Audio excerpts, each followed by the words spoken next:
All right, welcome. My name is Revixy, and I'm starting up Killer Frequency, a horror game where you're sitting in a booth on a radio broadcast, which is very similar to this, I guess. So this is gonna be interesting. I honestly have no idea what to expect. I only saw like briefly something in the trailer, and then it was on sale, and I figured, you know what, I'm gonna pick it up because I need something that is different from what I'm used to. I want to play more horror games on my channel. I will be going back to some Stormboard as well, the single player thing I was playing. I tried the day before last night. Wasn't impressed. Not gonna lie. But we'll see what happens with that game. I'm not gonna shit talk on it on this stream anyway. But yeah. But without further ado, we're just gonna go in here and set the settings and all this other nonsense stuff. Field of vision. Wow, okay, it doesn't even have 90. Interesting. That's an interesting thing, okay. Hello, Gas. Ayo, new phone with this. How you doing, man? Welcome to the stream. Welcome to the stream. Alright, seems like everything is in order in here. Guess the anti-aliasing can be fixed, but that's basically it. Oh, never mind, that's maxed. Damn, okay.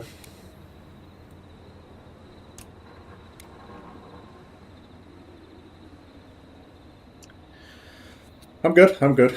So, I hope your work is not killing you. Move. Pick up objects.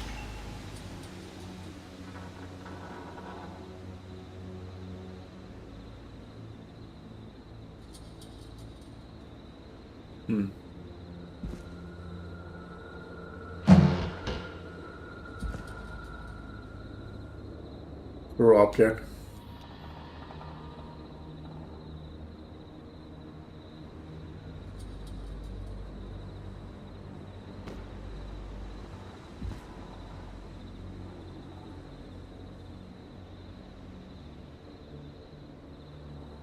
Yeah, we're some radio host that will be talking to people that are being chased by a killer or some shit. I'm not too sure.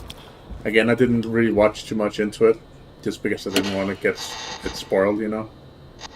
So.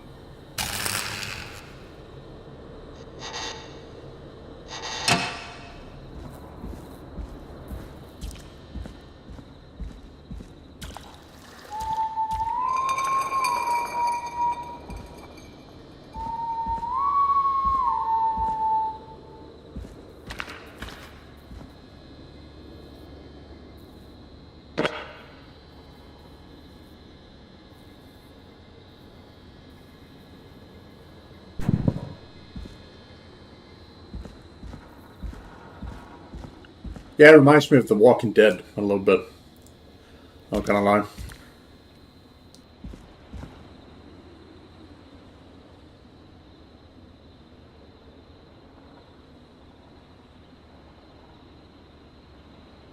So we crouch, okay. Not sure why I would want to crouch here, but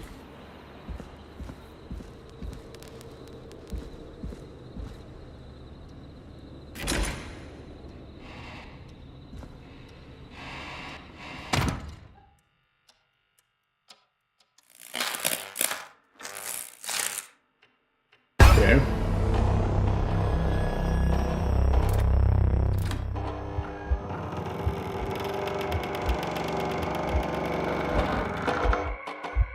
Spoopy.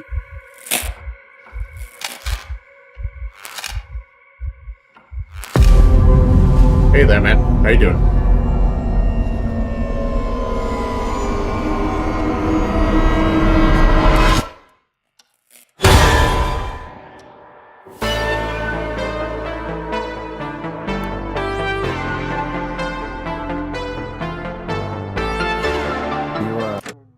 Okay, hold on a second. We're just gonna deal with the audio just slightly, a little bit loud.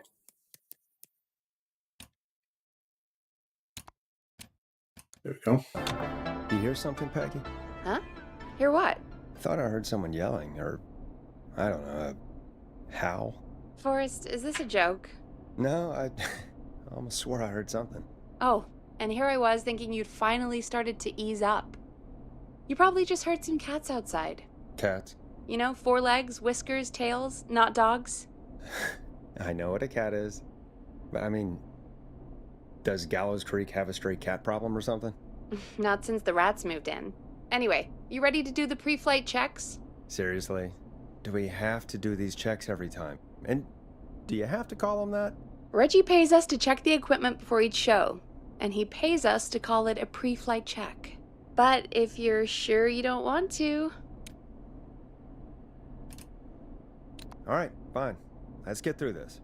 Alrighty, this is your captain speaking. Really?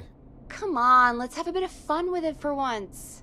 Buckle in, folks. We're about to hit some tubulence. Let's start with record playing. Can't even pronounce it correctly. Grab a record, stick it on the player, and hit play. Easy. No, I didn't actually really listen to what the fuck you said, so what am I supposed to do? Sorry? Grab a record. Forrest, you need to grab a record and stick it on the turntable. Yeah. Relax. Calm your fucking tits. Got it. Great. Now turn it off. All right, up next, phone line buttons. Your captain will be waiting to take your call on line 1. All right, Peggy. Ready for you on line 1. Who's Peggy? This is Captain Donald Key calling. Call me Don. You get it? Yeah, it's a riot. Great, and button 2 works just the same. So, let's move to the Peggy button. You mean the producer line? Like I said, the Peggy button. Press it when you need my help during the show. Is there a Peggy mute button? They haven't invented it yet. Now come on. The Peggy button is the 3rd one on the phone line. I labeled it for you. Yeah, we can see that. Press for Peggy. This is your brain, Forrest. Sorry I made you such an unfun turkey. I'm a turkey now, am I? Okay. Are we almost done? Sound Blaster next. That's an easy one. That's an easy one. Doesn't actually indicate it. Bro, what? Sound Blaster. Front of the desk to the right. The what now?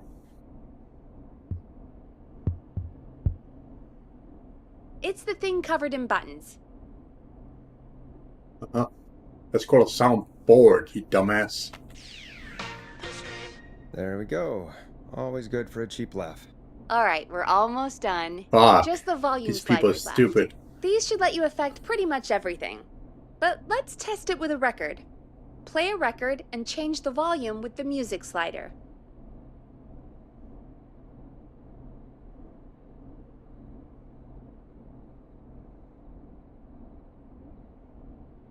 Play a song, grab the sliders, and move them up and down. Go nuts. All right. Seems to be all working. We done, Captain? We sure are. Coming in for landing. Local time? Should not encourage you. I knew you had a fun side. It's my fun side that gets me in trouble. Now, let's sitting get over the show there. started. After your introduction, our first segment is Guess That Scream. I Is thought that a was joke? a joke. Nope, and don't blame me for this one. It's Reggie all the way, and he demands we do it tonight. Okay, Forrest, shut the music off. Okay, you're live in 3, 2... 189.16. Good evening, You Gallows idiot. Creek. This is your host, Forrest Nash, and you're listening to 189.16, The Scream. Before we start taking your calls, Tonight on Gallows Creek's only late-night phone-in talk show, I need to let you know about a special competition we have for you this evening. Guess that scream. This is actually one of the station manager's better ideas. Here's how it works. I'm gonna play you a scream, then you call and guess that scream. We need you to guess why they're screaming.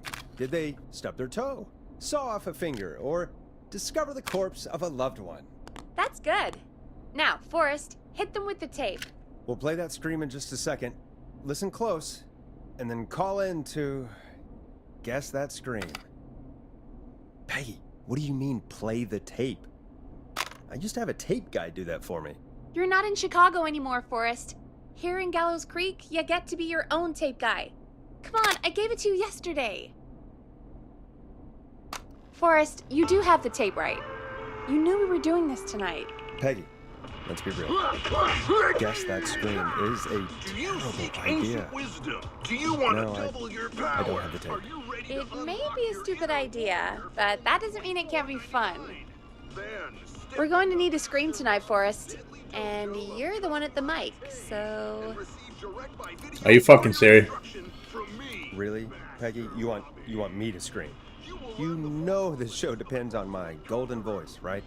Come on, Forrest, just do it. That's enough dead air already. Just think of a scream and let it rip. Oh, God. Sorry about that. I'm back.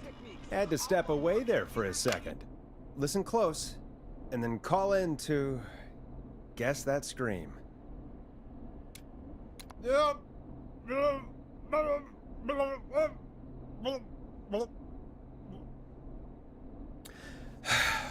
Well, folks, there you have it.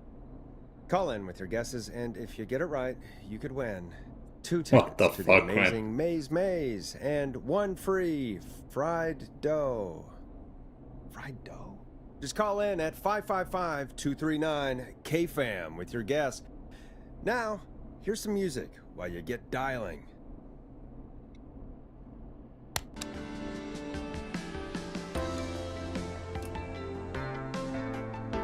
It's David Scopo with Moonlight. Oh, God, Forrest, that was amazing. That was amazing. Wow. Thanks. Really? I can't wait to hear what people think that was.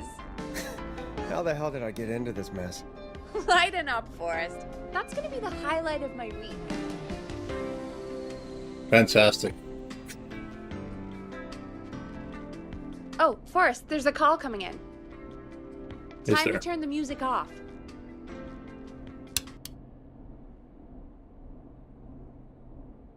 Okay. Welcome to 189.16, The Scream. Caller, you're talking to Forrest Nash. What's going on with you tonight? Forrest, thank God I made it through. My name is Leslie Harper. I'm the 911 operator and police dispatcher for Gallows Creek. What the fuck? Slow night? Well, Leslie, I guess it must be a slow night for crime if you've got time to call in. What can we do for you? Slow night? Forrest, I found a body. I need help. Forrest, I recognize her voice. I'm pretty sure that actually is our 911 operator.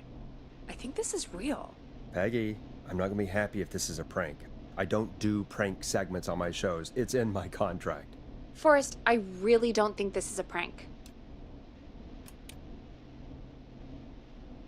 Leslie, if you're telling the truth, you should report this to the sheriff. What was his name? Sheriff Andrews or whatever? I'm at the sheriff's office right now. Wait, what? Sheriff Matthews is dead. What the What? fuck? Sheriff Matthews is dead? I couldn't get any response from the department. That's never happened before, so I came to the station and I found him. Oh, God, poor Sheriff Matthews. Do you know what happened to him? Someone got him. Someone got up very close and I really don't want to say what they did to him. Did he fight back? I don't know. I think he tried. He's surrounded by bullet casings. I think he tried to shoot at whoever it was, but Well, is anyone else at the station? Anyone who can help you? Or who might be responsible?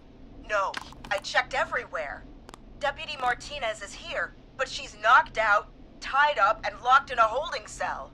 I called you right after I found her. God. Wait. Please don't tell me that this hick town only has 2 cops. Don't be ridiculous. We have 3, but Officer Gunderson is on leave in Cancun. Leslie, do you have any idea who could have done this? Not a clue. I didn't see anything on my way over. Leslie, you need to call over to Henderson or Quiet Ridge. They need to send someone over from their department. I tried, but I can't call anything but local numbers. Something's wrong. I'll have to go there myself, let them know what's going on, and bring help back with me. But if you leave while there's a murderer on the loose, who's gonna man the emergency line? That's why I called. Forrest, I've routed all 911 calls to come in to you. Fantastic. You can count on me. I'll do what I can. Thank you, Forrest. You're the only person with experience manning a phone line around here. You're the only person equipped for the job. Besides, there are lots of transferable skills. Oh, this escalated quickly. It's like an interview. You ask questions to get information you can use. Keep people talking, you know? Guide the conversation and know when to jump in. You do know that I'm so good at interviews, they sent me from Chicago to Gallows Creek, right? So I've heard. But that doesn't matter. And besides, there are 2 of you. You can talk to each other, discuss ideas, work together. Hell, let's have some on-the-job training right now. I have an emergency. I need to get an unconscious Deputy Martinez out of that holding cell. It looks like whoever attacked her threw the keys into the cell after they locked the door. Is there any way you can reach the keys? No. There aren't any bars to the cell, and the door itself only has a food tray slot. And that's too narrow for me to reach through. There's gotta be another way in.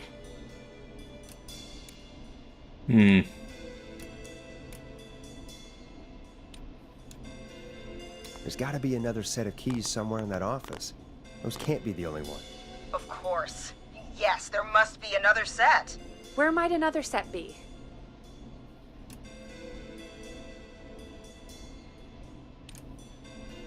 Have you looked around the officers' desks? That's the first place I'd check. That was the first place I checked, too. I couldn't find anything useful, though. Maybe Sheriff Matthews had a set of keys on him when he... you know. I couldn't see any at a glance, but I didn't really look up close. 1 second. Oh, I think I might be sick. Sorry, Sheriff. Wonderful. I'm just gonna turn you over and... Oh, Oh, yeah, you're messing with the crime scene. Please Sounds don't like stare a at me. fantastic idea. Oh, wait. That might be them. I think I got the cell keys. Looks like Sheriff Matthews might have saved his deputy. Do the keys work? They do! Give me a minute to untie Deputy Martinez. I'll be right back. So far, so good, I suppose. How are you feeling, Forrest?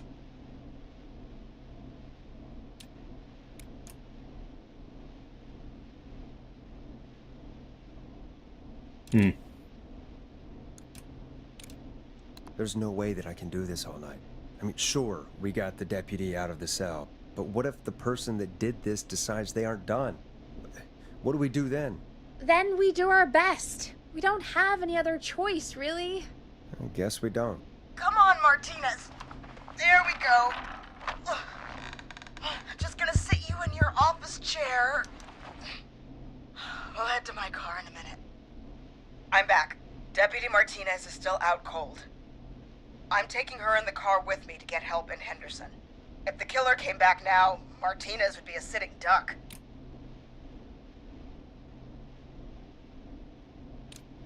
That's a good idea. We don't want to take any risk right now. Thank you, Forrest. You and Peggy just worked together like you did earlier. You can do this. Now I'll be back as soon as Oh, and there he is. Cool beans. What? My car! My car is on fire! What do you mean it's on fire? He just How blew the up. hell? Did it just go up in smoke? What happened? Wait, Oh boy. what? No, trouble. What's happening? What's that noise? It sounds like whistling? Whistling? It can't be. Oh my god. I can see him, but he's dead, right? Right? But that mask, how the hell is he? Who, Leslie? Who? The Whistling Man! The Whistling Man? Who's the Whistling Man? He was a serial killer back in the 50s, wore that mask. But he's dead! He's... What the hell? Oh, God. Do you think he attacked Sheriff Matthews and Deputy Martinez? He's coming this way! Leslie, stay inside and lock the doors. Right. Shit, we need a new plan. My car is torched. We need to think.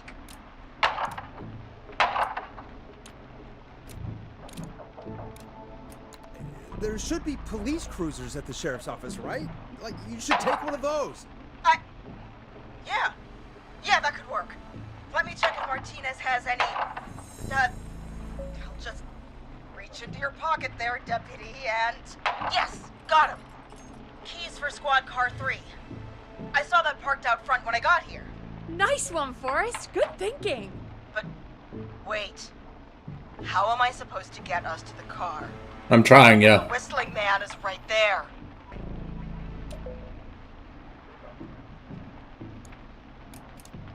Deputy Martinez surely carries a gun, right? Could you use that? Deputy Martinez's gun is missing. I guess the Whistling Man must have done something with it. The sheriff must have a gun, right? Can you see it? There was a gun next to him. Let me grab it. It's empty. Shit. It's empty. He must have emptied it trying to defend himself.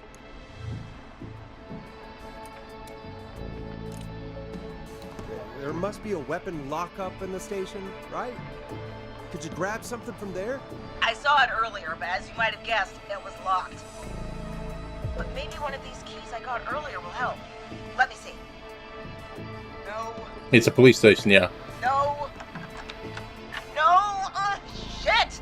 None of the keys work. Are there any other weapons lying around that you could use?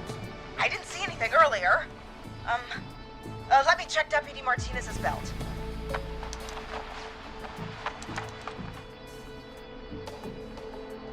All right.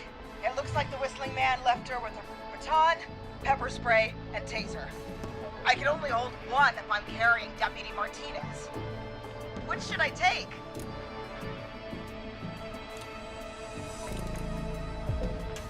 I mean, it's gotta be the taser, right? Got it. I'm just going to grab Deputy Martinez and then... Wait. Do you hear that? No, I can't hear anything. Exactly. It's gone quiet. No more knocking.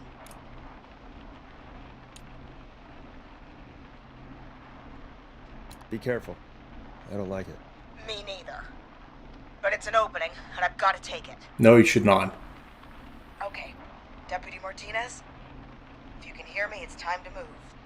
That's us, yes. That's the trap. Yep. There you go. Are you sure about this, Leslie? No time like the present, right? So, here we go. Again, you're hooked into dispatch now, so I should be able to radio you when I reach the car. If I reach it. Speak to you soon. Well, good luck. This is the part where the killer comes out of nowhere, isn't it? Be right back, oh yeah. I've got to say, this really wasn't what I expected when I came into work today. Well, they always say you have to be ready. The thing is, you never everything hang up live during radio. a 911 call. So what she did there was literally breaking the rules. I think we've got Leslie back on the line.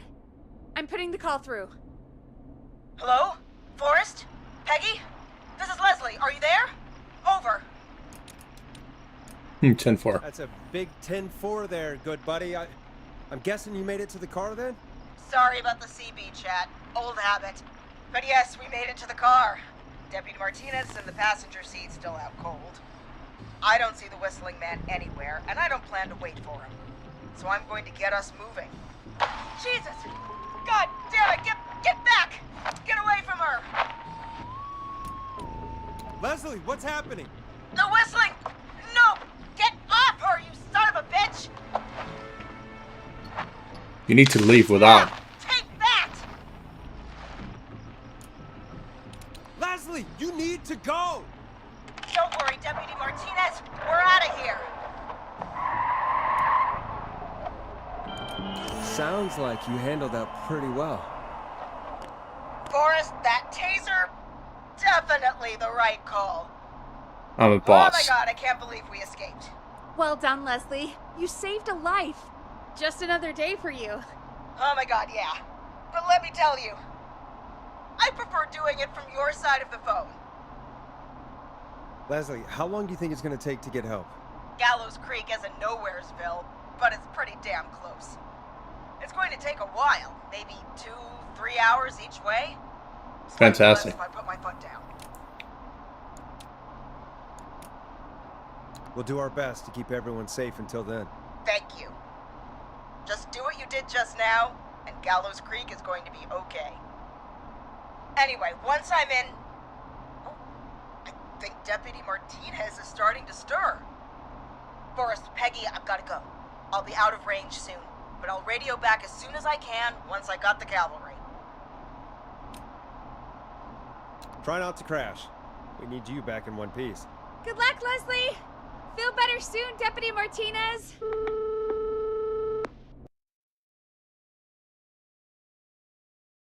Folks, you heard it here. We've got a killer on the streets of Interesting. Gallows Creek tonight. Please make sure to stay safe. And Leslie, we're counting on you. We're going to get back to the show meanwhile. Got an achievement there. If you have anything on your mind or have any information about this Whistling Man character, then give us a call. We'll talk here on 189.16, The Scream. For now, here's another hit record for you all to enjoy.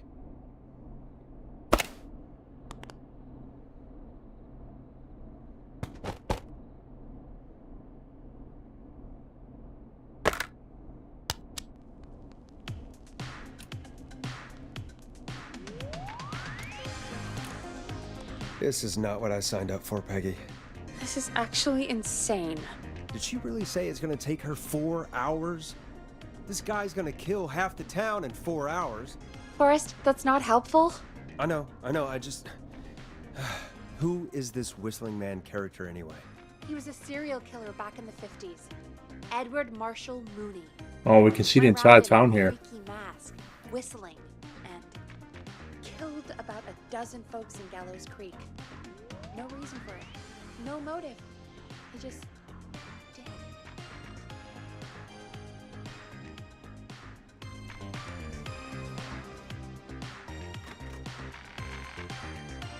More to do. There's still more to do here before I can leave.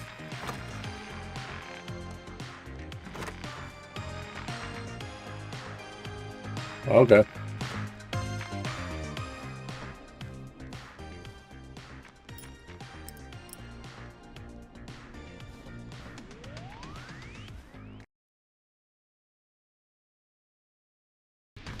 Don't respond. I'm prompted in 30 seconds. Okay. What happened to him?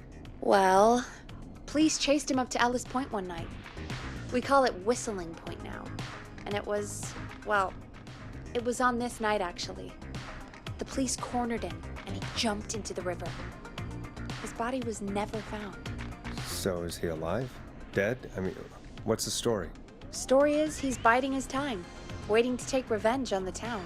All right, that's the story. What's the truth? Other than we have a whistling killer on our hands tonight, I don't know.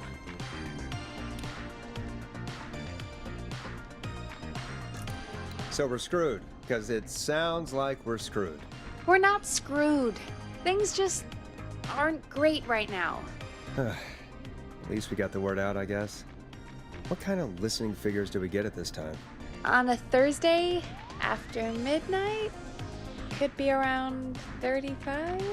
35. Isn't 3,500? Huh. I didn't realize Gallows Creek was that large. No, 35 people. At best.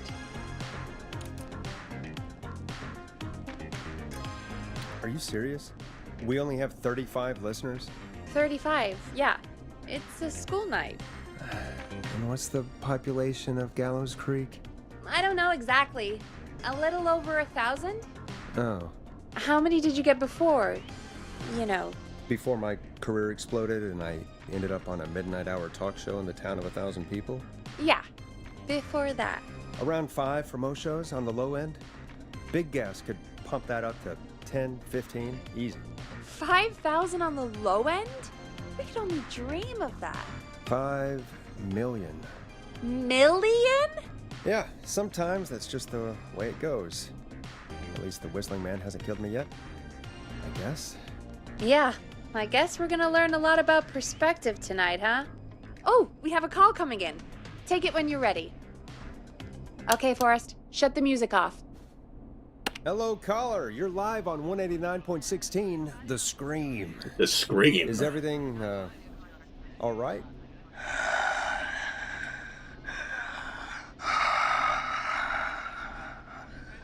Okay, who is this? Are you, hello? Hello?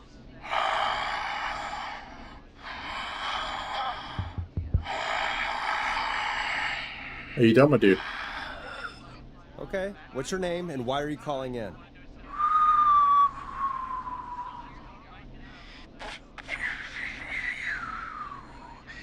You know my name.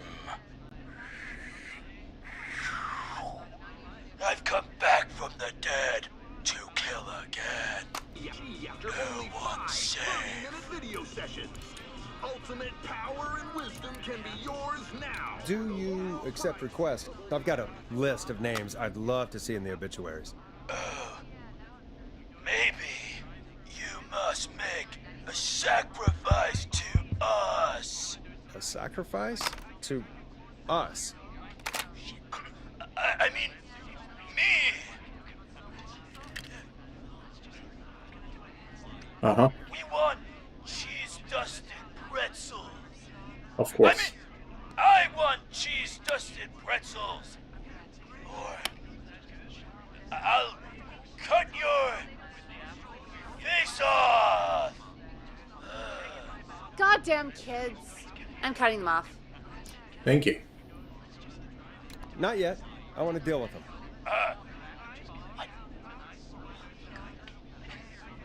We also want a mega gulp.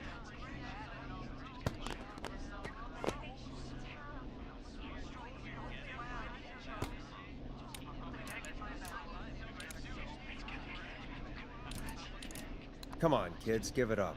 I know you're just having fun, but there's been death tonight. This really isn't appropriate.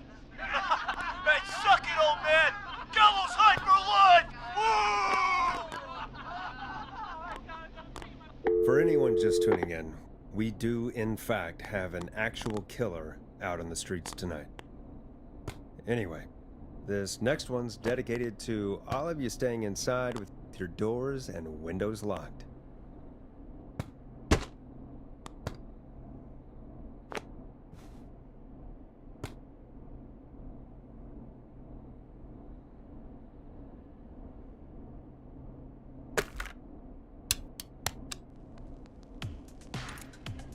Time to go on the journey that is Blast Processor with their hit song 1980X. Peggy, the hell was that? Kids pretending to be a killer who right now is stalking the town? It's a thing. A thing? Oh, kids around here. They pull pranks pretending to be him.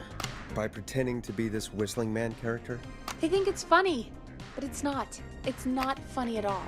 And there's no chance that our Whistling Man was just a prank. That Leslie... No, that's real. Christ. Let's stay positive. We still have a show to do. We already have another caller on the line. All right. Let's do this. Nice. Let's go. Hello, caller. You're live on The Scream with me, Forrest Nash. What? I dialed 911. I need the sheriff right away. Okay, right. Well, I'm filling in for 911 tonight. What's your name and what's your trouble? My name is Sandra Sharp, and I need the cops now. I'm sorry, Sandra, but the sheriff is dead. We're trying to get help in from Henderson now. What? God. Listen, you've got to help me then. I drove to the edge of town for a jazz run, and now some psycho dressed like the Whistling Man is after me, knife in hand.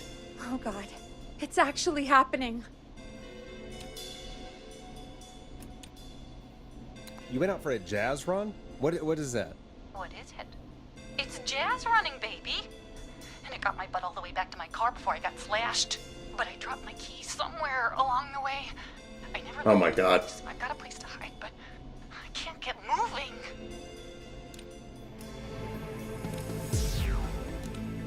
Is there anywhere else you can go? Do you have any friends nearby? Well, I'm not going back out there.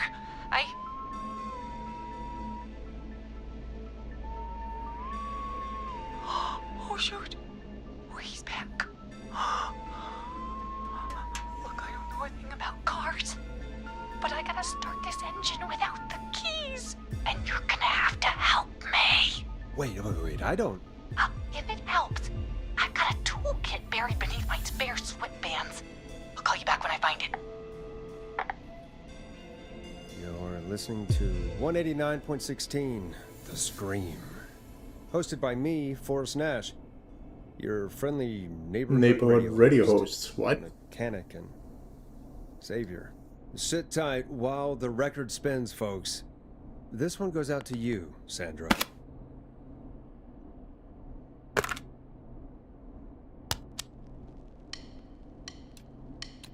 Listen in to this next track from Late Night Lurkers, if you dare. Doesn't the station have a show about cars? The Tamora twins or something? Timberline twins talk motors. Yeah. You know they're not even brothers. Really? They look the same, though. I know, but they're not even related. It's weird. I asked them about it once, and they got really sweaty and defensive. Anyway, go see what you can find. The offices are out the door and down the hall. Like, literally, I'm pretty sure this is copyrighted, so I'm gonna be fucking hit by that.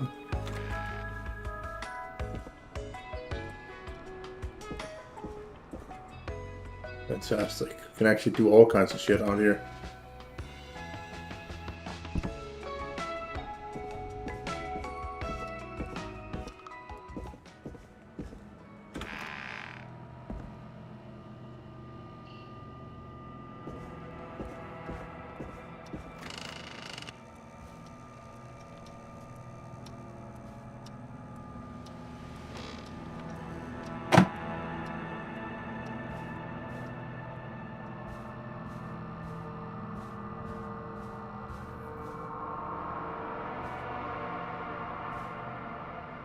So what the fuck was I looking for?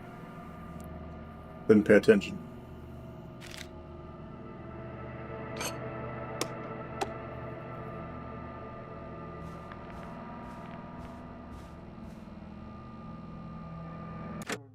Like a quest log here. Find something that will help Sandra start her car without the keys. Okay.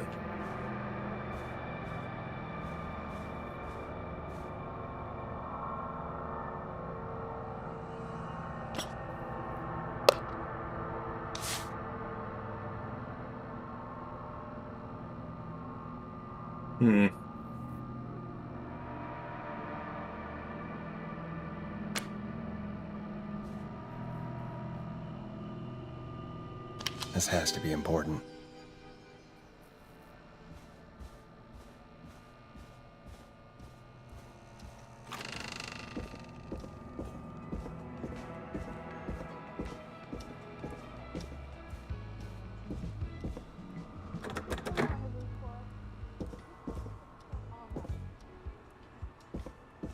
I'm not getting in there tonight.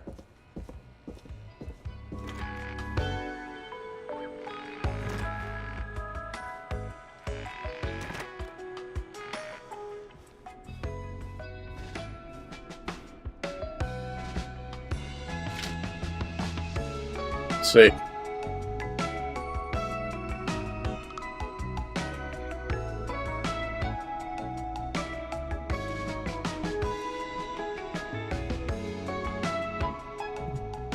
find anything? I found a note. Good. And did you find anything else?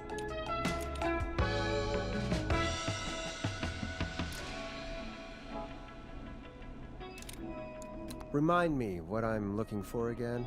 The caller is trying to start a car without the keys. Yeah, and we have a car show, right? Timberline Twins Talk Motors, yeah. I'm gonna search again. Thanks, Peggy.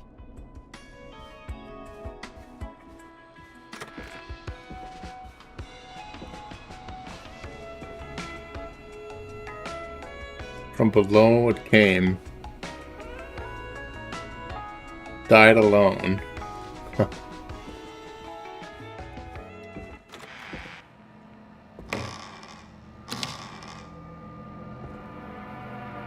This looks useful.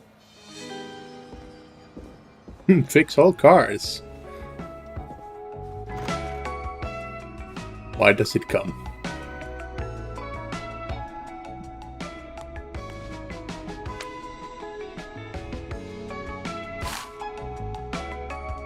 It would be nice if I could fucking turn it around while I'm holding it in hand, you know?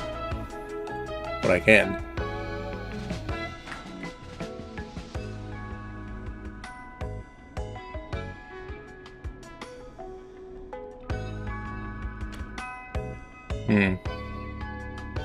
You find anything?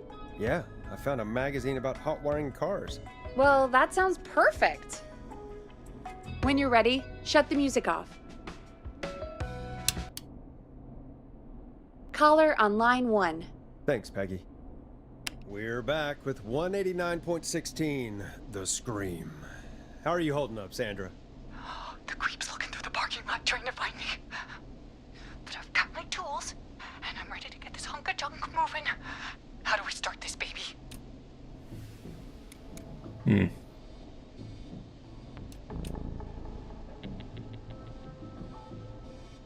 Let's see. Twins of border, blah blah blah. Those bunches are sitting right. Gonna need. Pray for me. How the fuck do we do this?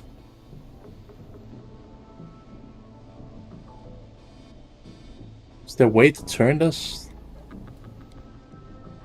Here we go. Use a screwdriver as a key. Remove the steering column cover. Step 3. Check the serial number. Then strip and twist the following wires together.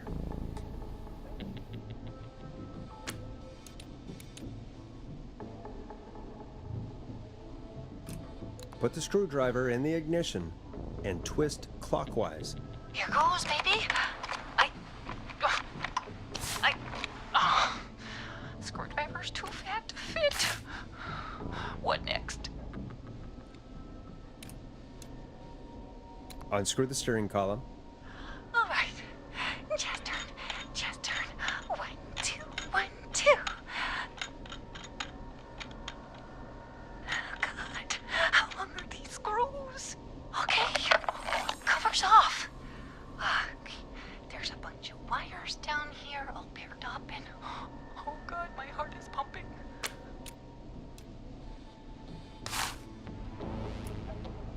Don't panic. You're doing great. Tell me exactly what you see. Okay. I can do this. There's a red wire, a blue wire, a yellow wire, a green wire, and a brown wire.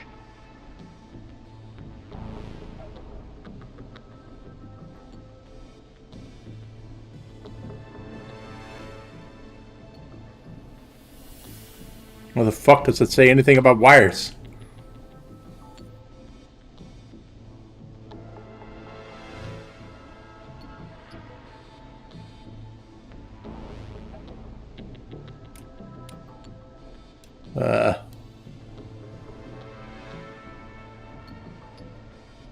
Check the serial number on the strip that's supposed to follow it together. If there are 4 before 3 and number 7 and number...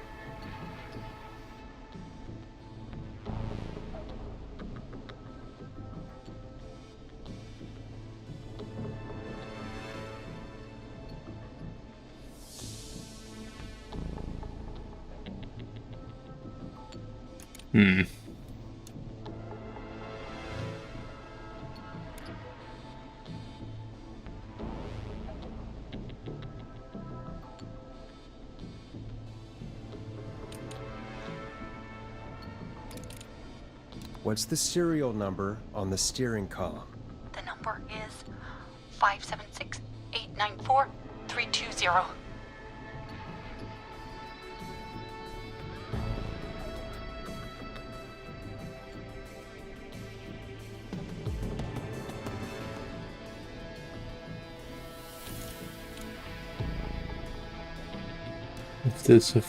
If there's a 6 anywhere, it doesn't start with 5. Green and brown. That's not the case.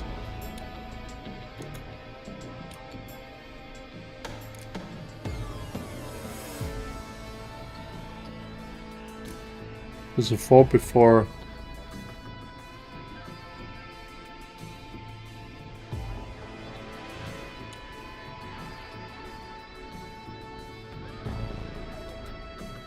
Red and blue. It's a 0 at the end of 3. It doesn't come before 6.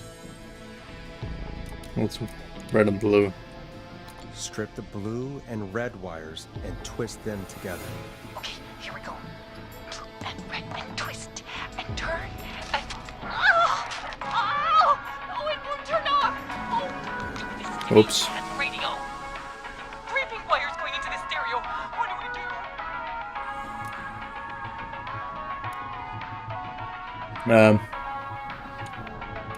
Purple wire. Fuck. Cut the middle wire. Oh my god! Who's coming right for me? Thanks for nothing, you... Oh, you bad bister! I do a mean kickball change and I swear I... Oh, she's dead. Rip. Okay, next one.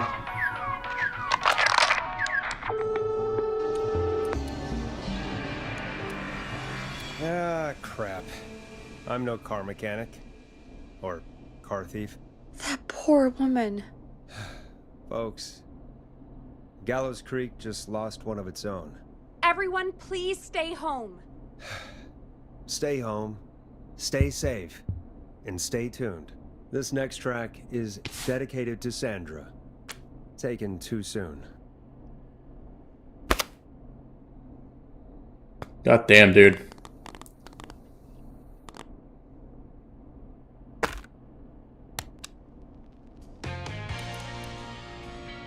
Let Storm Riders take you on a rock and roll ride with the Glam Jam. I still can't believe this is happening. Right? Like Gallows Creek didn't already have enough to worry about? What do you mean? Gallows Creek is a miserable place to live. Really? Miserable? Peggy, be honest, it's a dump. There's nothing to do here. Hell, I'm almost ready to thank this whistling guy for at least making things interesting. Well, I like it here. People are polite and,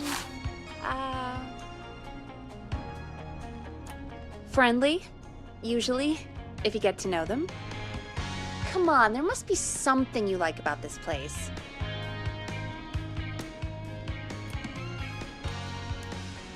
After a while, you don't even notice the smell? I guess that's nice. Smell? What the? There's no smell. You've lived here your whole life, Peggy. You wouldn't recognize it by now. Anyway, I hope the killer is done for the night, and that Leslie gets back soon. Me too. Can we at least call off that stupid Guess the Scream contest now? Yeah, that'd probably be a good idea. 12:42. Caller on line 1. Okay, Forrest, shut the music off. Evening, caller. This is Forrest Nash, host of 189.16, The Scream, and tonight's 911 stand-in. Hey, Forrest. My name is Brian. Brian Ponty. Brian Ponty of Ponty's Pizza.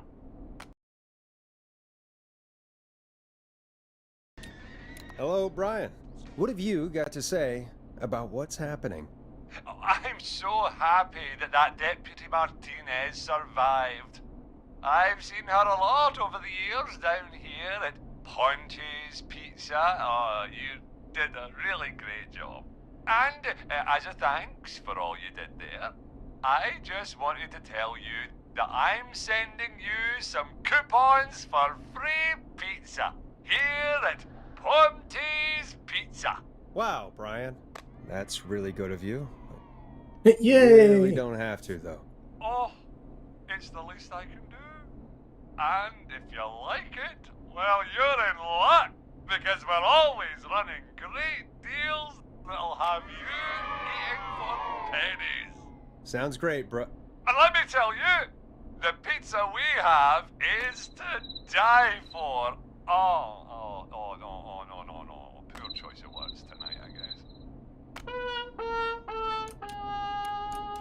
Hey, don't worry about it. It's all right. Oh, thank you, Forrest. Well, I just hope I didn't put you or anyone else off coming on down to Ponte's Pizza. We've got a great special this weekend. Our famous beer and pizza deal. Wait a minute. Come on down to Ponte's Pizza this weekend. You've just got to pay for one slice to get yourself. God damn it, you're just calling in to advertise your shop. Peggy, hang up on him. Done. Oh, real quick, before I forget, it's probably time we played a paid ad. Now, a word from our sponsors. You know how to play an ad, right? Nope. In-flight check time. Christ. Our captain would like to remind you that the station is required by law to play advertisements from our sponsors. Grab a cassette and stick it in the player.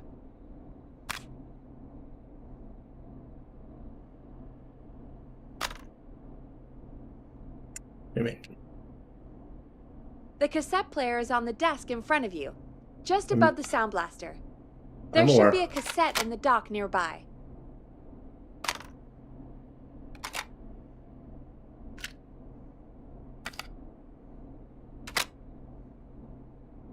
Done. Teddy Gallows Jr. is a family man, a devout Christian, and a proud patriot. Teddy Gallows Jr. is Gallows Creek. Like his father and all his fathers before him, Teddy Gallows Jr. has worked hard to create jobs, improve infrastructure, and make Gallows Creek a good place to raise a family. Unlike current mayor Linda Cartwright, Teddy Gallows Jr. lives in Gallows Creek. He's our neighbor, and he stands with our neighbors. Like Sheriff Matthews, who, after years of keeping the peace, Mayor Cartwright is trying to force into early retirement. Teddy Gallows Jr. doesn't believe in keeping a good man out of a job. Teddy Gallows Jr. believes in the American dream. Does Linda Cartwright? Help Teddy Gallows Jr. keep Gallows Creek a good American town. Help him become mayor. Take a swing for Gallows Creek. Vote for Teddy Gallows Jr. My name is Teddy Gallows Jr., and I approve this message. God, what a jackass. 100% grade A asshole. Linda Cartwright isn't super herself, but she's not... Yeah, we don't have any more of those ads to air tonight, do we? No, just the one. Good. I have to ask, though. Take a swing for Gallows Creek? He set the home run record for Gallows Creek High. Of course he's one of those guys. Yep, he played lots of sports back in the day, and he never lets anyone forget it. Right. Let's just get back to the show. Well, folks, hearing that reminds me that every vote matters. That ad really made me want to take a swing at Teddy Gallows.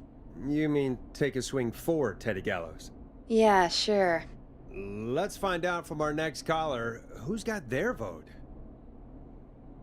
Welcome to The Scream with me, Forrest Nash. Yeah, Leslie. This is Maurice Russell from the Gallows Reporter. I'm at the office. This guy just broke in downstairs and... Wait. Forrest Nash? I want to speak to 911. Put Leslie on. What? God, another one? I am 911, at least for tonight, anyway. Damn it, son. I don't care who you are. Just put me on with Sheriff Matthews. Sheriff did. Matthews is dead. Dead? What happened? Did you witness the incident? Are you willing to do an interview for the reporter? I can cite you as an anonymous source, if that's a concern. Dude, you're on air. We're live on the air.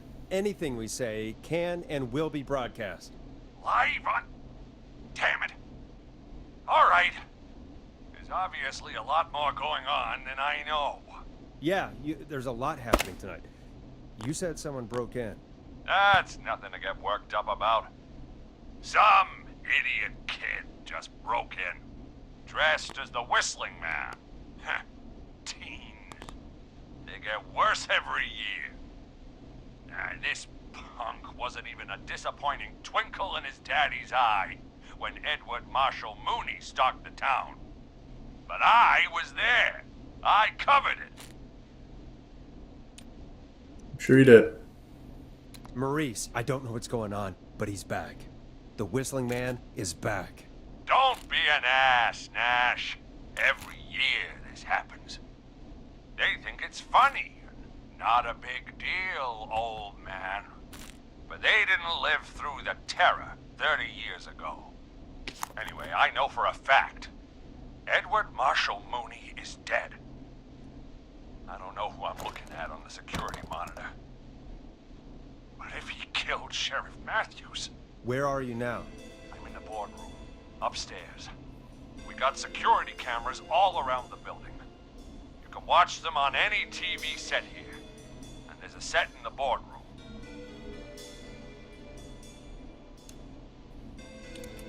Maurice, is there any way you can get out of there? I sure as shit hope so, kid. But I'm not sure how I'm going to do it. That crash you heard was him tipping over my filing cabinets. He's blocking the stairs. I'm guessing the stairs are the only way out? That's right. And it would take me a good few minutes to move those cabinets. We need to do something. But what? All we can do from here is... Forrest, I think I've got it. Why don't we call the killer? They'd have a bunch of phones set up across the office, right? In different rooms, with different extensions. So we call one of them. Draw the killer away.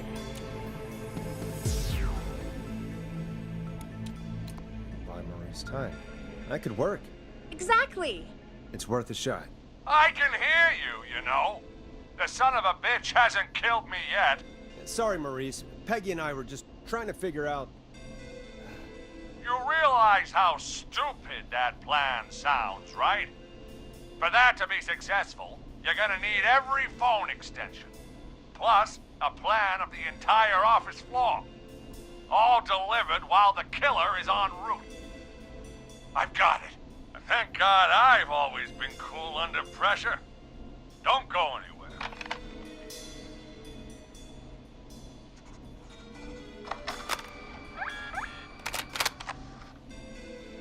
Is that a fax? You don't think the killer got him, do you?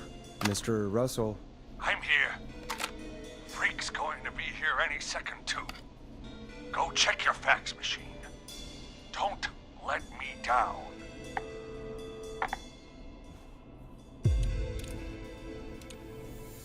I'll go pick up that map then. Go, Forrest! The fax machine's in the office on the other side of the hall. I know where it is. Be right back. I saw it on the way when we were out here before. Okay. Go to the office on the other end of the hall. Grab the fax from the machine. Easy. This must be it. Fantastic. He's drawn.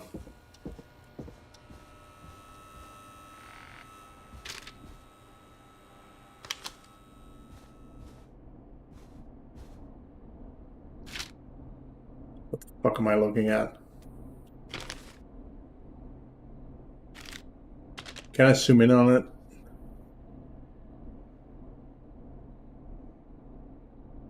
There we go. Stairs. Bathroom, kitchen.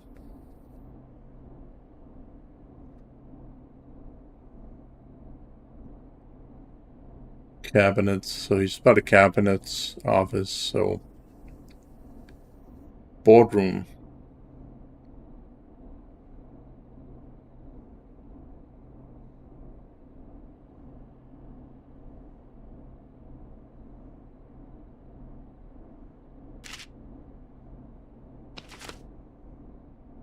Hey, did you get the fax? I lost it. Yes, I have. Mr. Russell, you still with us? I am. You get my fax? Yeah, I got it right here. Good.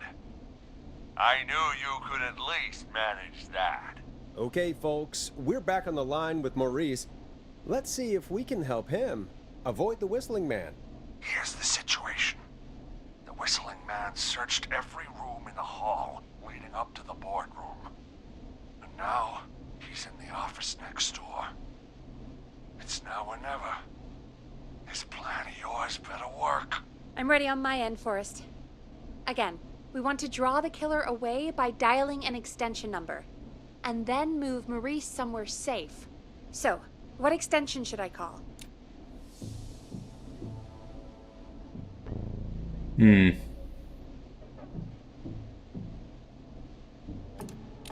Call the editor's office. The extension is 03. Got it. I'll put the call through when you're ready. All right, Nash. Where do I need to go?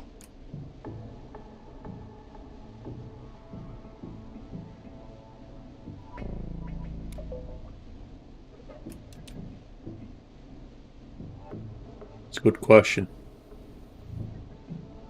Where's the exit? That's what I want to know. You're moving to the kitchen. Yeah. That makes sense. Go somewhere he's already checked. Not bad, Nash. I'm ready to place the call. Are you ready, Mr. Russell? Don't have much choice, do I? Make the call. Yes, sir. Calling now.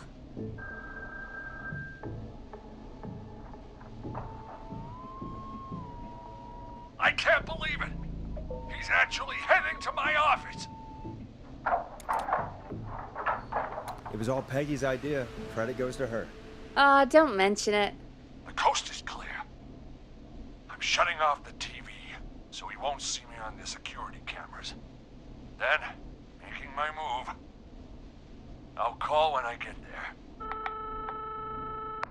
Do you think he'll make it okay? I'm sure he'll be fine. But now, what do?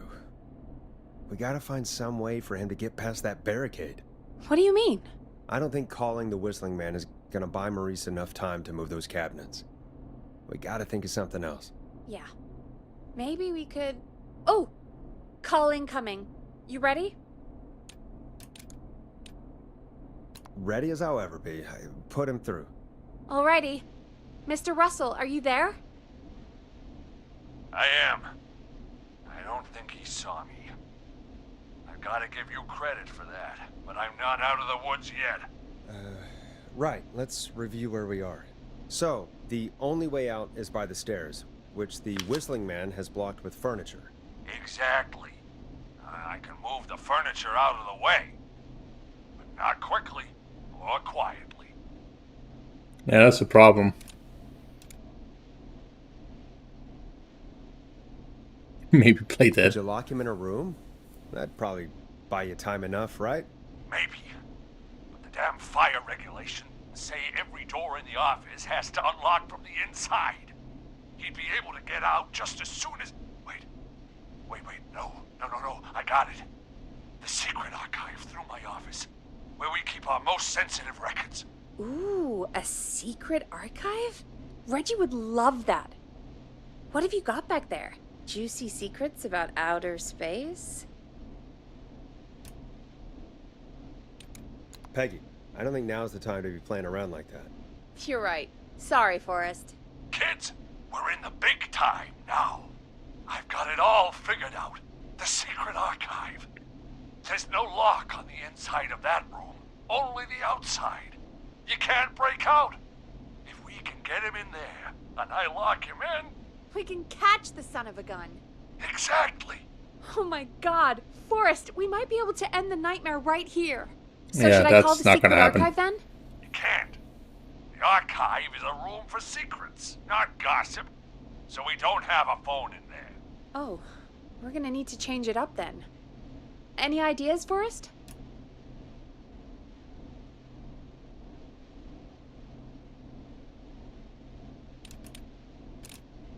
Maybe we could use a radio. There's no radio in the secret archives. Are there no radios at your offices? I don't have one in my office, but What is it? our sports reporter, Hopkins, he has a little portable radio he never turns off when he's here.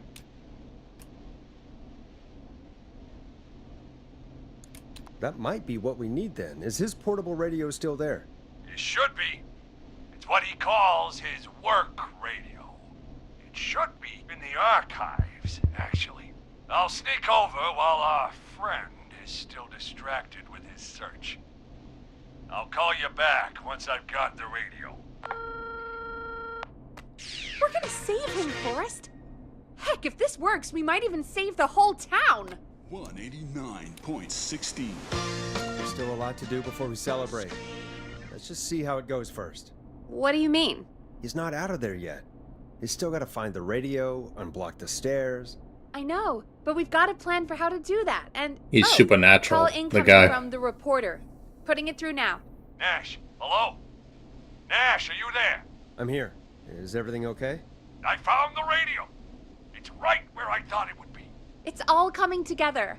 I'm just gonna turn it on quickly, make sure it's still got some juice. Maurice, turn the volume down. We don't want that thing blasting just yet. Yeah, I knew that, Nash. I was just doing that when you yelled at me.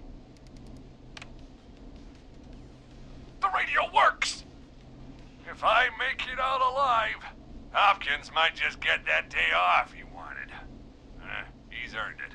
Let's do it for Hopkins, Forrest. Wait. Ah, God damn it. If I can't have this stupid thing turned up, how am I supposed to draw the killer? I can't be in the room when it's on, or I'm dead. You just... Oh, that's a good point. But wait, we're the radio. We can just be quiet until you're ready. If you can do that, then... Yeah, sure. 189.16. 16. I know that's your station number. But a good editor always double checks. Can you confirm that? 189.16, The Scream. Gallows Creek's best and only phone-in talk show. With me, Forrest Nash. And me, Peggy. Jesus Christ. I've got the radio on silent, but I'm tuned in. Now, I just need to get to my office. Sounds like we need to make another call, Forrest. Where should we send the killer?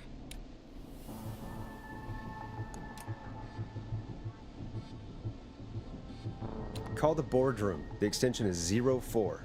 That might work. The boardroom is fairly close to the editor's office, but we haven't seen the killer go there yet.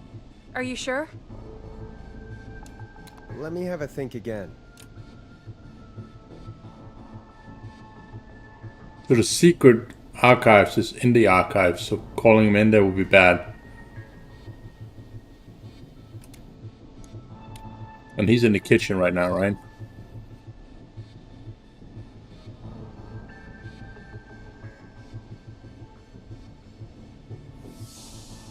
Call the kitchen. The extension is 02. That could work. The kitchen is far away from the editor's office, but the killer searched it before. Are you sure?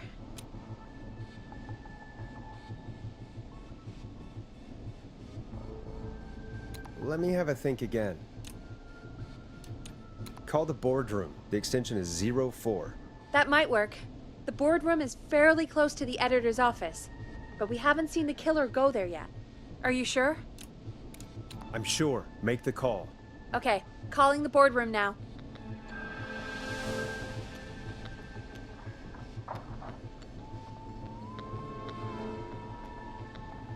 He's on the move. I'll call you guys from my office in a second.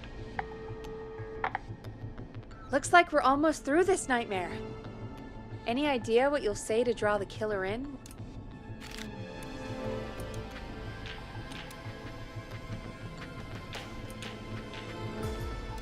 I'm gonna do my best impersonation of Maurice.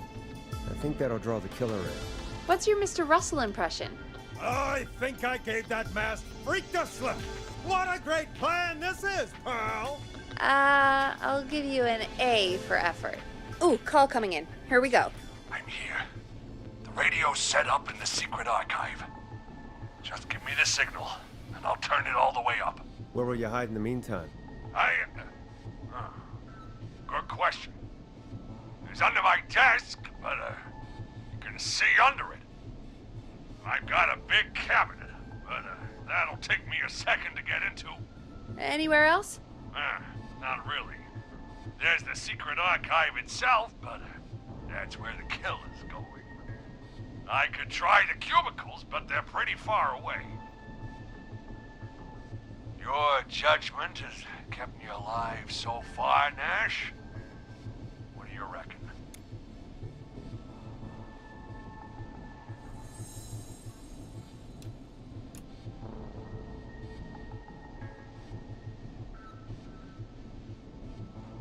He's gonna come for the boardroom. And that's gonna block his path to the cubicles, so that's gonna be a death sentence. Same with the kitchen.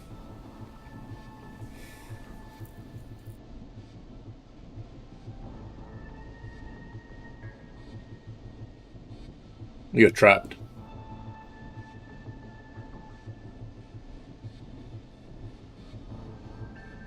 You're basically trapped.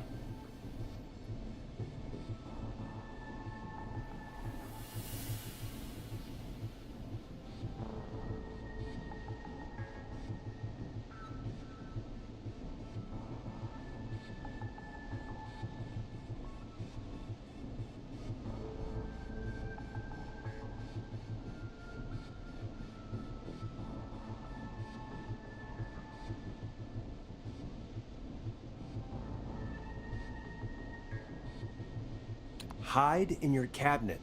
All right. Well, this is it. I'm going to go turn the radio up to full blast now. Don't say anything until I've had time to hide. You got it? We know the plan. You can trust us. Here we go.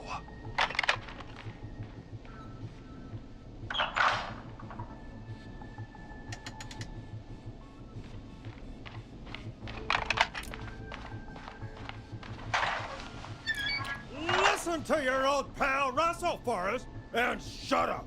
Forrest, I don't think that was enough time for him to hide. Wait, really? Oh, shit. Forrest Dash! You son of a bitch! I told you to...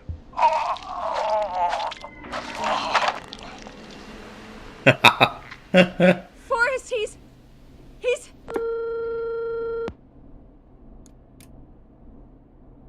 Out of print.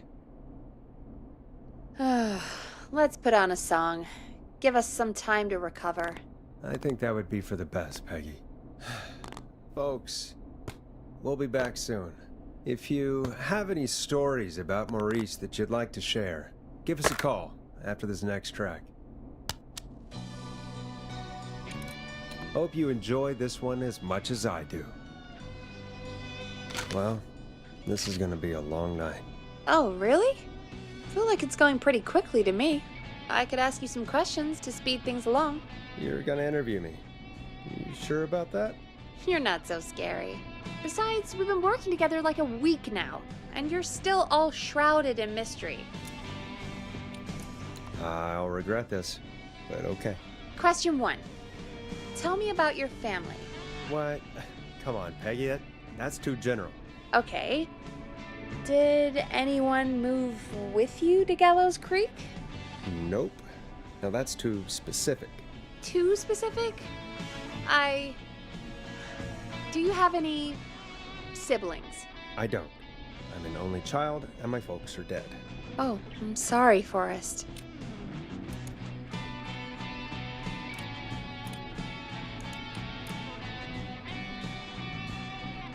Don't be sorry, I'm not. Oh, Anyway, what about you? Any siblings? Your mom and pop still around? I thought I was asking the questions. You were. I'm just making conversation now. Oh. Well, my folks went the same way as yours. Oh. Yeah. My dad walked out when I was about 13. He'd been a wreck for a while. Then he got himself into a wreck. And, well, that was Dad. Mom didn't take it well. She remarried pretty quick after that. She wanted to forget Dad so bad, she even made me take my stepdad's last name. Wow. So I'm Peggy Weaver now. Anyway, Mr. Weaver got sick one day, and my mom didn't last long after he went. I'm sorry to hear that, Peg. Don't call me Peg. Yeah, sorry. I was just trying to be... It's okay, I know. I'm sorry. I'm defensive about that name. Any siblings? Funny you mention that now. No. Not anymore. I had a sister, but I haven't seen her since before my dad. Hold on. Someone just rang the door buzzer. Really? Think someone needs our help? Maybe. You want to go check it out? Me? You sure you don't want to go? No way. I'm locked up tight in here. I'll pass you the key to the stairs. Understood. I'm on it now. The buzzer's on the front door. See you in a bit.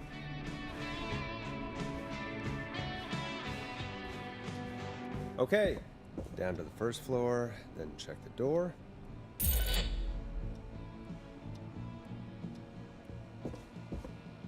That's not opening. Locked tight. Okay. Didn't I just get the key?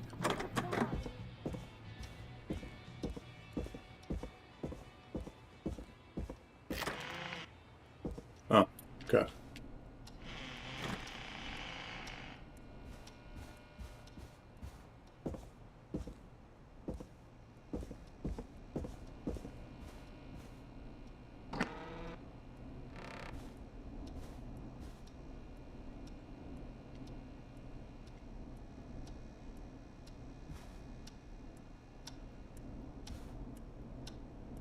So many locked doors, so few keys.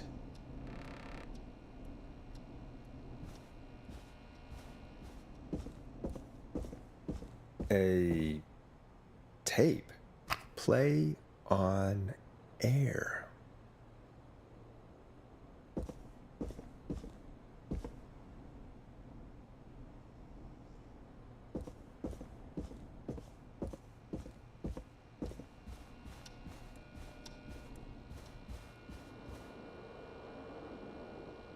Can't go that one.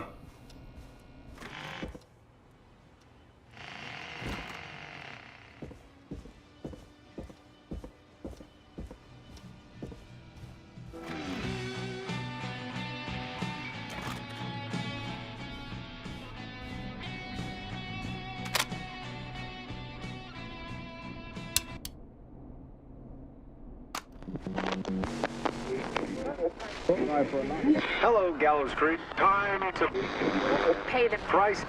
Time to pay for lives. Time to sit. Who was there?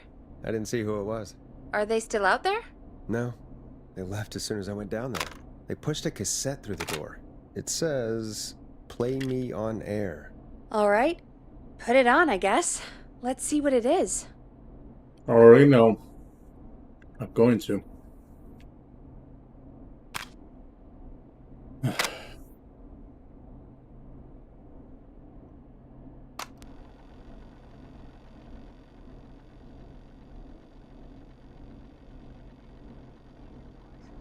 Time to pay for lives.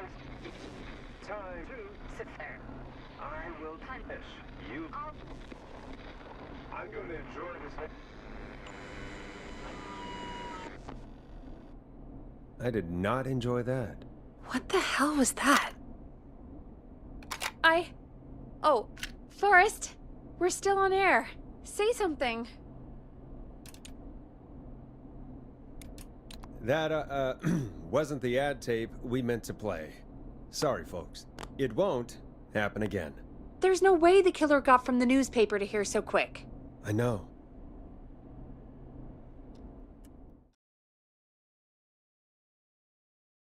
$104. Thank you again, Mrs. Mackenzie, for the helpful tip. The bagger at the grocery store cannot whistle. We'll remove her from the suspect list. Let's go to a break. I need you for a second. All right, folks. We need to take a quick break. This one's for all those folks out there keeping the hatches battened.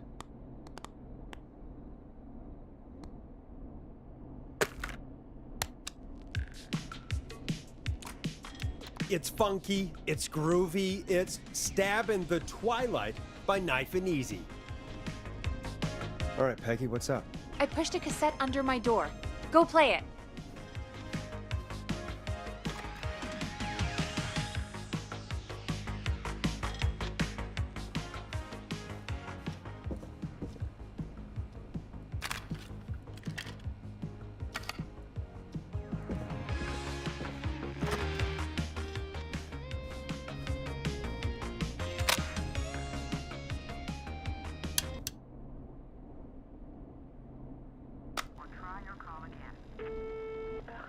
Straight to voicemail? My God. Are there any professionals at KFAM? This is Gina Franklin. I'm calling because your backwater station has not honored our agreement.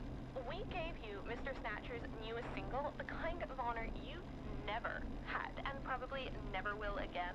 And we've still not received any information about when you're fitting it into your busy programming. I'll be frank, I didn't want you as part of this debut, but Mr. Snatcher, due to his prior friendship with Mr. Nash... Prior and current friendship, Gina. Forrest, mate, you alright? Don't worry about Gina, you know how she is. But yeah, can't wait for you to hit the new single, man. I think Final Breath is my best work yet. I really hope you and your listeners like it. And man, What the if fuck? you ever find your way this side of the pond, let me know. We'll have to catch up. Damn it, Claudia. If Final Breath isn't played on your airwaves by the end of Mr. Nash's show tonight, the next call will be much less friendly. That was Roddy Snatcher, Forrest! You know, Roddy Snatcher?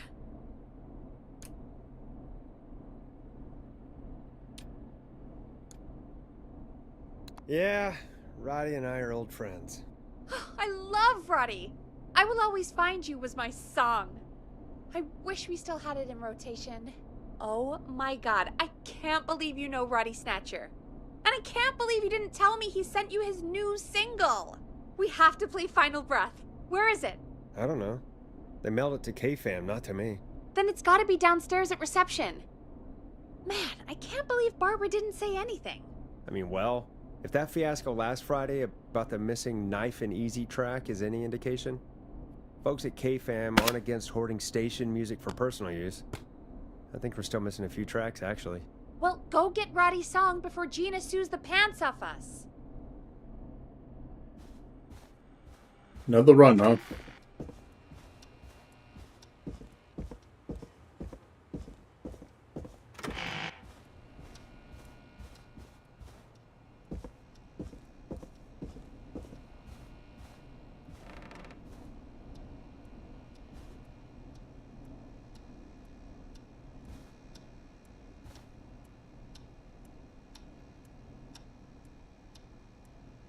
This must be it. Final Breath. My tiny selection grows.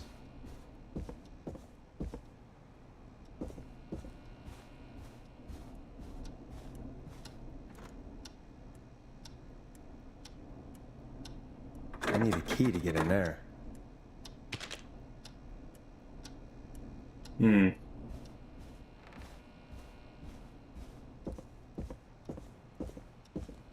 I have a feeling this one's important.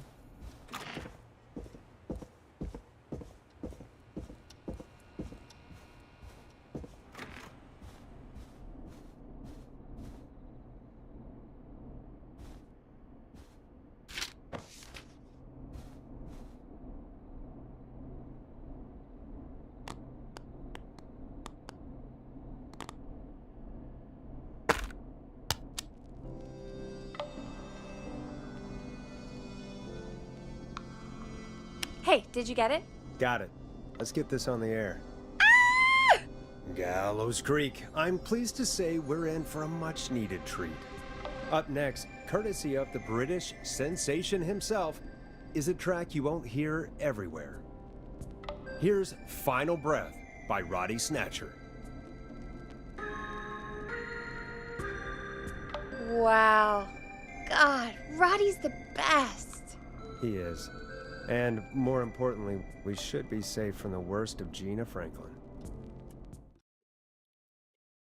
Wow. And I think that's every time I've seen him live. Peggy, you just talked through the whole song. Oh, whoops. It's okay. I can just play it on loop later. Oh, shoot. I just noticed we have a caller waiting. I really hope it's nothing serious.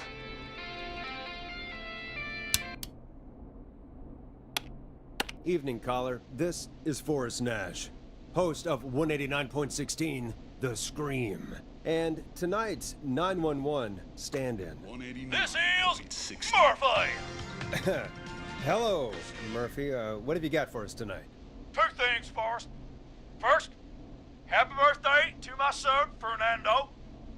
He's 3 today, and man, being his daddy has changed my life. I've learned how to live, how to laugh, most importantly, how to love. Aw, happy birthday, Fernando. Happy birthday, Fernando. Thanks. And now, my other thing. I'm putting the word out to this so-called killer. You think you're tough, huh? Big man, Think you're tough, huh? huh? Reuben, come face me, a true warrior at the Gallows Waste Disposal Plant. Oh my god, dude. Guess what?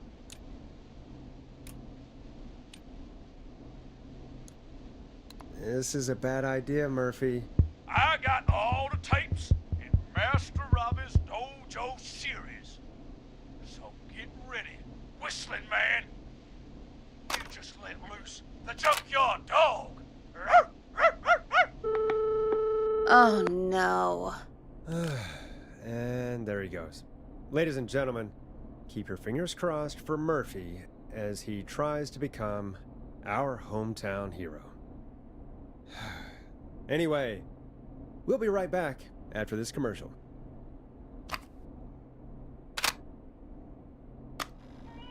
The world-famous annual Gallows Creek Harvest Festival is back! We got it all out on Giblet Field. We got the Little Miss Harvest Pageant, Princess Harvest Pageant, Harvest Queen Pageant, Cotton Candy, Corn Dogs, Cornhole, Corn on the Cob, Crokinole, Country Music, Can Jam, Jams, Jellies, Jamborees, Juggling, Roller Rickies, Roller Disco Lessons, Praying. We got baby crawling, balloon popping, balloons for sale, beard contest, horseshoes, hayride, hay toss, hey you there, safe donkeys and ponies, apple bobbing, firearms, fireworks, funnel cakes, fried dough, seeds, spitting, sand licking, cracker cramming, and cat shop. And fake tattoo, face painting, puppets, petting zoo, amazing maze, square dancing, story swapping, spelling bee, quilting bee, and Damn, the ads are long, man. pie eating, lawnmower racing, hot dog eating contest, flower contest, and of course our famous gourd measure-off. The festival is brought to you by Mayor Linda Cartwright, sponsored by Gallows & Sons Factory, and dedicated to the memory of Garrett Miley, tragically taken from us last festival. I can see why it's world famous. It's a highlight around here, Forrest. Oh, I am sorry to hear that, Peggy. All right, folks, welcome back to the show. We have a note from my producer. That's right. Come find me at the Harvest Festival tomorrow to grab your choice of a K-Fam mug, sticker set, or poster. Let's see what our next caller would choose. We got a caller. You know what to do. Hello, caller. You're live on the Scream with me, Forrest Nash.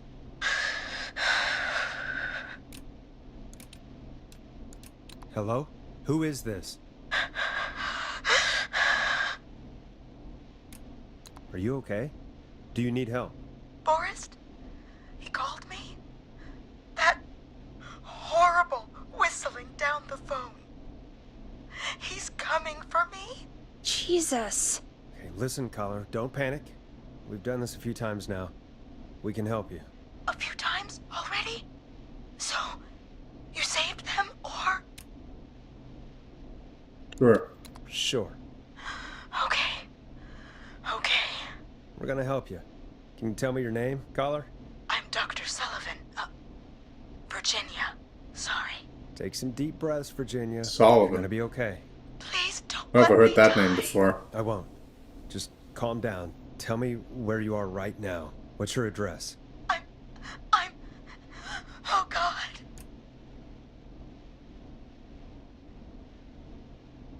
Maybe you can hide in your house?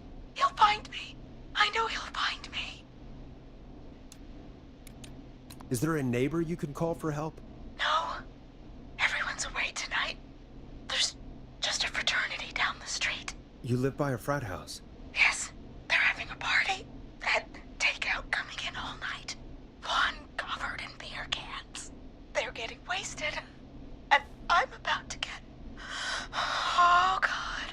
Virginia, what's the name of the frat? It's... Oh, God.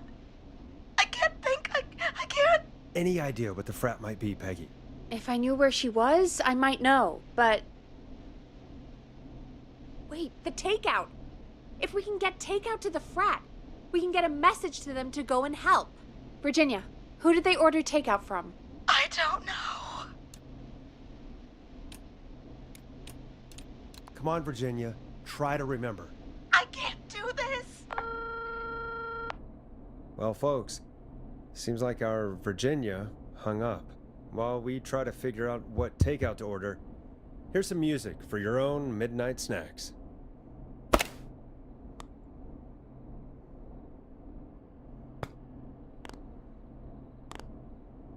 Not this one again, please. Can we just place this? Gotta be something else, man. Play a record, Forrest.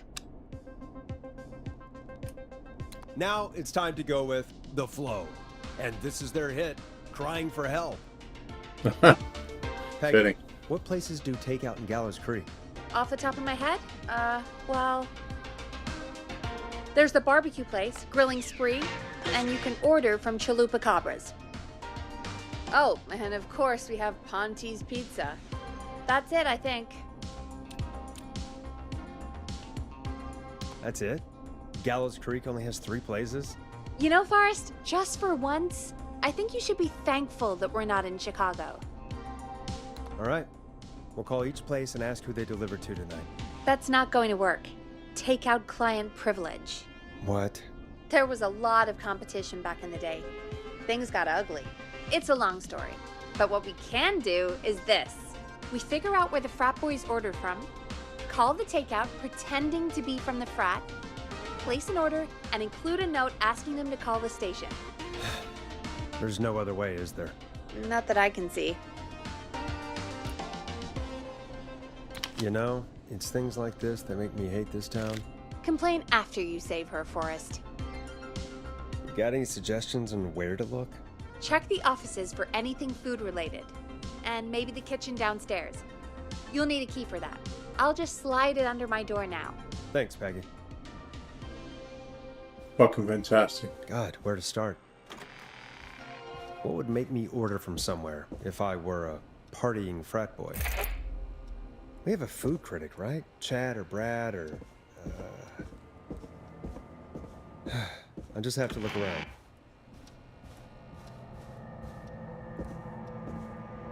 Sooner or later it's gonna fucking show up here. Just have that feeling.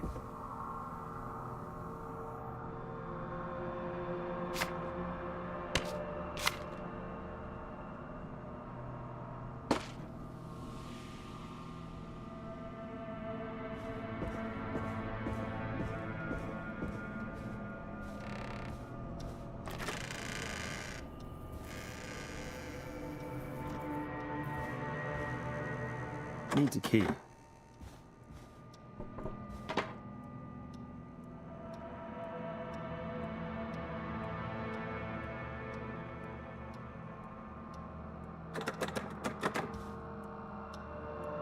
Locked. for now.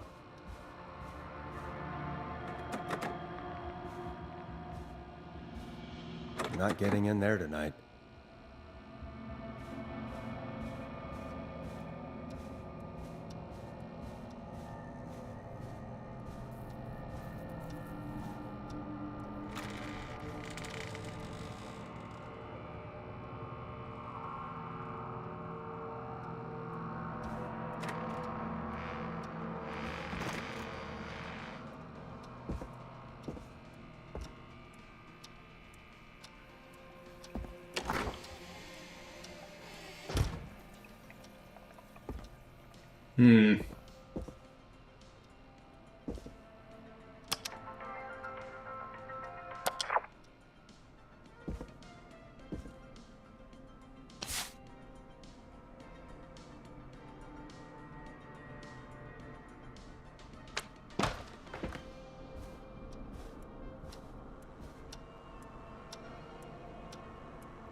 The future is now.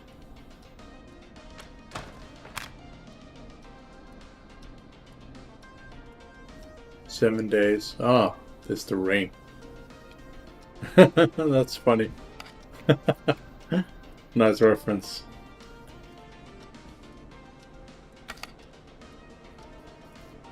Yep, that's a Ring reference, yeah.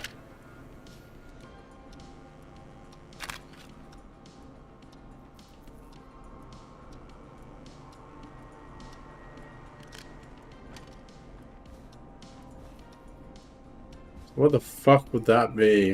What I'm looking for.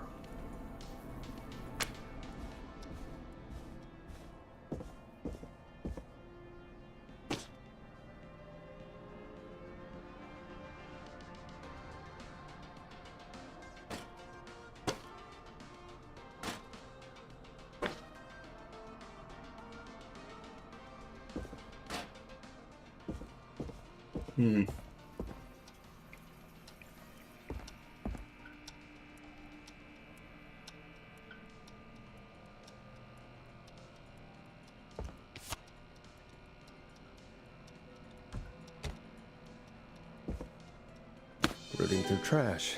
This is a new low. Ooh. Interesting offer. I wonder how well Gallows High performed.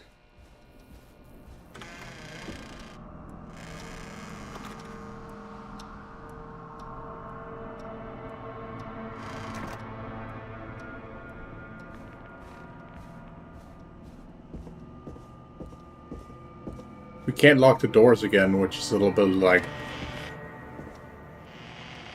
Why not, you know?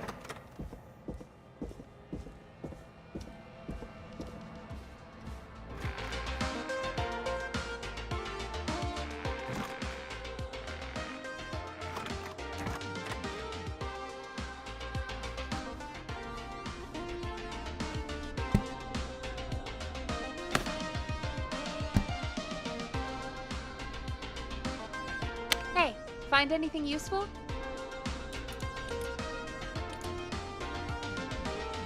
Yes, I have. That's great! Are you ready to get back on the line? Let's make the call. Time to turn the music off. Okay, Forrest, what'll it be?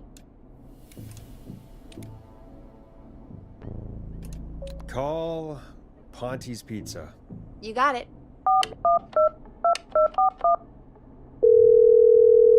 Ponte's Pizza is on the line. Ponte's Pizza. May I take your order? Fratman calling. We're in major need of foods for dudes. May I take your order? Oh man, I got a frat to feed. So give me that slow roast pizza. Oh, a fine choice. But that will take 3 hours. You sure? Never mind, just give me the garlic bread. Can do. Where do you want that delivered? Same place as before, you know. The frat house. Got it. Now we'll have that over to you right away. Oh, and one more thing. Can you add a note to the order that says to call K-Fam? K-Fam? Oh, consider it done. The folks at K-Fam are huge fans of Ponty's Pizza, you know. I should really call them and let them know. And now we wait. We should put a song on. Agreed. This one goes out to our delivery workers.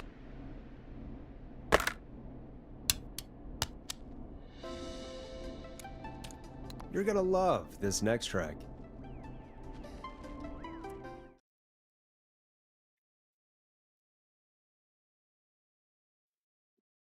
Which of the takeout places would you order from? To save Virginia? No, where would you actually eat? Oh, I mean, they're all pretty equal. Sure, but if you had to pick one. All right. Not Ponty. He's not Ponty. Right, so between Grilling Spree and Chalupa Cabras. I mean, it depends. Do I want a plate full of meat? Or do I want really, really good nachos? It can change depending on the day, you know? Yeah, fair enough. Maybe I... Hold that thought, Forrest. We've got a call coming in.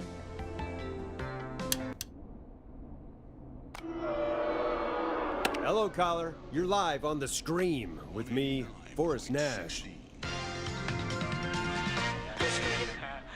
Hey, this is Fratman Bunker. We got some garlic bread and a note to call this number. Yes. Bunker, this is Forrest Nash from 189.16, The Scream. And Is this Goose? Oh, man. It's totally you, isn't it, Goose? This is such a Goose prank. Plunker, this is an emergency. Nice try, Goose. I may be drunk, but I'm no... Listen, I need you to... Goose, come get beer. Your brothers are waiting for you. I'm not Goose. How can I prove this to you? Turn on the radio. Let me get a second opinion on this. Norman the Barbarian! What do you think?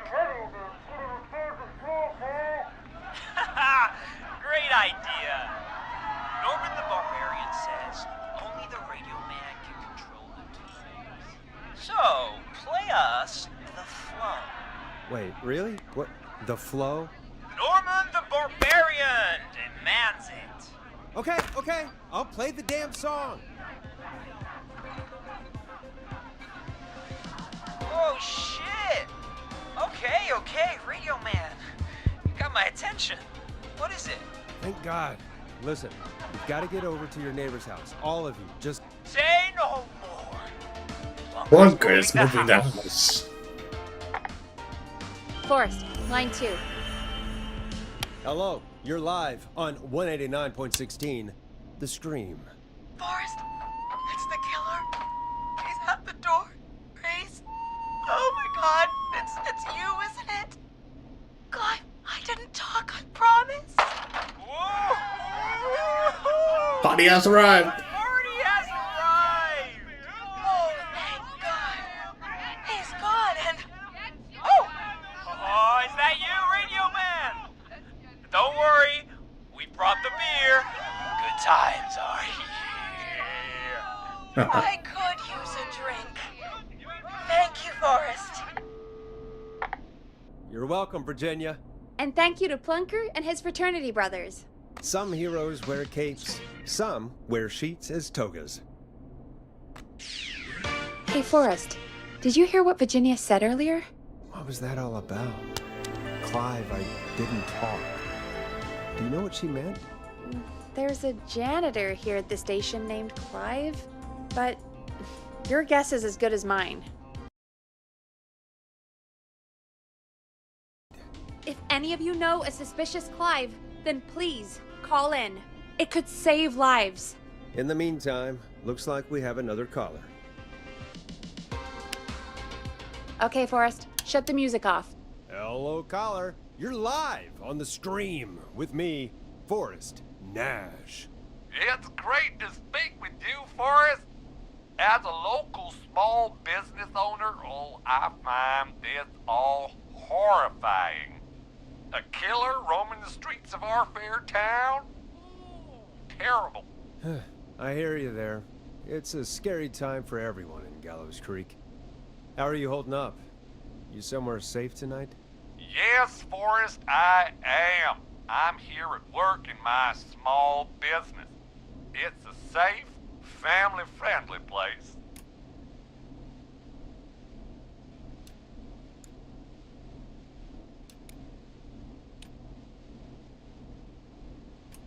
You sure are up late. I guess you must love the work. Oh, I sure do. You know, we're at it all day, every day. And that includes major holidays we've got coming up, like Halloween, Thanksgiving, and Christmas. Oh, it's my life.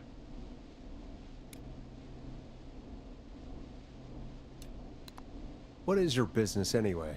Oh, well, I'm not really big on promotion, but since you ask, it's Ponte's Pizza! The best and only pizza place in town! Come on down and get yourself a cracking deal on our 2-for-1. God damn it, Ponte, no! No free ads! I mean, I guess we can't be that mad at him. Calling Ponte's did save Virginia. I can be mad, Peggy. That sort of thing just... I can be mad. Look, he's gone now. We already have somebody else on the line. Just take a deep breath and let's keep going. Evening, caller. This is Forrest Nash, host of 189.16, The Scream, and tonight's 911 stand-in. Hi.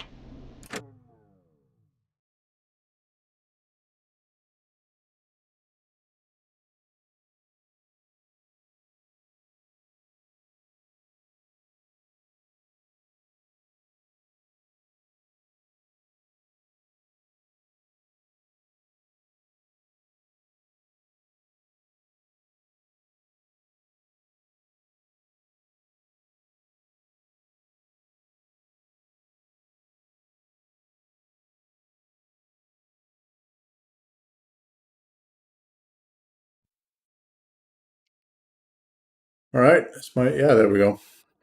So every time Steam comes up with an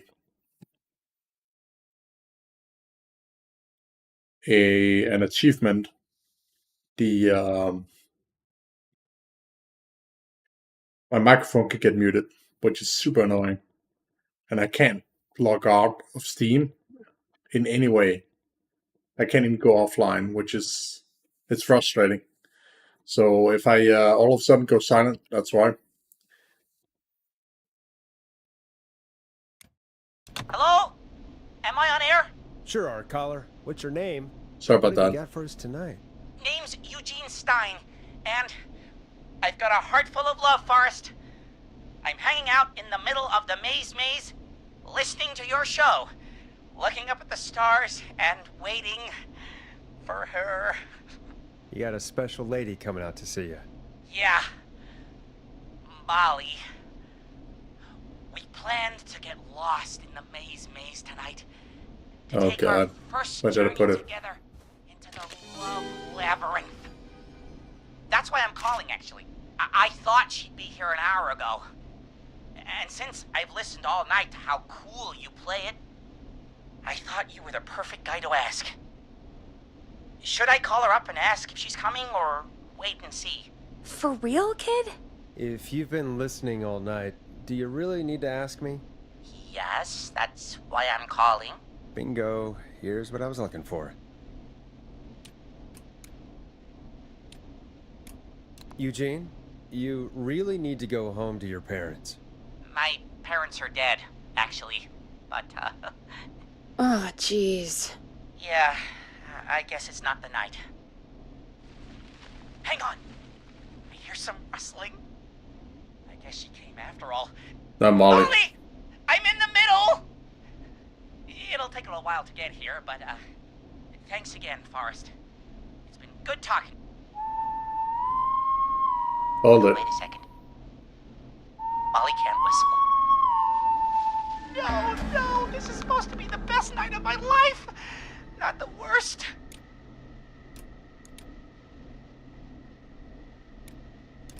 Stay calm, Eugene. We'll get you out of this. Carm! I'm about to die a virgin! Listen, Eugene. Breathe. Hide. And call back in a minute. We'll get you out. I'll do it for Molly. But please, hurry. Already have it. Listeners, while Peggy and I deliberate, here's a track for all you lovers out there.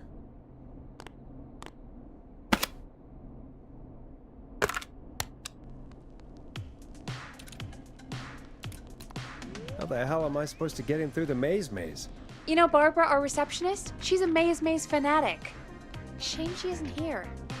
I was supposed to go with her last week, but she changed her mind.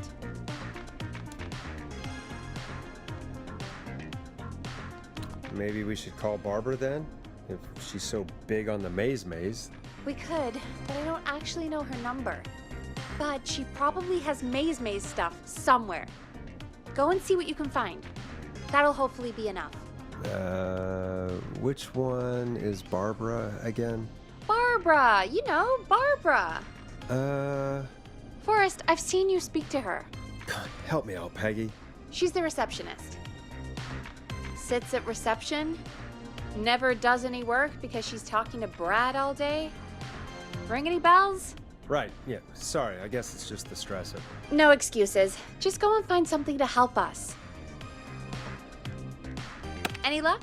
Yeah, I found a map for the maze in the trash. Why was it in the trash?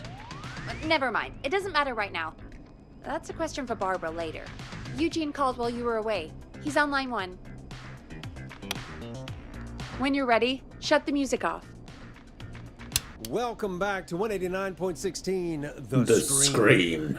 I hope you lovers like that track.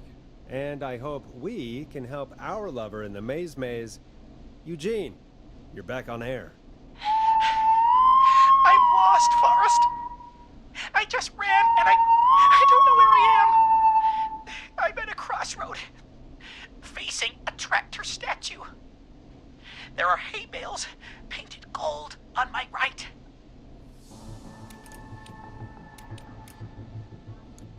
Tractor statue. That's one.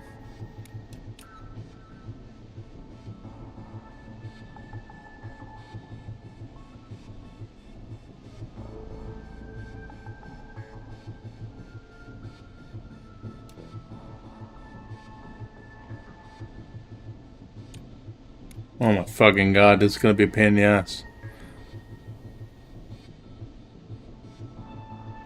Go right. Okay, here I go. This, doesn't look right. No, I'm going back to where I was. Jesus! Oh, shit! He's cutting through the walls! Where do I go?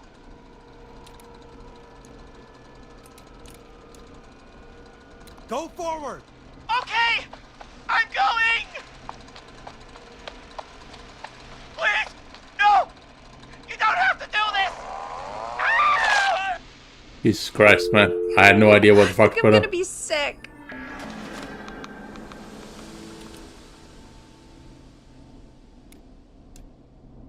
Poor kid.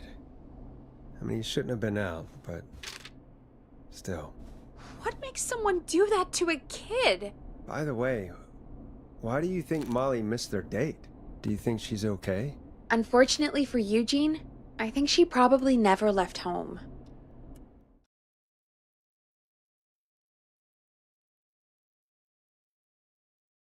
And thank you for calling in, Mr. Walton. We'll make sure to add the town librarian to our list of suspicious Clives. Remember, report a Clive to stay alive.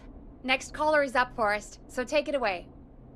Caller, you're through to Forrest Nash on 189.16, The Scream. Hey, wonderful show tonight, Forrest. I don't know about wonderful, but, thanks. What's your name, caller? You can call me Dawn. Could you play my tune, Forrest? Your tune. Sure. Long Ride Home. That old song. Sure. We got it. I think I played it the other day. Thanks. It'll be good to hear it again. All right, folks. Coming up is that old classic. Forrest, I don't think you're gonna find that song. What do you mean? I played it a few nights ago. I know, but, we don't have it anymore.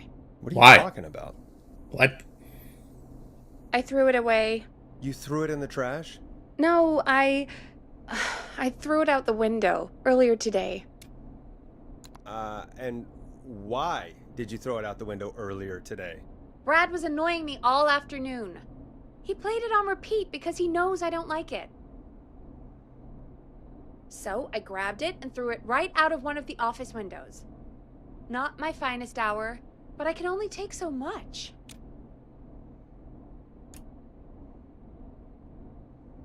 For shame, Peggy. For shame. I know. Let's just play a different song. We've got more important things to think about anyway. Gotcha. Okay, folks. Here comes some unrequested music. Sorry about that, Dawn. Maybe try again tomorrow night. Sorry.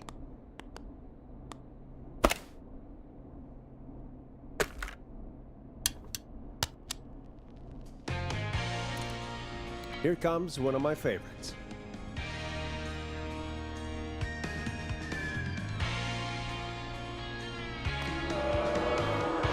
Boo! Of all the songs to request, why did it have to be that one? Gee, Peggy, what did the barn finds ever do to you? Wrote that song, for one. It gets real old when you're forced to listen to it on repeat for years.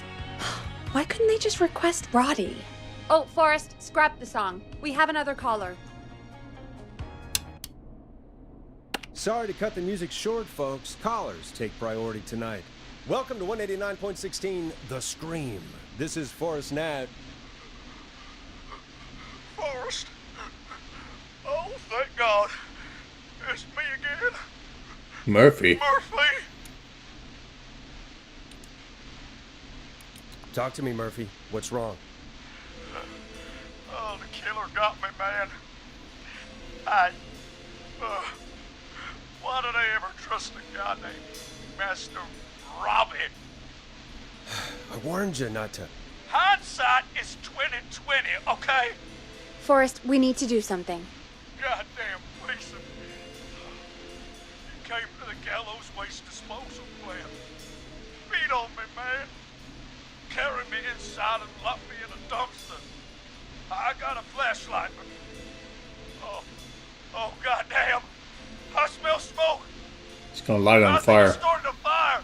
Hold on, Murphy. We'll call for help right now. You gotta hurry, man. I need someone here now, or I'm gonna die. Peggy, get the fire department on the line. On it. All right. Now just... Come on, pick up. Hi. Yes, I'd like to report a fire over at the Gallows Waste Disposal Plant. It's an emergency. What do you mean it's not operational? Why is there no backup vehicle? Oh, god damn it! Forrest, that evil son of a bitch slashed the tires on the town's only fire engine. They can't do anything. But I have a few friends who live nearby. Maybe one of them can save Murphy. Where do they live? My friend Alex lives on the corner of Haddonfield and Romero Street, and Catherine lives on the west end of Myers Lane. And there's Jericho on the east end of Myers Lane. But he's old. Really old. Okay, I'll check the map, see who would be best to do this. Sheriff's office. Where the fuck is the damn fucking waste disposal facility? Oh, it's right there.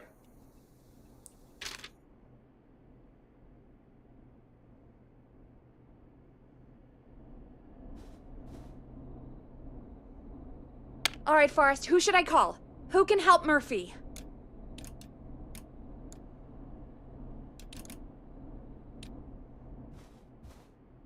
Yeah, well, I didn't actually really know what the fuck the others are. Can you tell me where they are? Where is Murphy again? Forrest, really? He just told us he's at the Gallows Waste disposal plant. I know that. Okay, sorry, I forgot. I need to know where the others are, not where he is. Whatever. Wing it, I guess. All right, Forrest, who should I call? Who can help Murphy?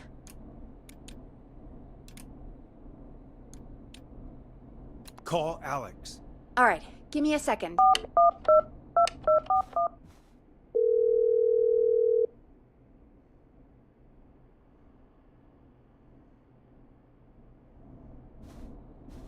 They're on the way. They'll call from the plant. You can direct them from there. Well, let's hope they get there in time.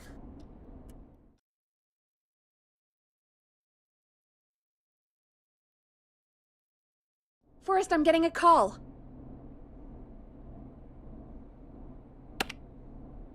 Are you sure you can't? What's happening, Peggy? Alex was too far away, too slow. The plant burned down. It collapsed. So Murphy is... Poor Fernando is gonna be crushed.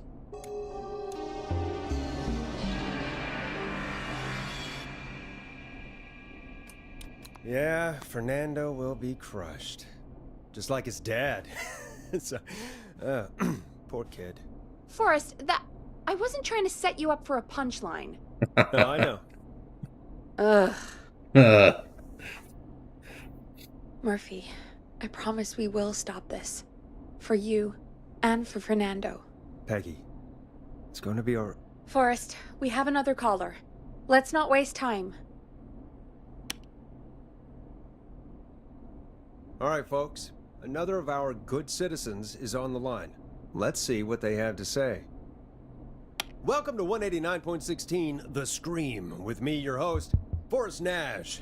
Forrest, Teddy Gallows Jr. here. I just want to say that my thoughts and prayers are with my Gallows Creek neighbors during this awful time. Oh, it's mayoral candidate and scion of the town founders, Mr. Gallows. Are you in danger? We need to be a town of law and order.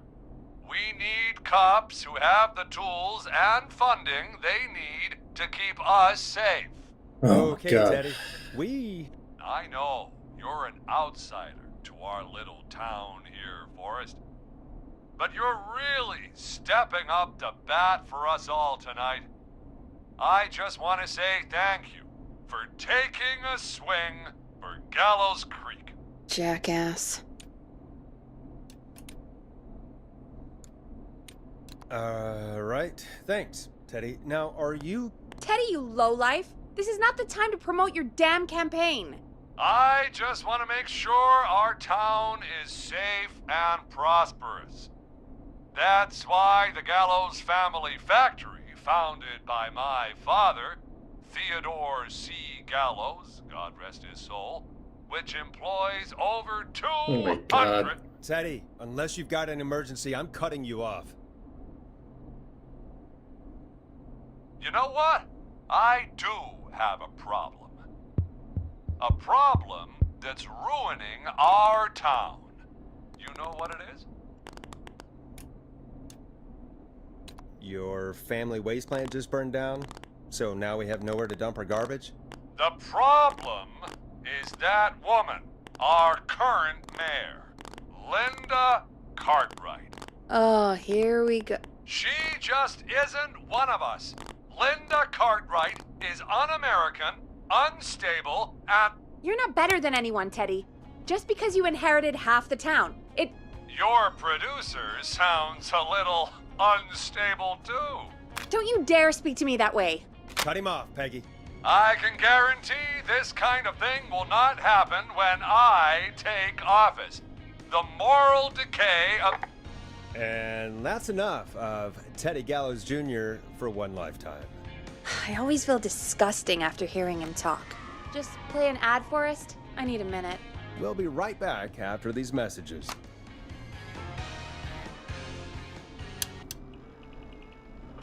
Do you seek ancient wisdom? Do you want to double your power? Are you ready to unlock your inner warrior for only $24.99? Only $24.99. You can become an Ender Warrior. Hell yeah.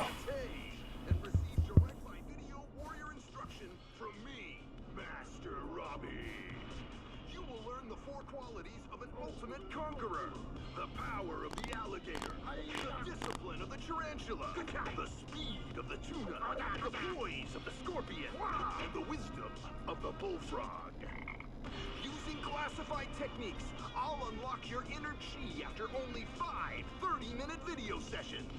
Ultimate power and wisdom can be yours now for the low, low price of only $24.99. Just call 555-7861 USA to take your first step to becoming a champion.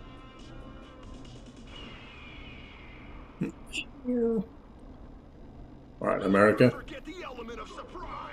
If you buy today, you'll receive 2 additional VHS tapes. The tornado technique and karate lovemaking. Call today. Right. Jesus. You know, after what happened with Murphy, I think... Yeah, we should take that out of rotation. Kind of a shame, though. It is pretty fun. Yeah, I bet karate lovemaking sure is something. Is Forrest Nash at a loss for words? Let's just get to the show. Apologies, folks. We must have left that tape in rotation by accident. I think it's fair to say that's one deal you can skip. But what you can't skip is what our next caller has to say. Caller on line 1. Hello, caller. You're live on the Scream with me, Forrest Nash. Here we go again. Hello, caller. Who is this? I need the police. I'm Forrest Nash. I'm standing in for 911 tonight. What's wrong? There's a guy hunting me and my friends. I think he's killed some of them already. That's him. He's just outside. I can see him from up here. God damn it. She's just a kid. Where are you? Are you somewhere safe? Oh my god. Oh my god. Stay with me, kid. Focus. I can't do this. Yes, you can. Focus. Tell me, what's your name?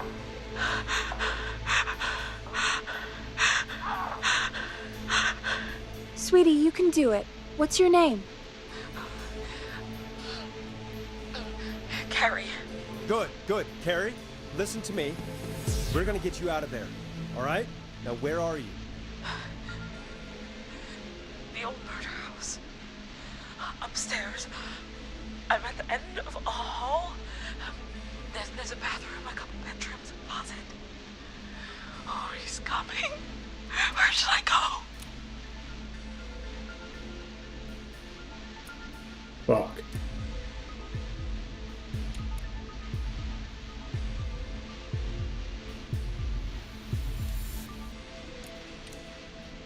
Go to the closet. Okay, I'll...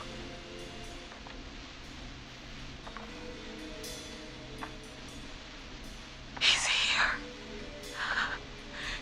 He's here. He's gonna kill me. Forrest, I don't think we can... Don't move!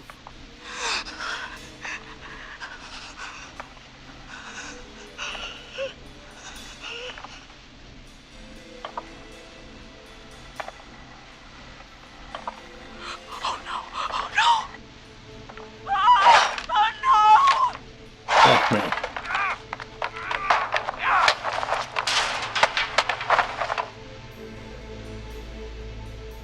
Forrest!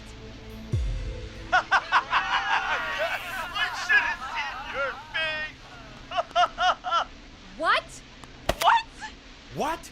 Are you kidding me? Okay, what the hell is going on here? Oh, joke, jeez. Wait, isn't that... Jimmy, that wasn't funny, you sicko! Of course I called the cops, but some guy just answered instead. What guy? Forrest Nash, what the hell are you all doing? It's prank night, old man. We're just having fun. That's the kid! The kid who called in earlier pretending to be the whistling man. That's it. I'm out of here.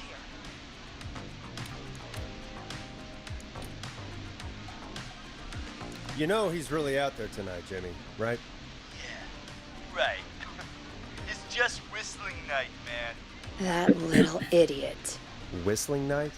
Whistling It's a night? stupid tradition. Especially stupid since that one kid died back in... Would you take off that stupid mask if it's hard to breathe? Who's under there anyway? Is that you, Seth? Idiot! Seth is right next to you. That's, wait. Oh no. Who are you? Oh no, man!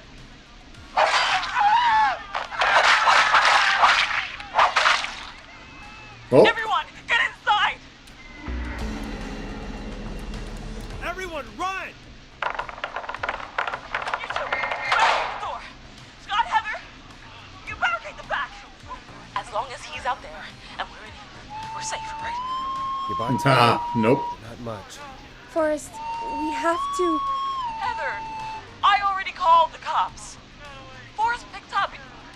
He's the best we're gonna get. Who is with you, Carrie? My friend, we drove out to the old murder house and... Oh, of course! The van! Who's got the keys? Jimmy had them. Jimmy. You did.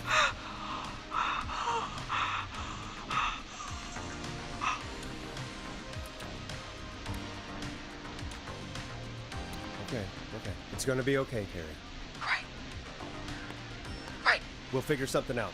Between all of you, there's gotta be a way to beat this. Just sit tight, okay? Heather, shut up. If we do that, we're gonna get killed. If only Jeannie were here. Jeannie? Jeannie McPherson? Our intern Jeannie? Yes. She's my best friend and the smartest one out of all of us. She stayed in tonight. Forrest, listen. We'll see what we can come up with, and, What? Scott, you're not any good at... And... No, Chad. It's Out of all Chad. of us, you're not the one to... Everything okay? No. We're figuring out a plan, but everyone's volunteering to do things they're just bad at. I think we could figure out what to do, but I don't think we can agree on who should do what. I think you'll have to be the tiebreaker, or else these idiots are gonna get us killed. But I... Shut up, you... Forrest, I'll call you back. But I don't know anything about your friends.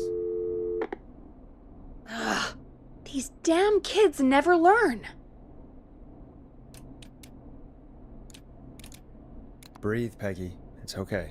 Ugh, they do this kind of thing every year, Forrest. People get hurt. All right, folks. We're gonna work out a way to save Carrie and her friends. This next one goes out to all the trapped kids out there. Smooth, bro. Smooth. You'll like this next song. Peggy, you mentioned something about their friend working here? An intern? Yeah, Jeannie. Seems a nice enough girl, but a bit head in the clouds, you know? Not sure why we took on an intern. We really didn't have the office space for one. Poor thing got tucked away in a dark corner somewhere downstairs, I heard. All right, I'll go see if I can find her desk. Hopefully she has something we can use.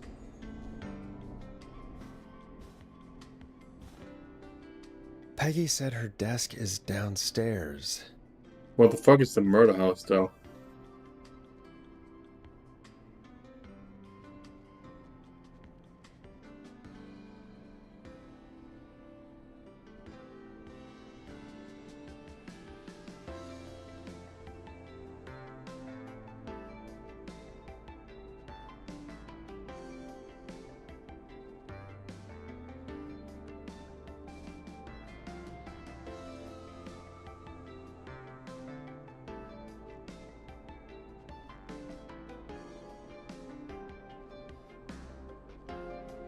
So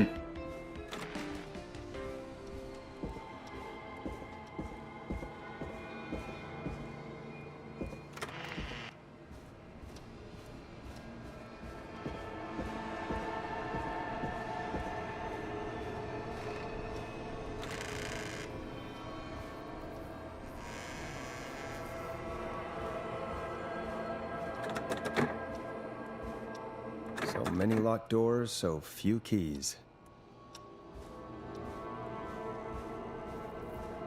Having fun, yeah. It's an okay game. It's just difficult to keep track of where people are and be able to save them, you know? But that's kind of part of the game, I guess.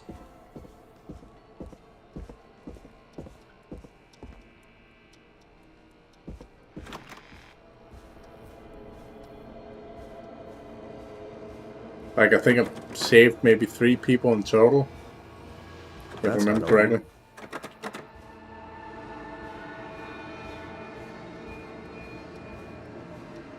So the intern is supposed to be tucked away in a dark corner somewhere in here. What? Not a chance.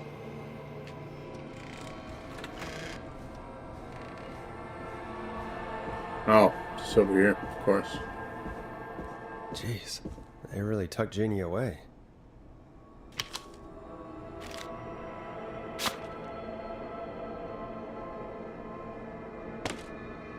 Friendship quiz. This might work.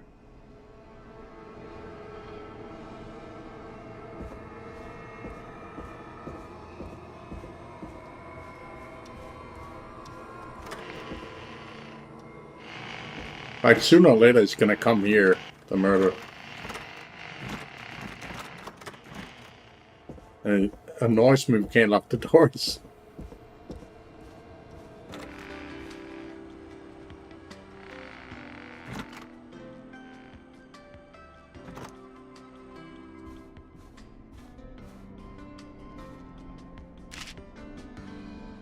Hey, you find anything that'll help us out? Yeah, I found a friendship quiz with all these kids on it. If you think that'll help, then good enough. Carrie's on line 1, whenever you're ready.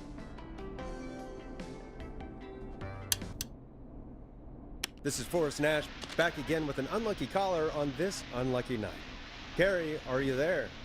Yes, we've got a plan, but we can't agree on who should do what. You want me to be the tiebreaker? Exactly. I'm ready. What's the first step? Okay, first things first, we'll need a spotter. Someone who can keep an eye on the killer. We'll need someone on the roof. It's gonna be a hard climb. We're deciding between Heather, Kyle, and Hot David.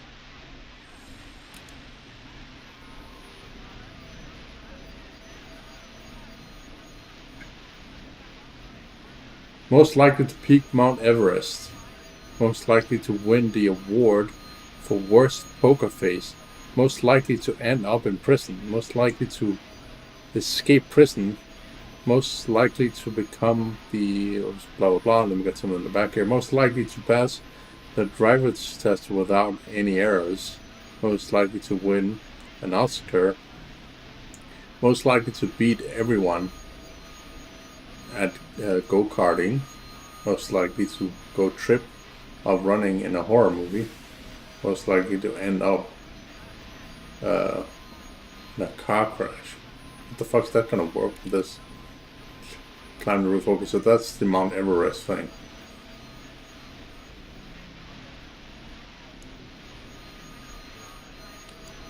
Hot David. Hot David, I don't know if running up the roof is really possible, but I guess we'll see. Part 2. The Whistling Man padlocked the gate back to the road.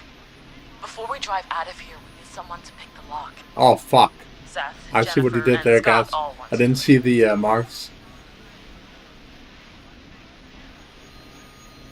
You were right. It's Heather. Who should pick the lock? Like, yeah, man, I'm tired of when I'm playing this too. So, like, I'm just picking games and playing random shit, you know. Like, I thought it was like they had put the names in the correct order and not the markings, you know. Fuck me.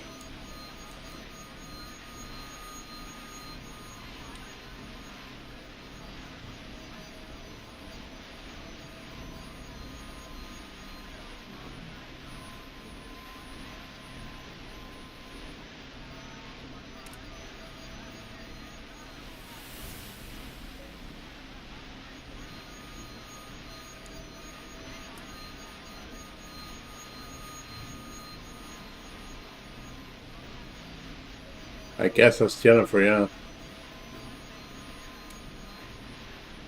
Jennifer. Jesus, Jennifer, you carry a bump key? Why didn't you say so earlier? Anyway, that brings us to part 3. Getting the van keys.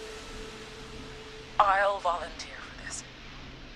I don't know Jimmy as well as you guys, so it'll probably be easier that way. Then it's part 4.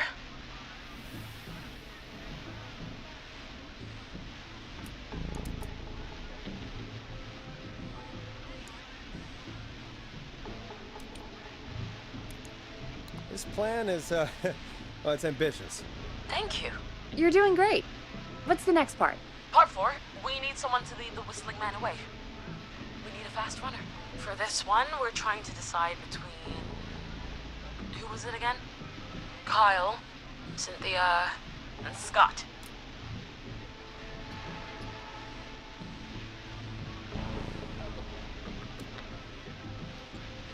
So both Heather and Hot David can do that. But none of them is on that list.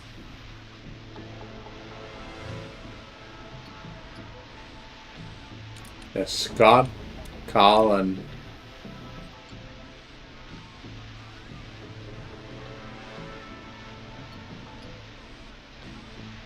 But yeah, they're not there.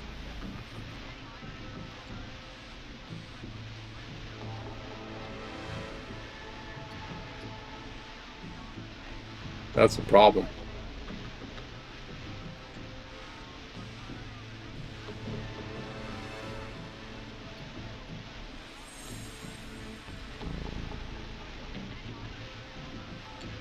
Oh, so that's the trip thing.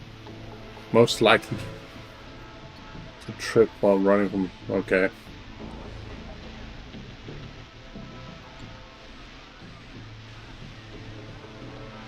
Well, we're gonna set Scott on that, I guess.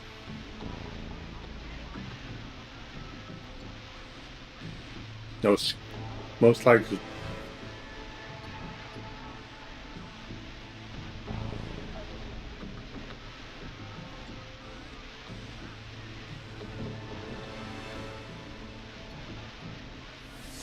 Scott.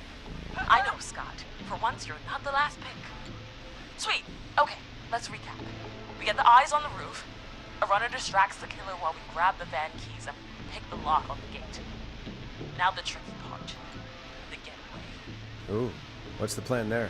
Well, we can't all outrun the Whistling Man. But he thinks we're just a bunch of stupid teens. So, let's use that against him. Part 5. We trick the killer into a trap. Someone can pretend to be injured. Who would make the most believable bait? Who you got? We got Lisa, Tammy, and Cynthia. Most likely to win the award for worst poker face.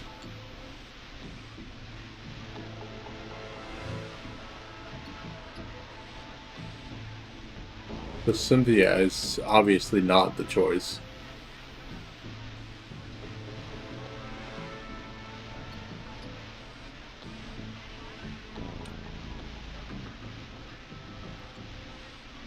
And Lisa's not even on the list.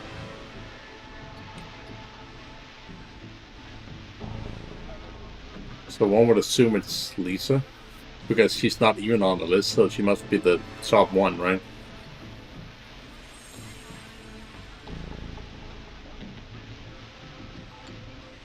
Lisa. You're right, Lisa. Having to smile at rude customers is perfect practice. That should take care of the killer. And then it's time to get out of here. Finally, part 6. We need someone who can drive us through the woods and back to Gallows Creek alive. Who's our getaway driver? Should I it be? don't relate to that. Who have we got? Chad? Cynthia? Oh, whatever. Forrest, you know what to do.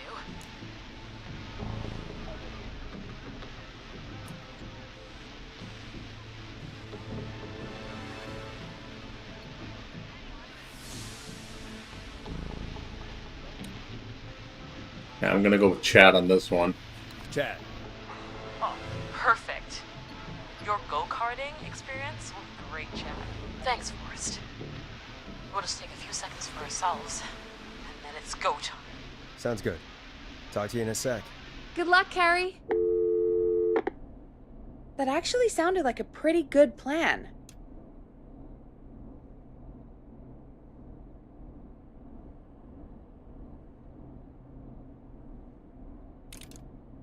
Yeah, I think they're screwed. Well, let's hope you're wrong.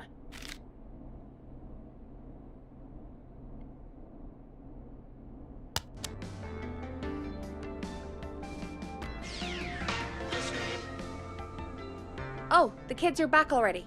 Line 1 again.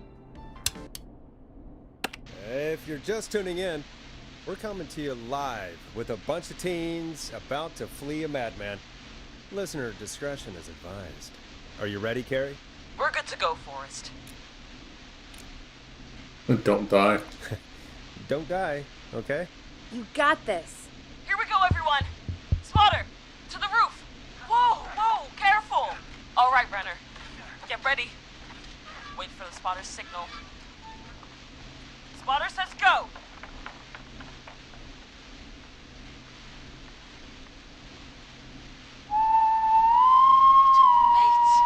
Lockpicker, go! I'll get the keys off Jimmy.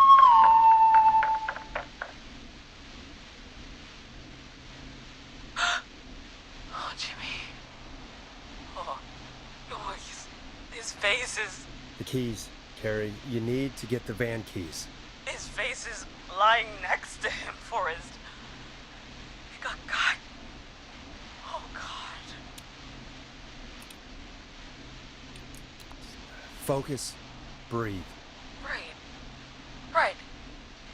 The van keys. Oh, Jesus! The whistling man got the runner! Where's the key? Where's the key? Got him!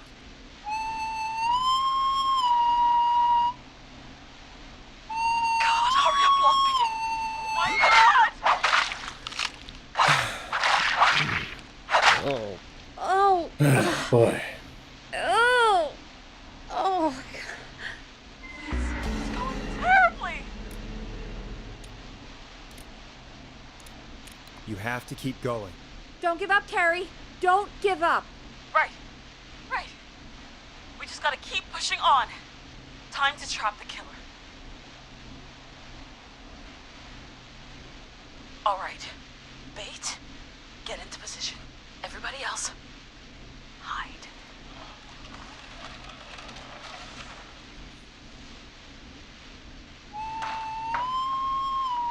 Okay, performer. Now, act like your life depends on it. It does. Oh. There he is. He's buying it.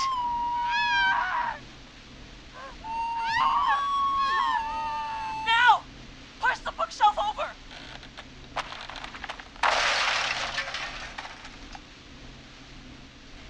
Oh my God! He went through the floor! Spotter! You need to climb down now! We gotta go!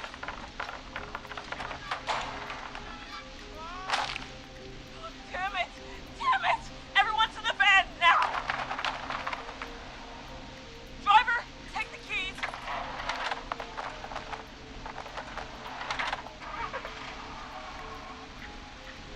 The damn gate swung shut.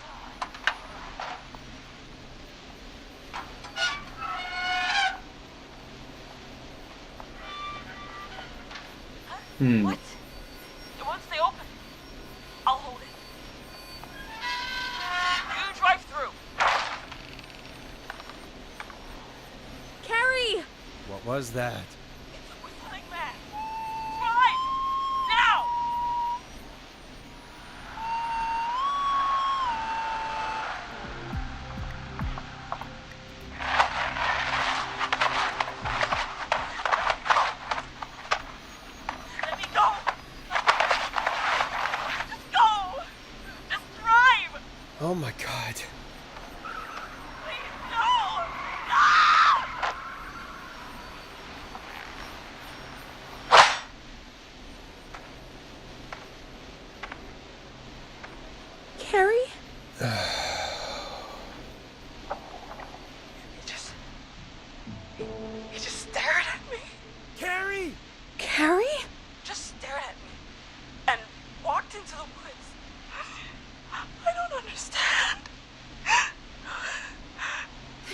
glad you're okay. Can you get somewhere safe? I can make it home. Thank you both for helping. If you hadn't, It was your plan, Carrie. Don't and it fucking was a linger, great man. plan. Get the fuck out of there.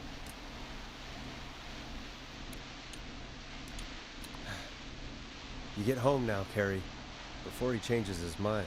Right. I need to get home. Breathe, Carrie. You're okay now. I'll call you when I'm somewhere safe. Talk to you then. Hey. Folks, that was We saved some. Our thoughts go out to the parents whose kids won't make it home tonight. For any kids listening in, please stay inside and stay safe. And parents, hug your kids extra tight tonight. Here's a song for the girl walking home in the dark.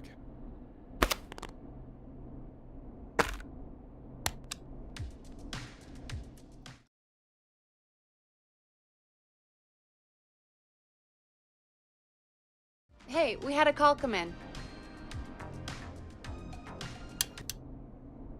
Forrest Nash here. Listeners, we've got another caller live on 189.16, The Scream. What's on your mind, caller? Hey, Forrest. I just wanted to phone in and say that I think I speak for everyone when I say that you're providing a real service for Gallows Creek tonight. It's cool what you're doing, man. I'm just doing my job, friend. Anyway, tell me about yourself. What's your name? Are you keeping safe tonight? Yeah, man, I'm good, thanks. I'm at my roller rink, trying to get everything ready for the Harvest Festival tomorrow. I had a guy from Starling Security here earlier installing the Starling 4000 system, Starling. so I'm a little behind. As for my name, my friends call me Roller Ricky, and I now consider you a friend, my man. You sure talk a lot. It's just passion, man. I got a lot of thoughts going on, you know? Sounds like roller skating is more than just a job to you. So is this vocational? I wasn't always Roller Ricky. Once upon a time, believe it or not, I used to go by just Ricky. Yeah, back then, things were No pretty promotional. rough. I used to roll with a bad crowd. Not all bad, but there was one guy. Anyway, some bad stuff went down. I harbored a lot of guilt for a long time and turned to the bottle. I didn't really talk about it or even know how to talk. It's just how it was. That bottle took the best years of my life. Or so I thought. It's never too late, Roller Ricky. How did you turn things around? I joined a support group. I opened up about my problems. Sharing that burden just took so much weight off. It's a long story from there, but I found roller disco. I learned how to have fun again, cutting loose and making shapes. Now whenever I get down, I get down. I'm finally free from it all, man. It's important just to talk to somebody. That's the first step. Ain't that right, Max? Aw, hello, Max.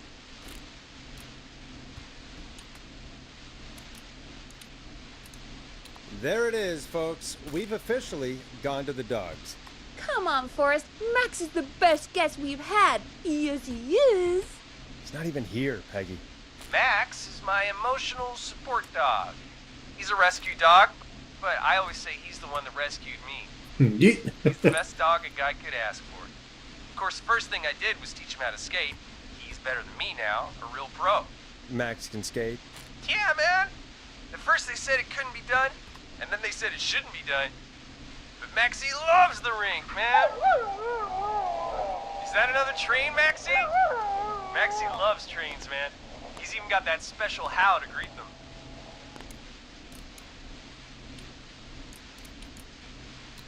I'm sure your neighbors must love that. Maxie appreciates all the positivity you're throwing out, my man. You know, I'm actually hosting free skating lessons tomorrow at the festival. I think it's a great opportunity to give back to the community. Man, all this talk of skating's got me itching for a boogie. Before I switch my radio off for the night, could I request a song for us? Something I can groove to, you know, something funky. It'll be me and Maxie's final boogie breakdown tonight. Then I think we'll take it down a level. I can do that. Thanks again for calling. You and Max, be safe now, okay? Bye, Maxie. You got it, man. Peace. Well, folks, this next one goes out to Roller Ricky and Max. Enjoy. Hope you enjoy this one as much as I do. I really needed that call, you know, after everything. Yeah, I get that. You talked a bit much for my taste, but it is inspiring to hear somebody come back from the brink like that. Yeah, that's what I meant. You were thinking about Max on skates, weren't you? Well, would you look at that? Another caller on the line. What are the odds? Better take it. Again, let's go. Welcome back to 189.16, The Scream. This is Forrest Nash. How are you tonight, caller? I'm doing okay. Hi, I made Carrie. it home safe. Good. Hey, I just wanted to thank you for doing what you could earlier. You know, even though not everybody made it, and, I don't know. Hey, it's okay. You were so brave earlier. You're safe now. I wanted to ask you why. Why he didn't... Why am I... Why what, Carrie? Why did he spare me? After what he did, why let me go?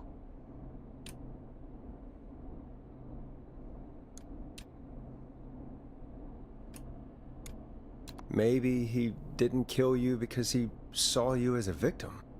Maybe. But why would that stop him from killing me too? After everything he did to... These stupid hazing nights have to stop. Carrie, you did so well tonight. Stay safe and rest. Help is coming to Gallows Creek. We just need to hold on. Thanks, Peggy. Hey, Forrest? Could I request a song? Of course, Carrie. What song? Any song by Blast Processor. And thank you. This next one goes out to Carrie.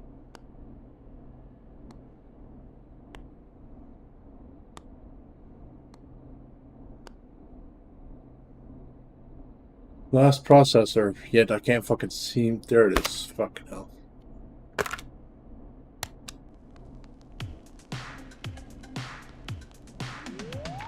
You know, what Carrie just said has really got me thinking. About what? The whistling man left her alone. Why? There must be a reason. When it comes to Guess he mass knew her. whistling killers, I don't think a reason is a key part of their process. Well, it's something to consider. I need to take a break. If you want to stretch your legs, now's the time. Just hit the Peggy button when you want to get back on air.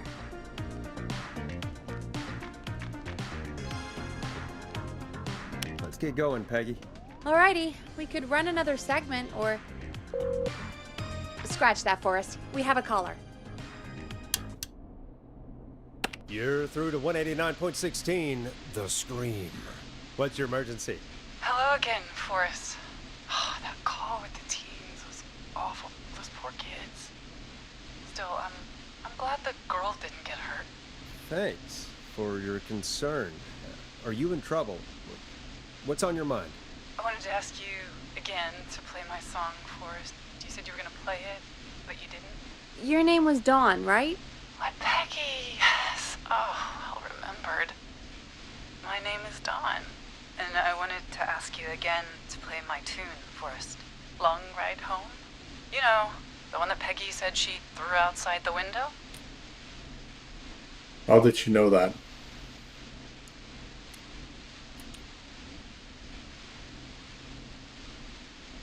But we don't have that song. As you just said, Peggy threw it out the window. But, Forrest, you do have it. It's just outside the window. There's a serial killer on the loose. I can't just go outside hunting for a record. I'm really sorry, Dawn, but we just can't get it right now. But wasn't the Whistling Man just at the old murder house? It's miles from the station. It won't take you a second to grab it. Call us back tomorrow when this is all over, Dawn, and I'll gladly play it for you then. No, that won't do. Don't worry. I think I can bring you around. Forrest? Peggy, I'm calling with more more than a request. I know something. I think I know who's gonna be next.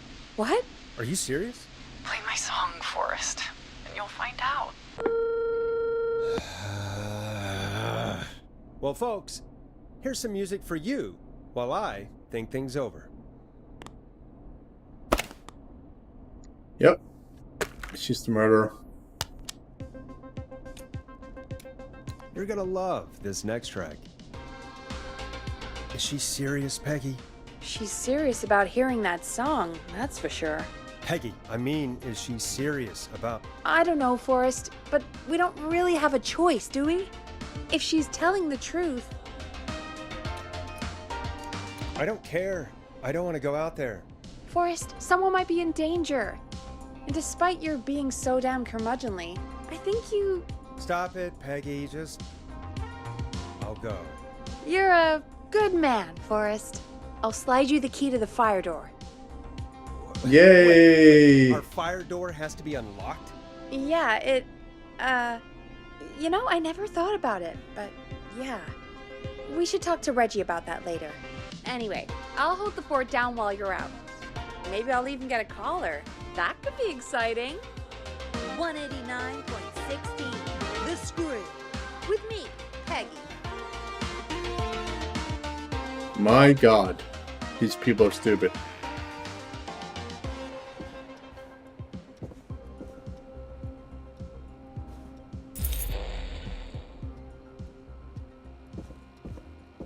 Locked tight.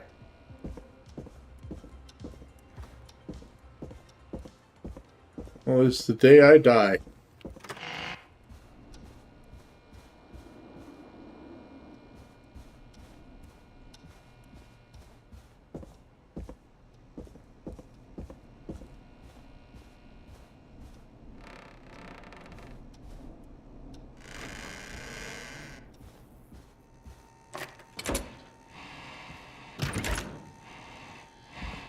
Yep, that's where I died earlier. Oh, yeah, the other guy died earlier. You know, I hope she'll be happy when I'm brutally murdered by the Whistling Man. Out here, in the open, alone. Yeah, he was right there.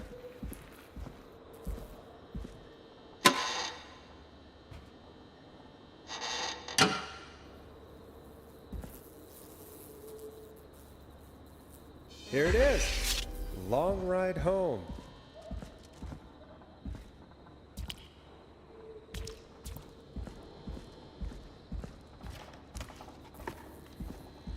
Of course, it locks behind me. And of course the key doesn't work on this side. Fantastic. Maybe there's another way back in through the basement. A door, elevator, something.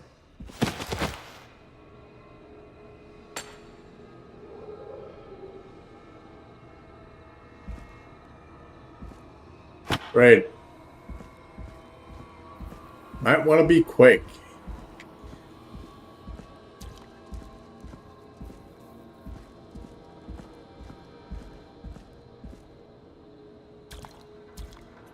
Could use a door stopper, yeah. That's just fantastic. Looks like I'm gonna have to hunt around for some new fuses.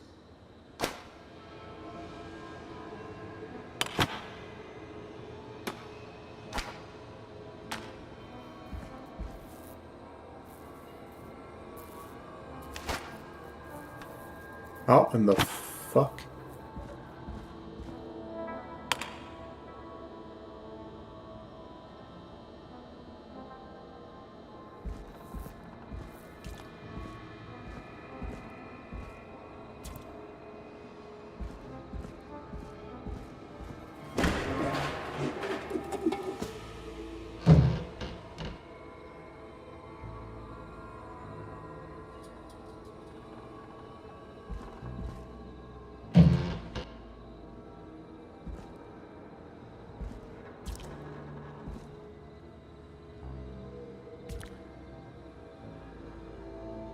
Yep, them convenient fuses, man.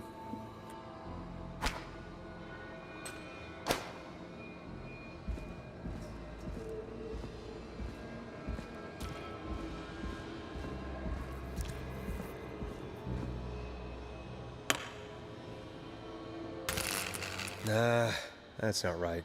Do the fuses add up properly?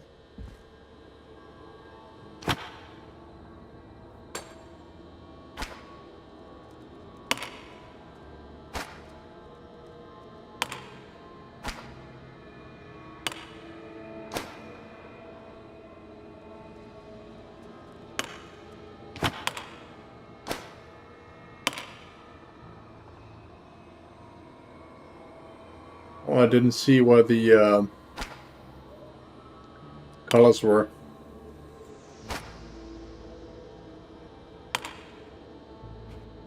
Looks like I'm gonna have to hunt around for some new fuses. See, these had numbers on them.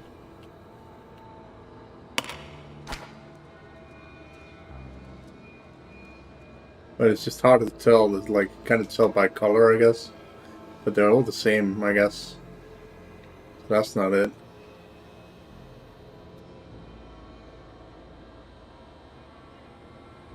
Oh, 70, yeah, I didn't even see that. Fuck, I don't even think.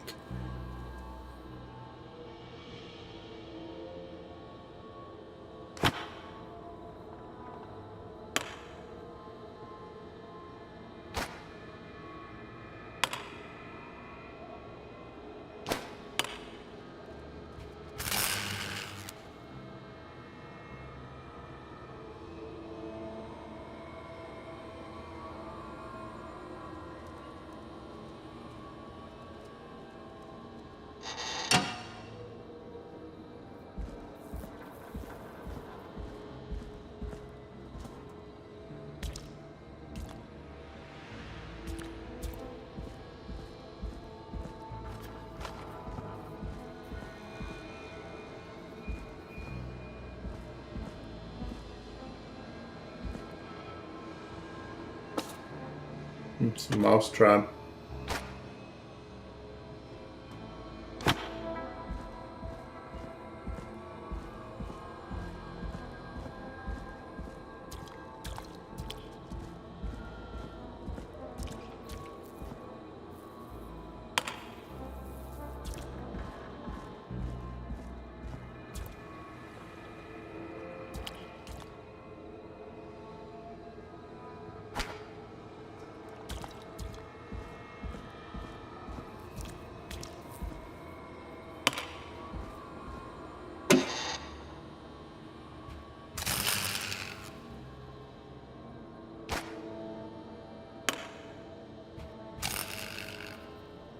Yeah, he doesn't say anything now.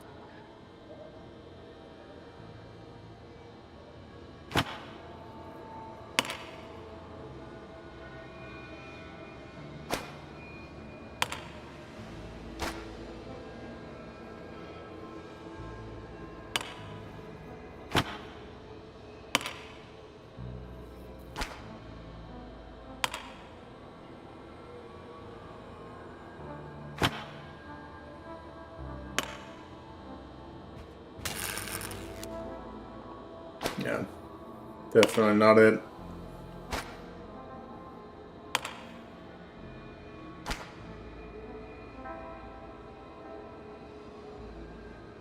Yeah, well, they don't have cell phones or anything like that, you know, so...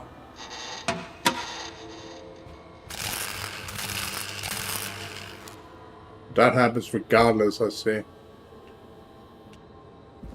Alright, let's see if we can find anything else.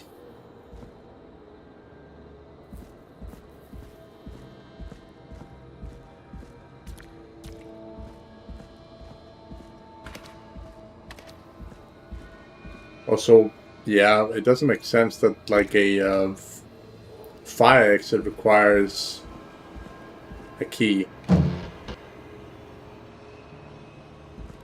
So what's up with all these fucking green fuses?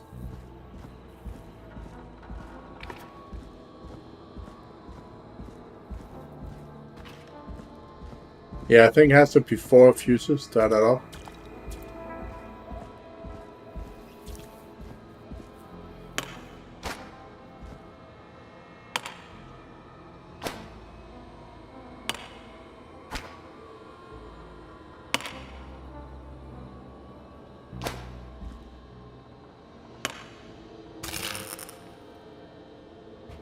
That doesn't do it.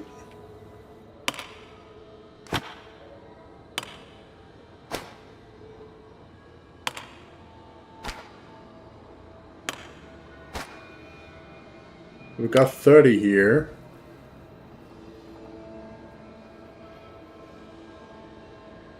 That's only 5, so these are just completely useless, the green ones.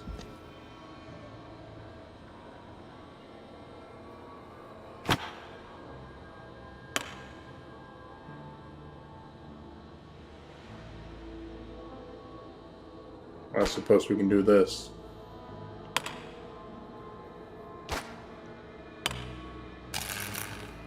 No.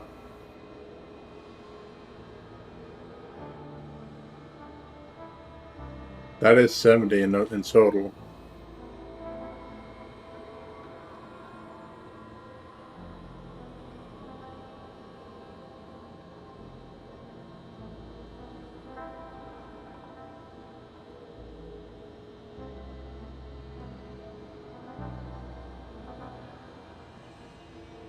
That's 60, I'm an idiot.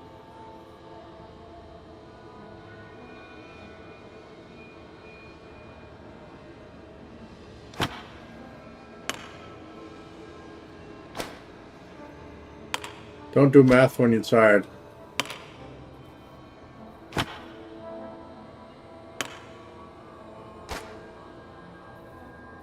We need to use 2 years.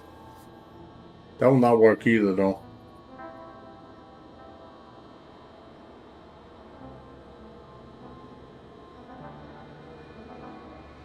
We need another red one, otherwise it doesn't work.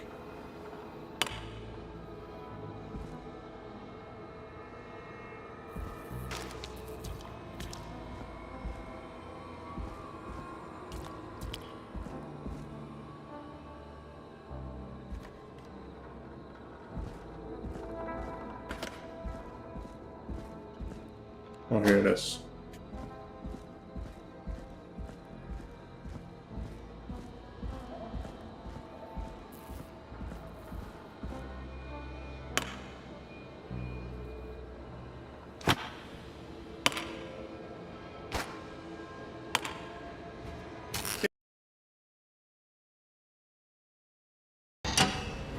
Did my mic die?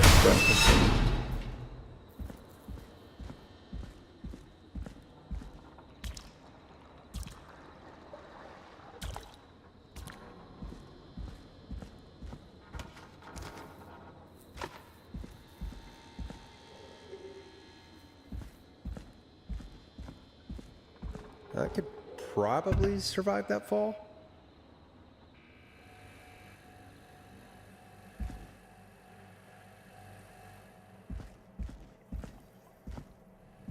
Looks like the janitor's closet. What did Peggy say his name was? Clive? What in the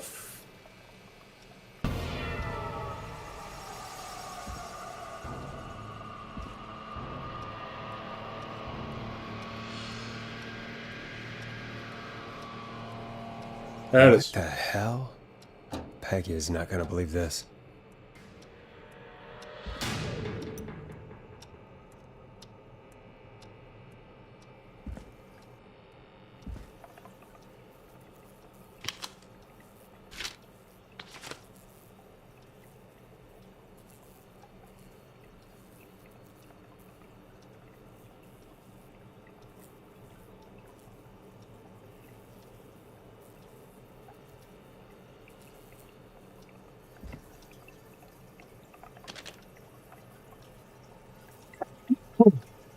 Jesus Christ, dude.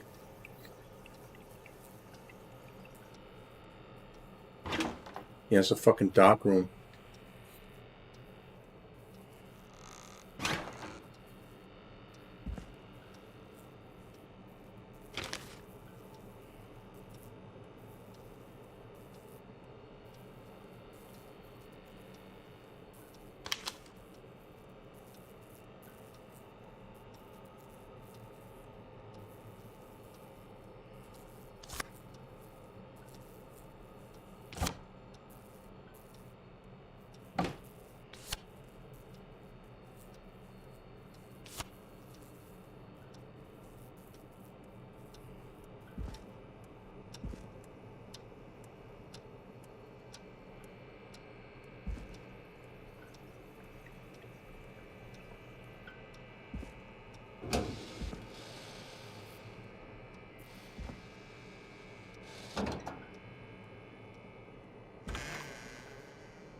I wonder how the show's going.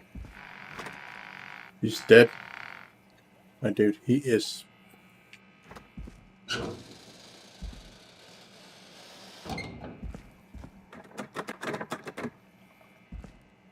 Yeah, she's dead up there, for sure.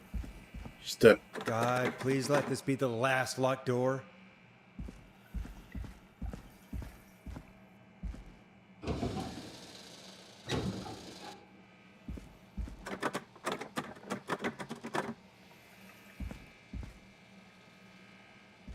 How am I supposed to get back up there? All these fucking locked doors everywhere.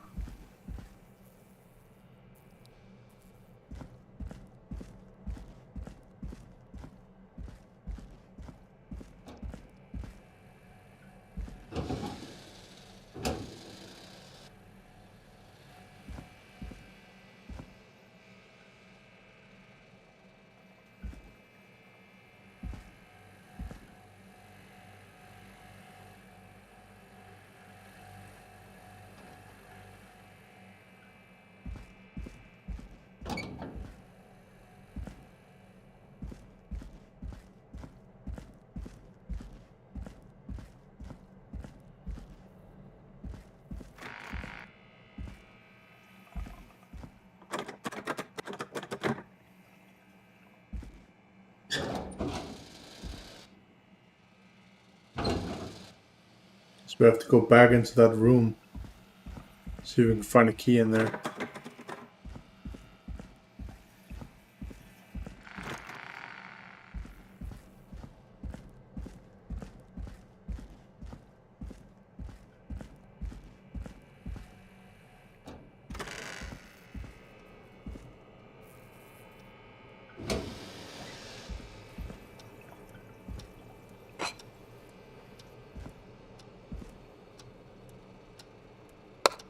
Oh, mine is right there. Ah, there's the beautiful key. I should be able to get back to the studio now.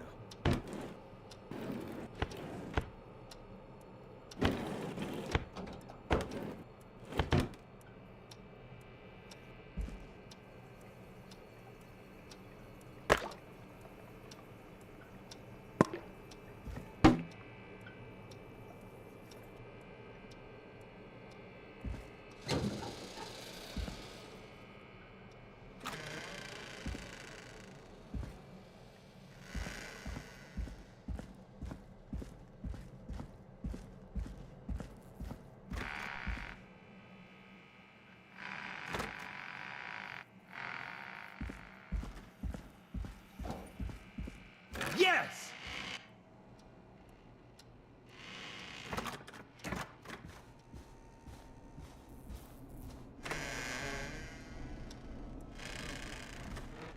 Jesus Christ, man. Jesus Christ.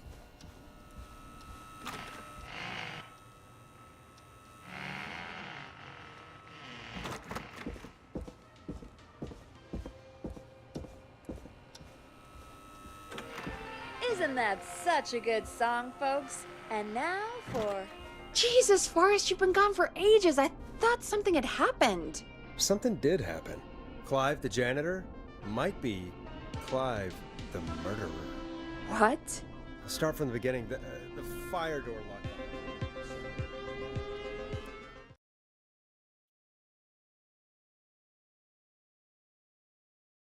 240. Why did you heave that thing all the way up here? Because the basement's creepy as hell, and I don't like standing around down there. Fair. All right, let's run through this again.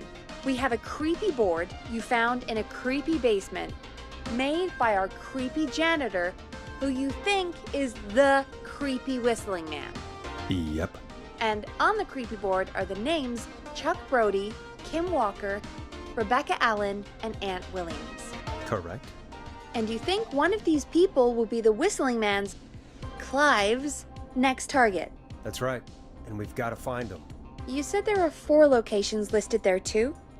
The hospital, the power station, the gas station, and the trailer park. Clive must think the target is at one of those locations. Forrest, you're gonna have to figure out if any of the potential targets are at one of these locations tonight. Hit the button if you need any help.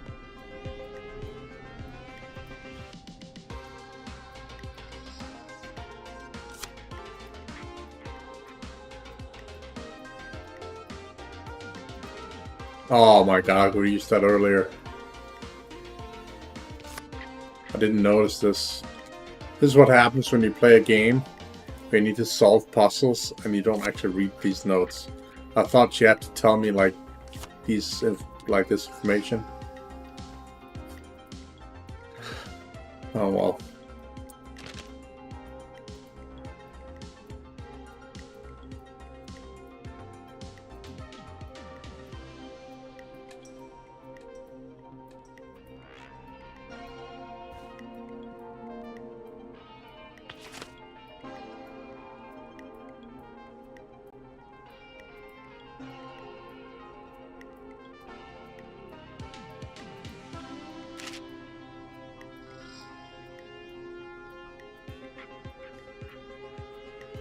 But we got everything down from down there up here. So.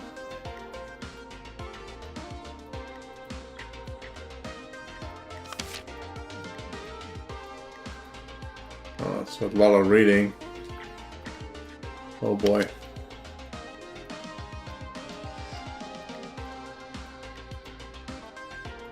Call for destinations to help Chuck Brody.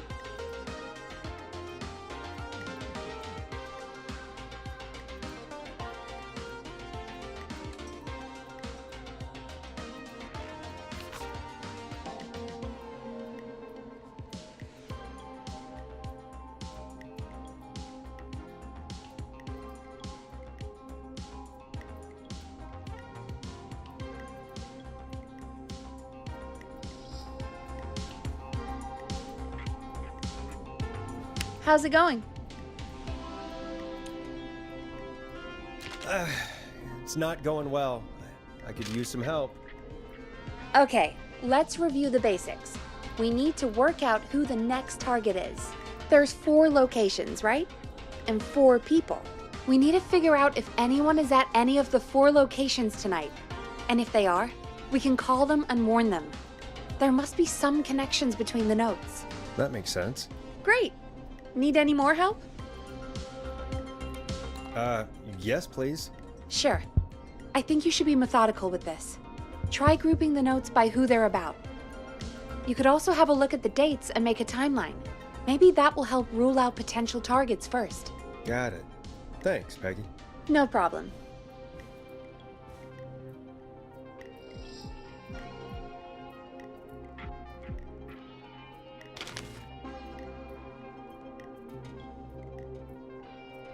Sale price.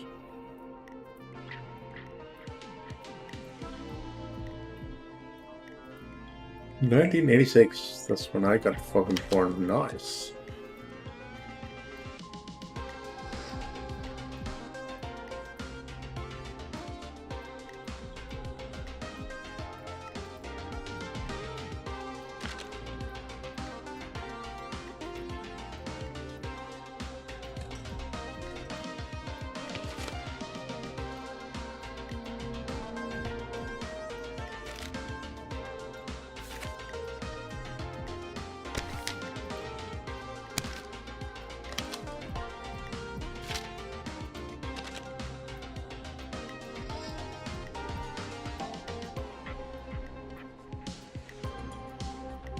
Athletics club, car club. What does it say at the bottom there? Also car club, improve club.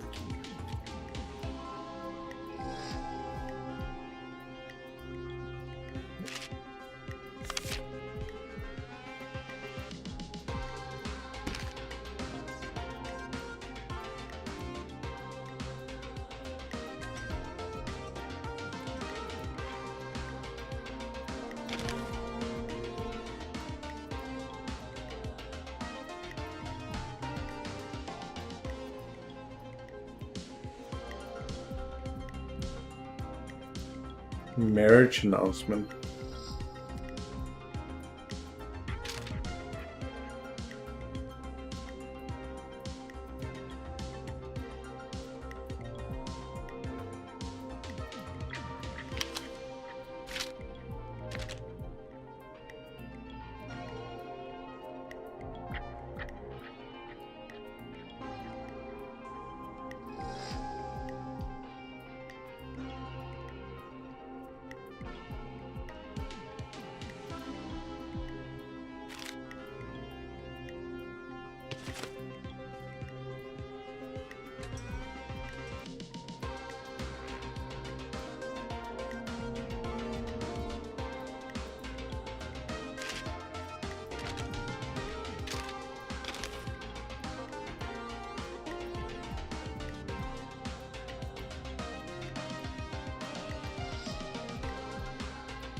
How's it going?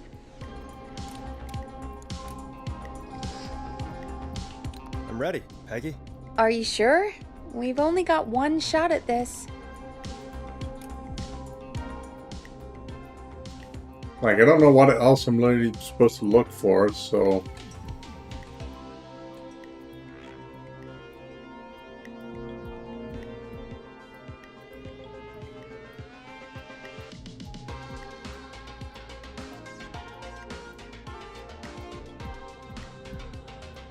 Oh, let's just swing it. I'm sure. Let's do this. Okay, name first. Who do you think the target is?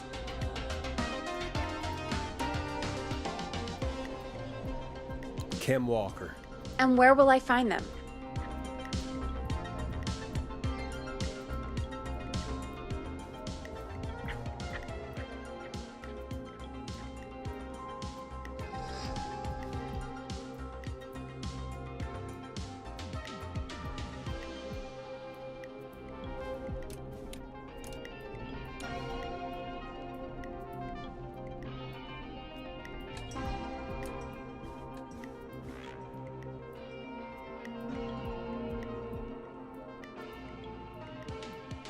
I really should have done more research.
September 3rd.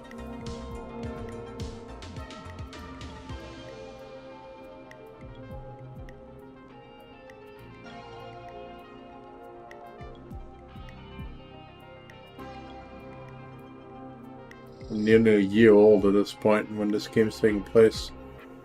Damn.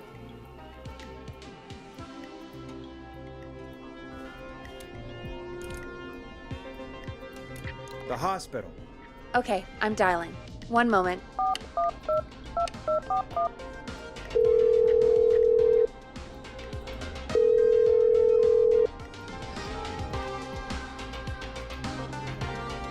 Forrest, I'm through to the hospital, but they say there isn't anyone by that name there. What? Then who? Jeez! It sounds like something blew up. He's using bombs now? Oh my god. The call board. One moment. Forrest, I'm getting so many calls. Just let me... I'm gonna take us off air for a moment. Peggy, what's happening in there? Peggy. I'm back. He blew up the gas station, Forrest. Okay. I spoke to the fire department and the hospital. The fire department is useless now, as you know. And, the hospital's only ambulance was at the gas station.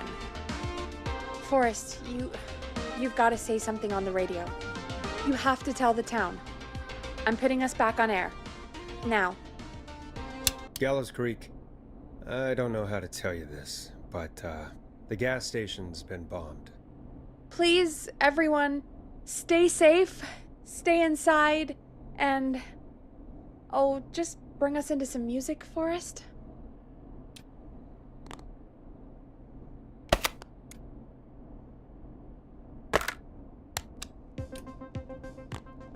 Same fucking shit. Can we just... This is something else. Careful with this next track, listeners. It's dynamite. It's dynamic. Forrest! Oh, man. Might as well fuck around.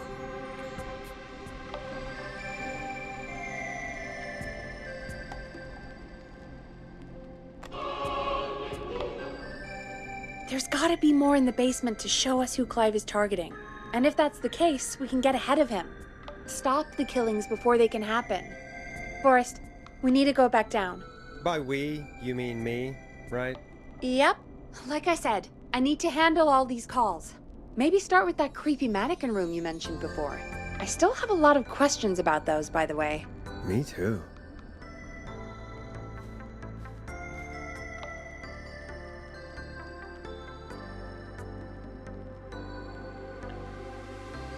What the fuck would... God damn it, man.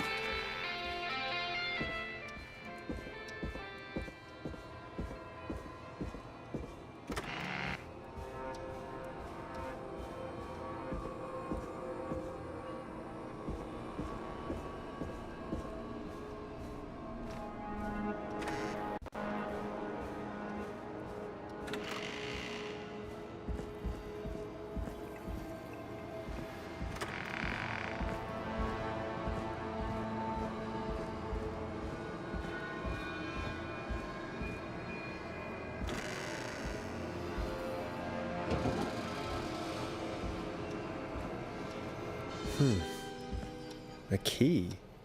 Was this always here? I must have missed it when I brought everything upstairs. What key?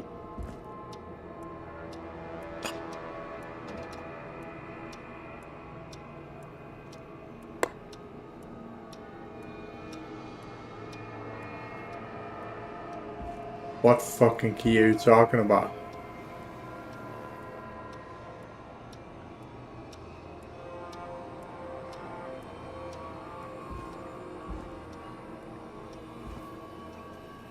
Oh.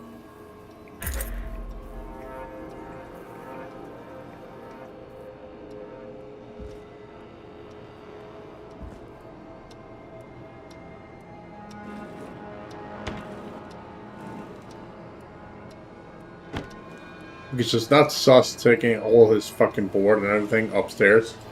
So when he comes back, he knows that we've been down here, you know? Dumb idea.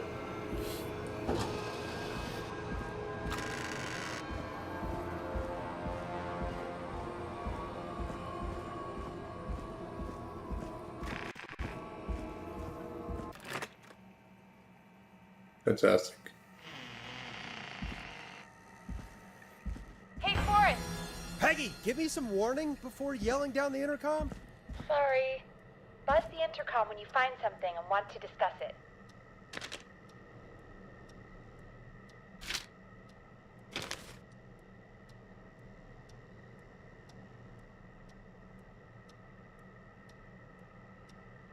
Is that a cassette tape?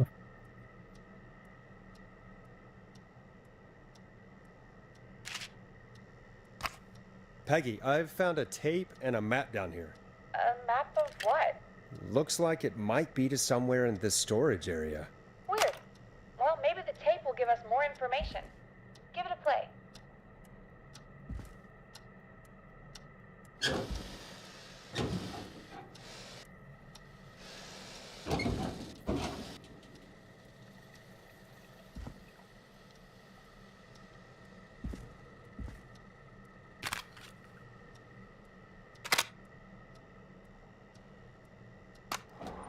George Barrow, 1968. That's when this It's all began for me. Follow the maps.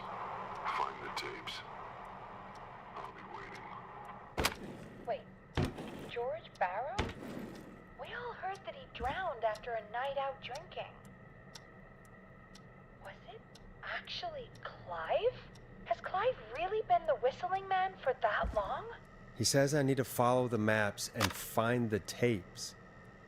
I guess that's what this map is about. I think we need to see what else is hidden down here. Be careful, Forrest. Keep looking. Buzz the intercom when you found something.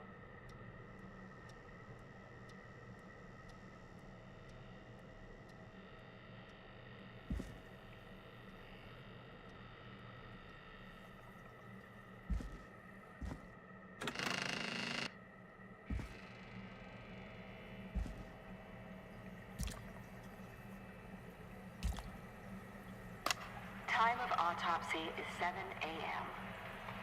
Cause of death is asphyxiation from drowning.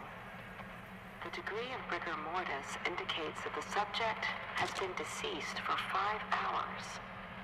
That puts the time of death...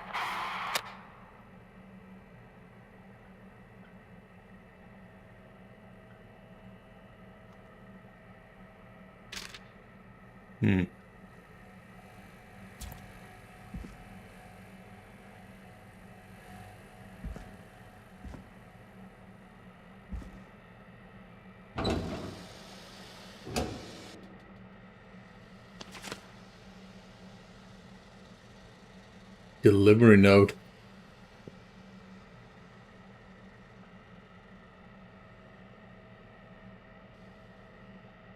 Unable to install. New parts, new installation date. Client opted for manual installation.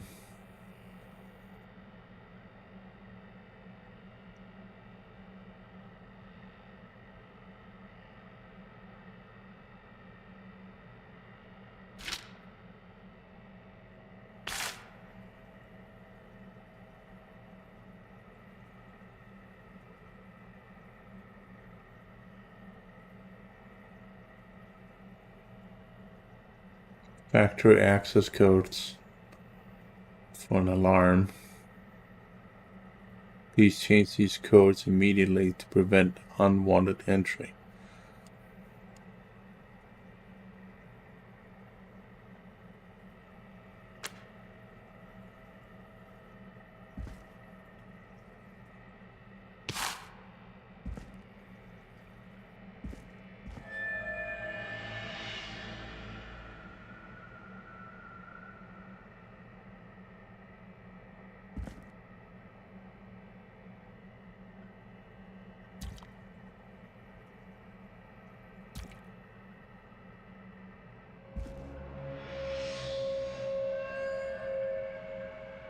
You fucking music, stop it.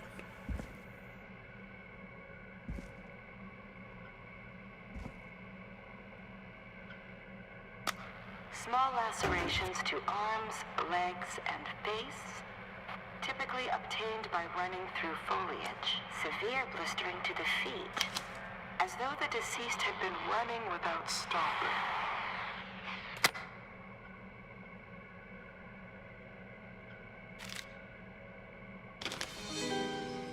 This looks useful.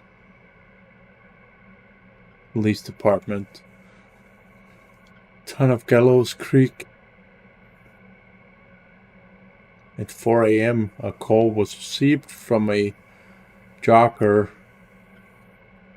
Miss Sandra Chapay, reporting that a body had been found washed up in the reservoir. I drove out to investigate and was able to identify the body at the scene as that of George Barrow. I contacted the coroner's office and then the boy's parents. They informed me that they had not seen him since 7 p.m. on the 2nd. It's back in 1968.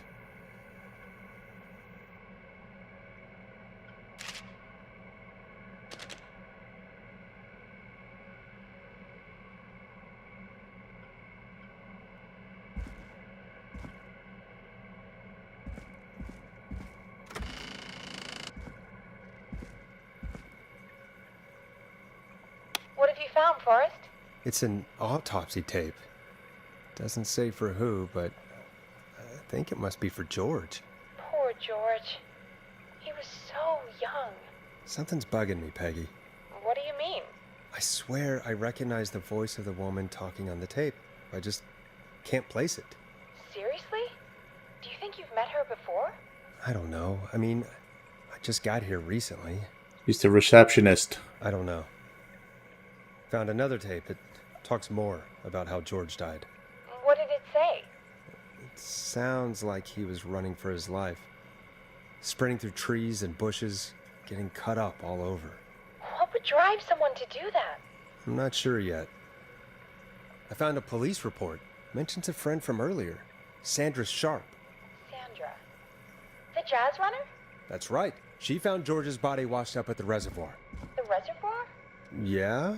What's strange about that? George got cuts from running through foliage, right? But there's no forest around there.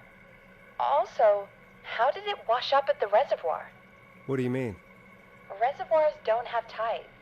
But that's what the police report said. It's not possible, though. I did a school project on reservoirs and got an A. But, yeah, not important right now. The important thing is that it doesn't make sense. What are you suggesting, then? That the body was originally found somewhere other than what the report suggests? That the sheriff tried to cover it up, but accidentally let something slip? Something like that. I think. Well, Sheriff Matthews wrote the report. If he hadn't been eviscerated, we could have asked him. And Sandra didn't make it either. Do you think you found everything, Forrest? I think there's got to be more down here. I need to find all the tapes. You think so? How much did Clive hide down there? Well, if there are more tapes, then there must be more maps to follow, right? That seems to be the case. All right, then. Buzz the intercom when you find something and want to discuss it.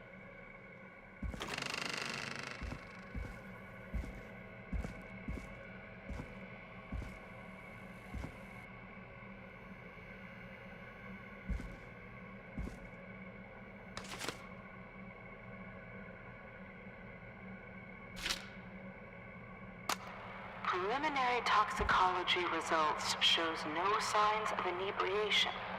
However, a high amount of cortisol was found, indicating elevated levels of stress in the immediate moments before death.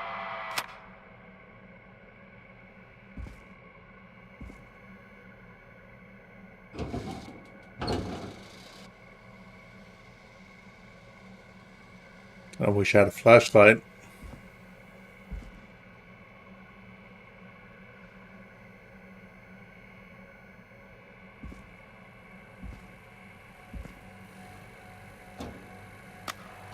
Additionally, there appears to be a post-mortem injury to the arm. It looks like it was trapped in a car door. Interesting. Additionally,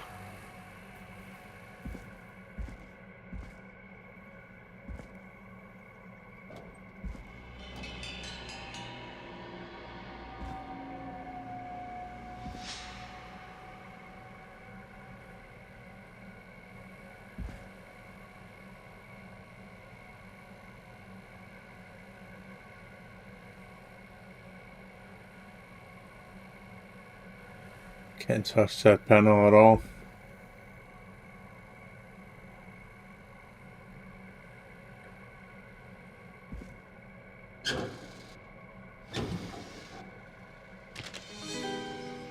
Now this has to be important.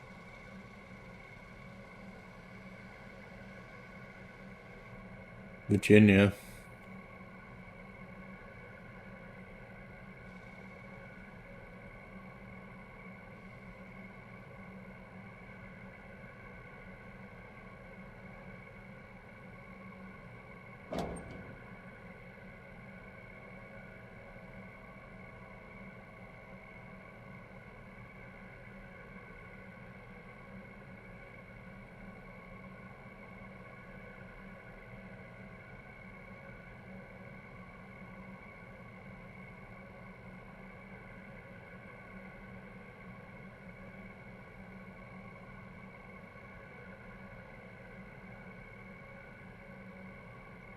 Went swimming while he was drunk, huh? Found dead.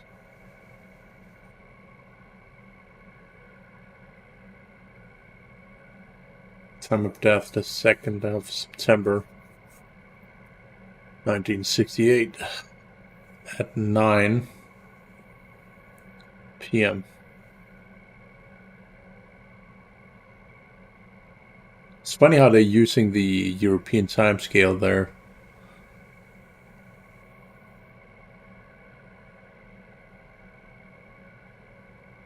Considering that this is America.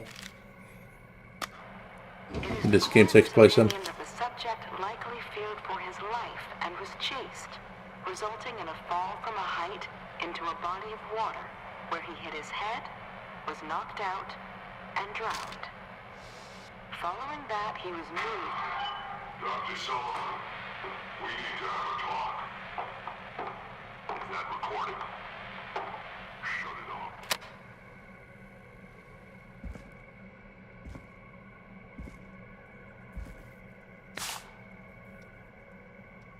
Creepy hours.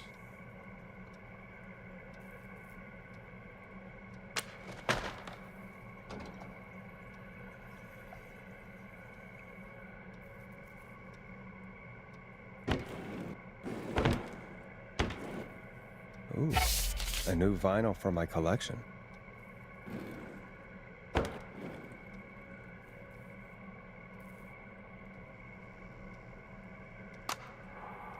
Hey, Mr. Grievous. What the? I'm a man who likes to stay informed. I've got subscriptions to newspapers all over the country. A few weeks ago, I noticed headlines cropping up in those papers, one after the other. Each headline about a murder. Each murder, the death of someone I knew almost 20 years ago. And each one drawing closer to Gallows Creek. Drawing closer to the anniversary. None of us are innocent, but I don't think we deserve killing. All I hope now is that I can save some folk from the worst. And I can. I don't know. Do something to make up for what I did back then, I guess. He's a demon of some sort. But that's past mattering. Considering this as well. There's more I could say that I should say, but my employer made it clear that my family would pay a high price if I ever spoke out. So, hopefully I've said enough for you, listener, whoever the hell you are, to start putting the truth together. What the hell? Peggy is not gonna believe this.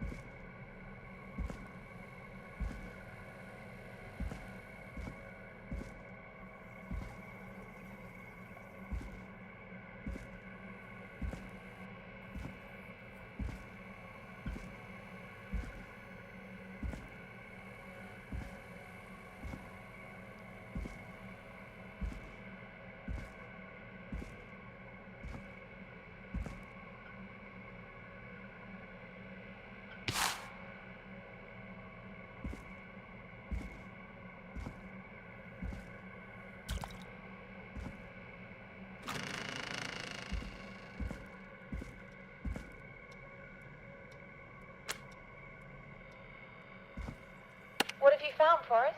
There's also a tape about a toxicology report. There were no signs of drinking or that he was on anything. What? But everyone said he went swimming drunk and drowned. It was in the newspaper and everything. The news I found lie. An autopsy report. What does it say? According to that, it's just like you said at the start. George drowned after getting drunk. Said he liked to fight, too. But that contradicts the tape. I know. And I think I know why. There's a note with the report that says, "I'm sorry I made you do this, Virginia." If it was on the autopsy report, then Virginia must be our coroner. earlier, when we had to call the takeout restaurants. Wasn't her name Virginia? We need to call her back once we finish down here. It looks like she might know something about what's going on. I found a tape that introduces a new detail to the story. Post-mortem injury. Apparently, his arm got caught in a car door. A car door? Yeah, after he died. How do you suppose they can tell? How can they tell? I'm a radio producer, not a coroner. The written report I found doesn't mention it at all. How did his arm get trapped in a car door after he died? Unless he got it when the police collected his body? I guess someone else must have moved him, after he was dead, to where he was eventually found. But the report, what is going on here? In another tape, the coroner comes to the same conclusion as I did. George was running from something. Maybe an animal? Maybe, but then there's this next bit, where the coroner thinks he was moved post-death. So she agrees with us. At the end of the tape, someone burst in and demanded Virginia stop recording. I think it was Clive. This is starting to make sense now. This is a conspiracy to cover up what happened to George. I think I found Clive's last recording. I think Clive might be gone. Gone? I found a confession. Not for any killings, but for playing a part in covering up George's death. He left this behind in case he died. He hoped someone would find it. Do you think the Whistling Man already got him? Possibly. We've had a lot of callers tonight, but maybe not every victim made it to the phone, you know? We don't know how many there really are. Christ, Forrest, that's dark. I know, but Clive said he had read about other murders in other towns, and that the murders were all folks who knew about the incident. And the killings were getting closer to Gallows Creek. He said he wanted to do something good for once. The board in his office. He wasn't tracking people down to kill them. He was tracking them down to save them. Why didn't he just come out with all of this? He said his employer threatened his family if he spoke out about any of it. His employer? The one who orchestrated the cover-up? Oh, Clive. I'm sorry for thinking you'd killed all those people. Do you think you found everything? I think so. Forrest, what's going on here? Someone wanted that boy's death to seem like an accident. And they hired Clive to make it look that way. Come back upstairs when you're ready. We need to figure out our next step.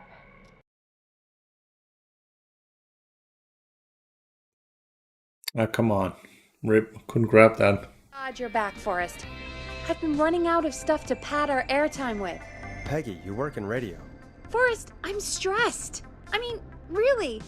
How are we supposed to keep a show going with all this happening? Beats me. But we gotta do it, and we're going to. You're right. So, what's the plan now? I think we should call Virginia back. All right, I'll get her on the line. Okay, Forrest, shut the music off. That mic is broken. Hello again, right there. Gallows Creek. This is Forrest Nash. We're circling closer to the truth behind tonight's events. To this end, we're calling back one of our earlier callers, Virginia Sullivan.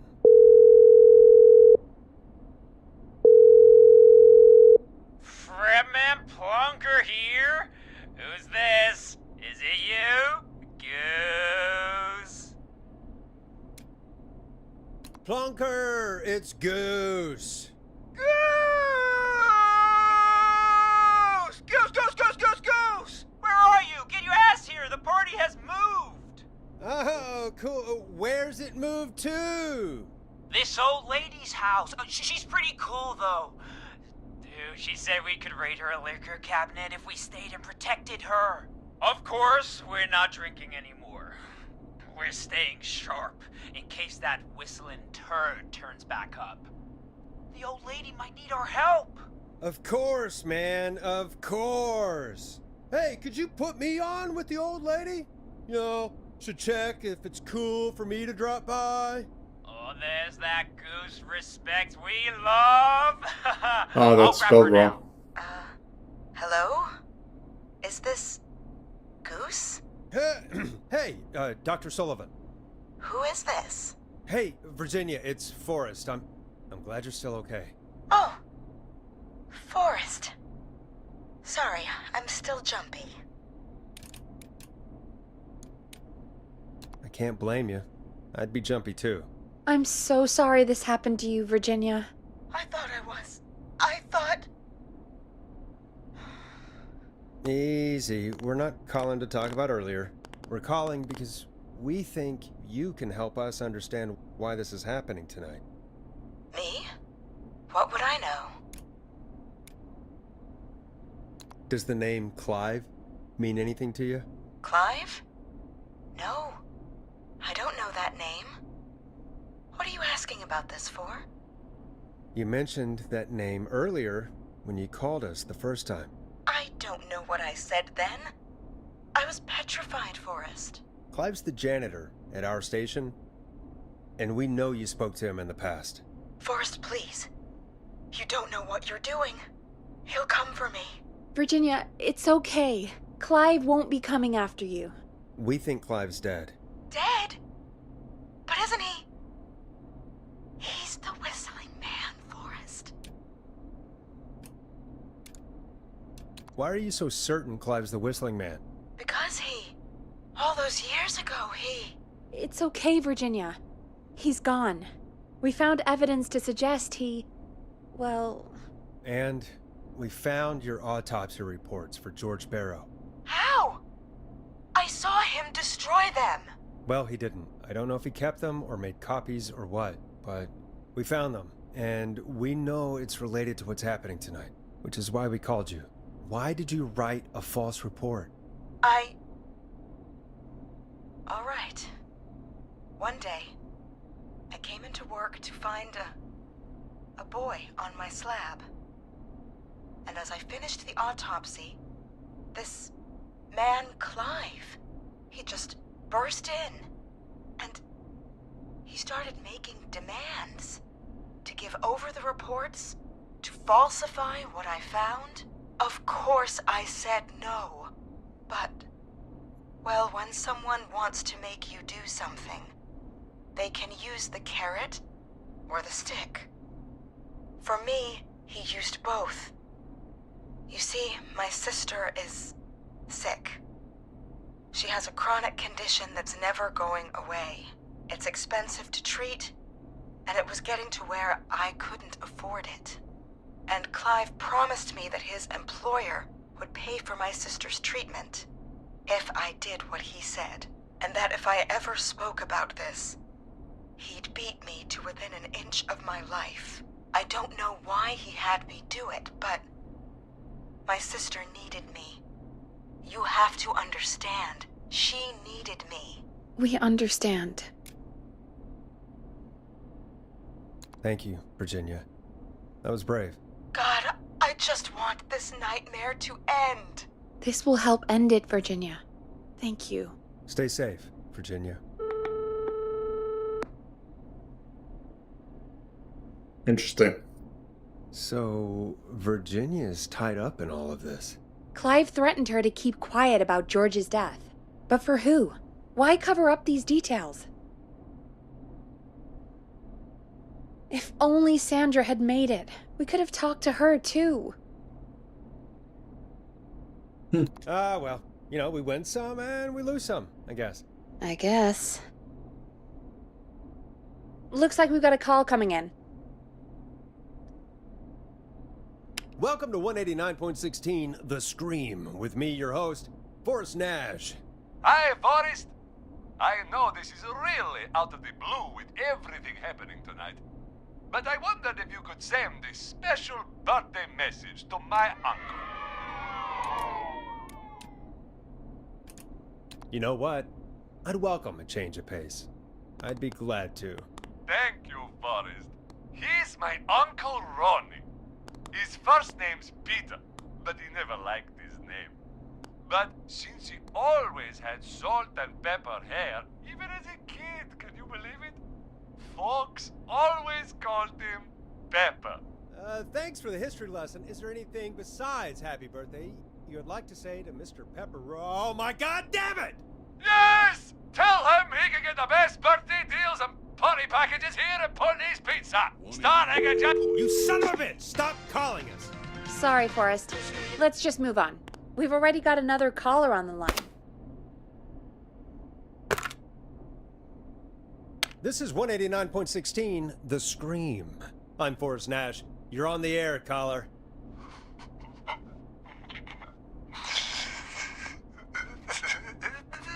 Caller. You're about to laugh.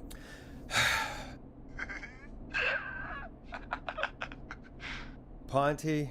Ponty's Pizza always delivers. Come rain or sleet or whistling man, we'll be there.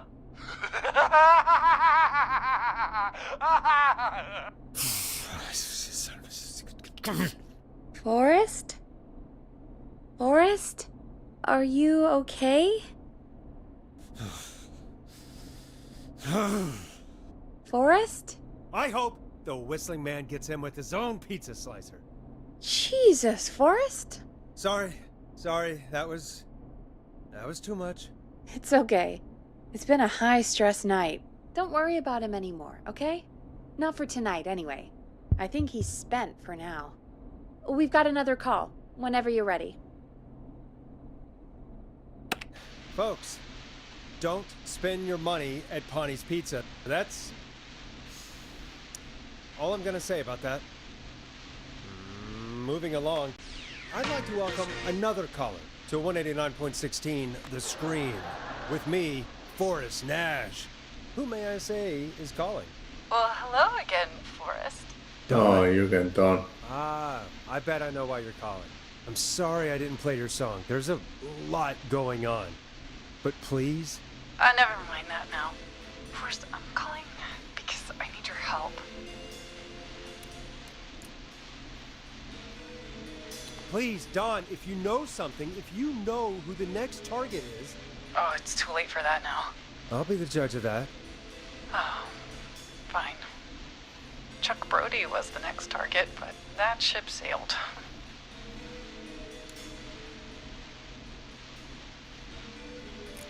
How did you know it was Chuck? Well, if I tell you, I might just put more people in danger. People are already in danger. This might help. Forrest, I don't have time. I need your help. Do you mean... Yes, he's after me now. you? I think so. He must have heard me on the radio, helping you. Helping? You didn't exactly help. Maybe I've been helping more than you know. I was out following a lead, trying to work out who would be next, after Chuck. And what happened? And I started to feel like I was being followed. I came back to my apartment building, but this newfangled security system has me locked out. I need you to help me get inside. Yeah, that's what we need with that fucking thing we found downstairs. Can you go somewhere else? Well, home is the safest place I can be. Please, the front gate requires an entry code to open. I need that code to get inside. Which apartment block do you live in? Maybe one of our listeners lives there too. It's the new Woodside apartment building between the town hall and the trailer park.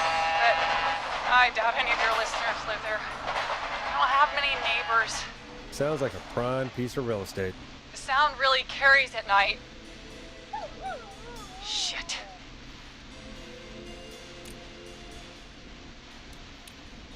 I'm guessing you're not a dog person. No, I'm not. It's my neighbor's dog. Boy, I wish he'd muzzle that thing and... Oh.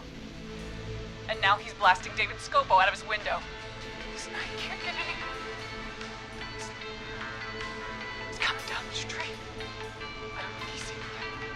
Forrest, please. I need your help. I need the code for that security system, or I'm gonna die.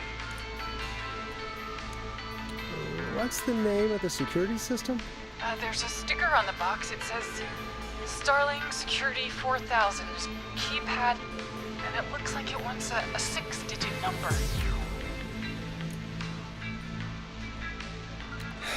We'll see what we can do. Thank you, Forrest. Yeah, of course. Don't worry, Don. Thank you, Forrest. Down in the I basement. can count on you. I'll sit out of sight. Call me back soon. All right, folks. Here's a little tune for you all to enjoy while I try to break Dawn into her apartment. Coming up for your listening pleasure, it's Caged Tiger with their single, One Last Goodbye. You were pretty quiet there, Peggy. Forrest, was it just me, or was there something... Yeah, it wasn't just you. Something was weird about that. Yeah, well, tell you what, we have a Starling 4000 or whatever here at KFAM. Clive bought one for the station. Maybe we can find something to help. Well, I'm not sure who, but to help someone. And that's why I wanted to bring it up, because I knew we needed it now. Just had that feeling. So she's locked out of the Woodside Apartments, and somewhere Clive probably has the papers for the Starling 4000. I had that feeling. I just knew it would happen. So now I have to walk all the way down there again to grab it.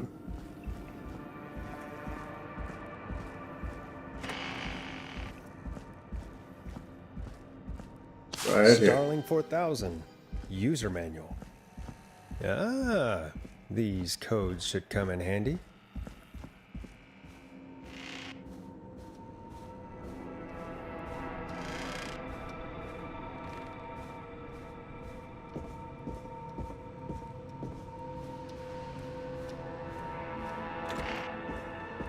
We're not on air for some reason.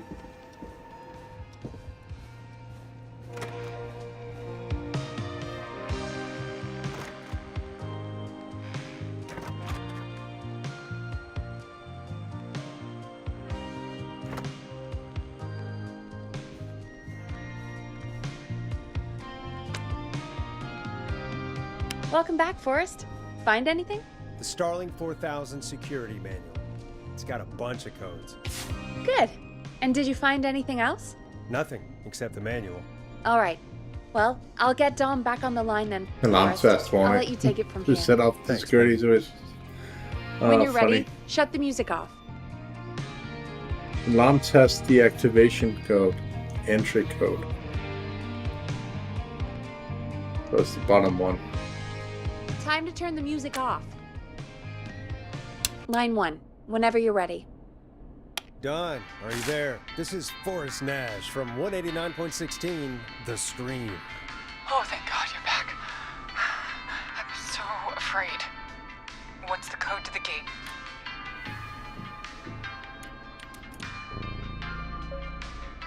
The code is 715914. Thank you, Forrest.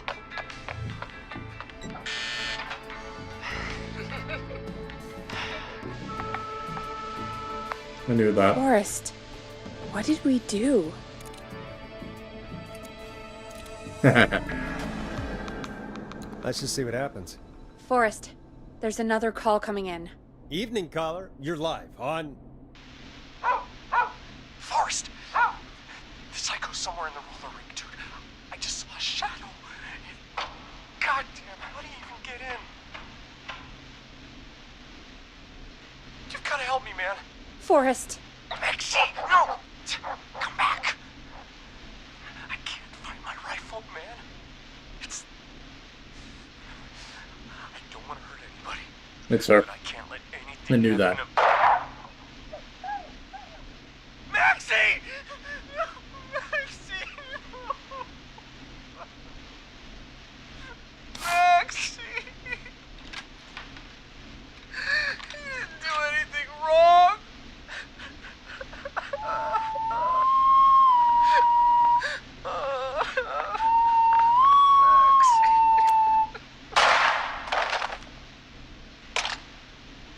Thanks again, Forrest. Oh, God, poor Ricky. Okay, Gallows Creek, here's some music while we process what just happened.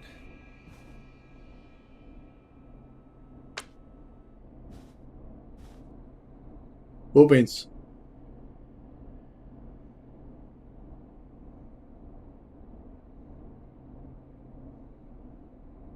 $189.16. I better put a record on.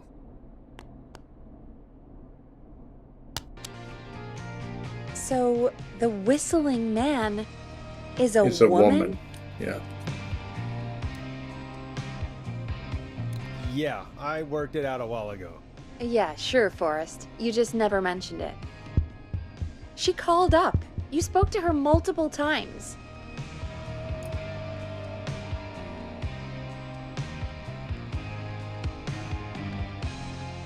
I knew she wasn't right. Is that right, Sherlock? Why do you think she requested that song?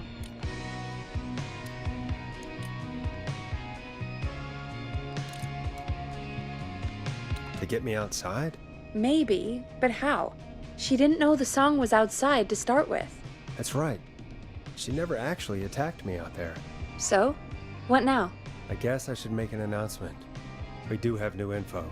Okay, kill the music and you can make the announcement. Okay, you're live in 3, 2... Hey folks, this is Forrest Nash here. I hope you're all safely locked inside. For those of you listening to that last call, you might be wondering what to make of it all. Here's our take. We now believe the killer is actually a woman. One who might manipulate you into letting her in before she attacks you.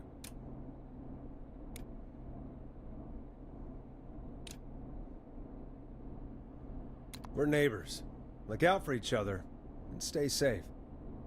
The killer was calling themselves Dawn.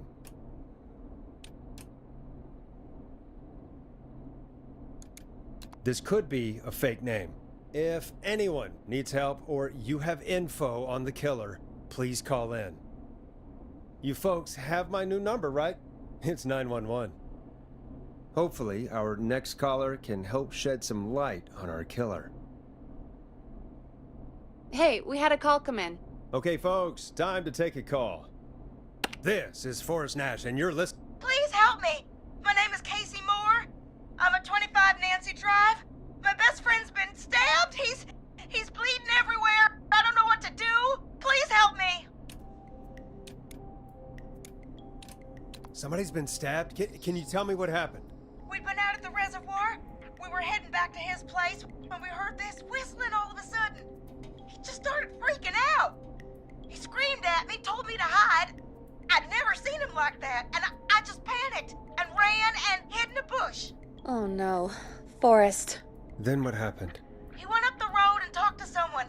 I couldn't really hear or see anything. It sounded like he might have known the person, and they just stabbed him. Casey, was he talking to a woman? I don't know. They had a mask and wore all black. That's all I know. Please, we need help here. I'll get you help, but I need to know. Scream. Where did the masked person go? They left. They left him to bleed out. I waited until they were gone, then dragged him into the garage and called 911. Wait, why didn't she make sure he was dead? I don't know. I think I heard them say something like, "It's not so funny now, is it?" before they left, but please, he needs to get to the hospital. I can't drive, so we need an ambulance. Forrest, the ambulance was destroyed in the explosion at the gas station. You should get all the info you can. Can you tell us where your friend was stabbed? They stabbed him in the stomach, and then stabbed him again in his leg when he was on the ground, and it's... Oh, the knife is still there in his leg! What's your Don't friend's pull it name, out. Casey? It's Jason Parker! We'll be right back. Peggy, patch us through to the hospital. On it. Phoning St. Gabriel's now. Switch to line 2. Hello, St. Gabriel's Hospital. How can I help you? Hi, this is Forrest Nash from 189.16. We have a stab victim at 25 Nancy Drive named Jason Parker. He's been stabbed in the stomach and the leg. He's bleeding heavily. Oh God, I'm sorry. With the ambulances, well, you know. I know, but please, we need something or he's going to die. Forrest, Listen, you're going to have to get him here. We need to see him, and we can't get there ourselves right now. We don't have any way to drive him right now. And even if we did, he's bleeding out fast. Alright, listen. We need to buy him time to get here. That means stopping the blood first, and then finding someone to stabilize him. To stabilize him, you really need someone with first aid training. Do either of you have any? No. Me neither. Damn it. I'm really sorry about this, but I have other patients who can't wait. All I can do is talk you through the procedure as quick as I can, and then leave the rest to you. You think you can handle that? We don't really have much choice. Hit me. Okay, from the top. If he's bleeding out, then you need to get him comfortable and try to stem the bleeding. Lay him down. Apply continuous pressure directly to the affected areas. When the bleeding slows, get a clean cloth of some kind and hold it over the wounds. Get them comfortable. Apply pressure. Clean cloths when slowed. Got it, I think. You said he was stabbed, right? If the object he was stabbed with is still in him, don't take it out. No shit. It's stopping the worst of the bleeding right now. If anything, you should secure it so it stays where it is. I wouldn't have thought of that. It makes I knew sense that now. already. God, that was a lot of info. But I think we can handle this. Yeah, Glad you've this got it should so be far hard. because there's more to go. I'm still with you, Doc. What else do we need to know? If he's lost a lot of blood, he may enter shock. If he does, act fast. If you applied a cloth and it's bleeding through, don't remove it. Just apply another on top of it. If it's safe, elevate his legs to get blood circulating to his vital organs. Try to keep him warm. Get him to rest and reassure him. We need the patient to stay calm. All right, don't replace bandages. Elevate his legs. Keep him warm and calm. This is a lot. I'm really sorry. That's as much as I can give you right now. Try to stop the bleeding, find someone to get him stabilized, and get him here as quick as you can. Good luck. All right, Forrest. Casey's still on line 1. Hello? Hello? Forrest, are you there? Hi, Casey. I'm here. How are you doing? I need help! I've been putting pressure on his stomach wound since you left, but he's still bleeding. I don't know what to do. That's good, Casey. The nurse said to do that. What about the knife in his leg? It's gotta be hell. Should I pull it out? No, don't touch the knife. The bleeding will get worse if you pull it out. Are you sure? I'm sorry. I'm gonna stop making suggestions. No, don't worry, Casey. We're a team here. We're all going to get Jason through this. Casey, is his leg wound bleeding right now? I hate looking at that knife. Yeah. It's bleeding. His stomach is worse, though. All right, I think we need to leave that knife alone. All right. I'll just keep putting pressure on his stomach for now. Forrest, can I have a word? Now isn't the best time, Peggy. Can it wait? Forrest, it's kind of important. All right, give me a second. Casey, I'm gonna have a quick word with Peggy. Keep putting that pressure on and let us know when the bleeding is under control. You're doing great. But what if something happens? We'll still be here. Just shout if you need anything, and we'll be there. I promise. Okay. I'll wait. Jason, please be okay. So? What's up, Peggy? We can't stay on the line with her all night. Dawn is still out there. What if other people need us? You're right.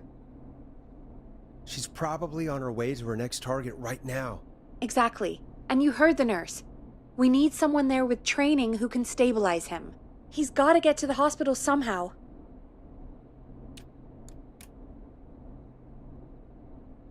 Could somebody nearby help them? Maybe drive them to the hospital? You know, that's exactly what I was wondering. Do you have anybody in mind? I might. A little before you started working here, KFAM did a mandatory first aid training course. Me and Karen missed it because we were away on a producer getaway. You skipped it, didn't you? Never mind. So, how does KFAM's first aid course help us? Casey said they're at 25 Nancy Drive, right? Yeah? Why? They put up a bunch of cheap houses around there about 10 years ago. So a bunch of people here at the station live around there. Do you think any of them could help Casey and Jason? Probably, but I don't know who lives there. And since I missed the training day, I don't know who knows first aid. Could you call them and ask? I don't know everybody's numbers. I've only ever called Karen. Everybody's personnel info is probably in Reggie's office. Got it. I'll look through their files in Reggie's office. It's a life or death situation. I'm sure they won't mind. Right. But there are a couple of problems with that. It's sensitive information, so Reggie probably locked it in his safe. Great. Great. Do you have any idea what the combo for the safe could be? Not a clue. Reggie's a serial note-taker, though. Maybe something in his office will give it away. Right. There is something else. I'm not gonna like this, am I? Have you ever heard, "The future is floppy"? Peggy, what the hell are you talking about? I'm talking about floppy disks. Floppy disks are like these futuristic things that have information on them.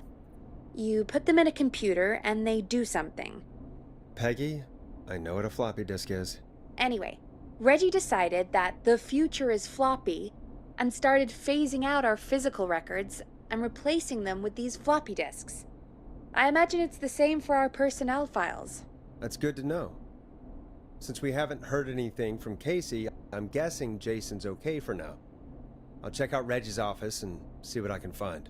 You'll need a key for that. I'll just slide it under my door now. Thanks, Peggy. I'll just have to look around.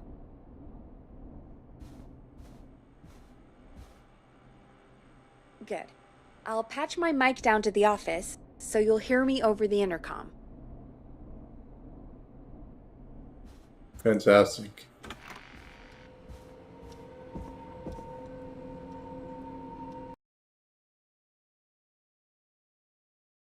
And another one.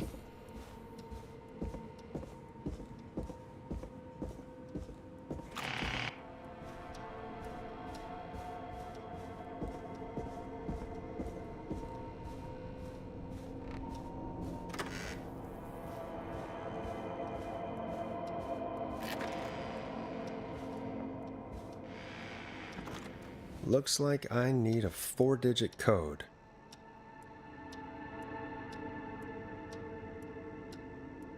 Very important date.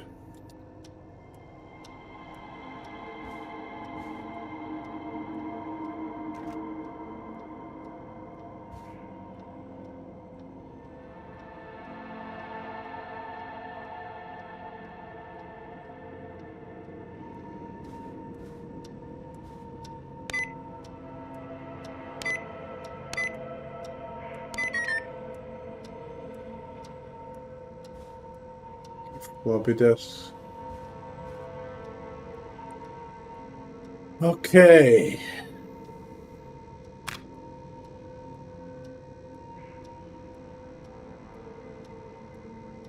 It's on a floppy disk though.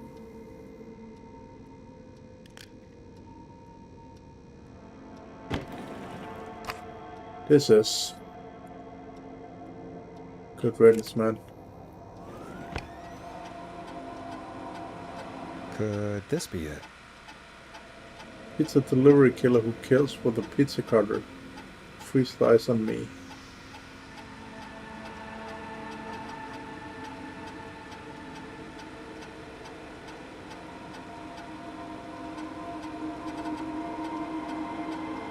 $11:07.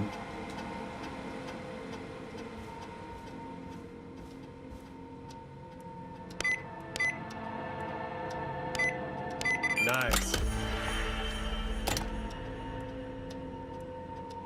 Are you serious? Fucking wild.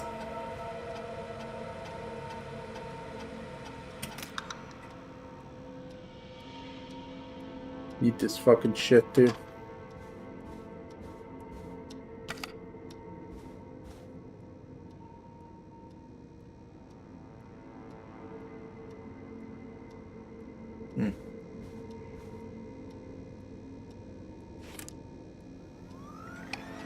Get a load of this, Peggy.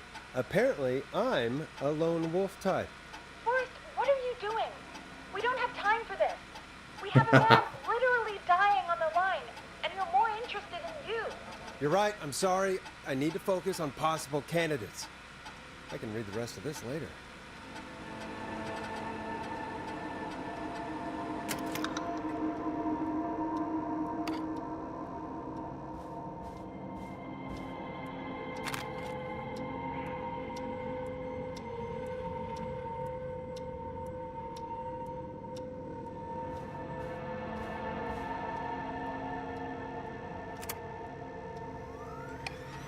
Hey, Peggy.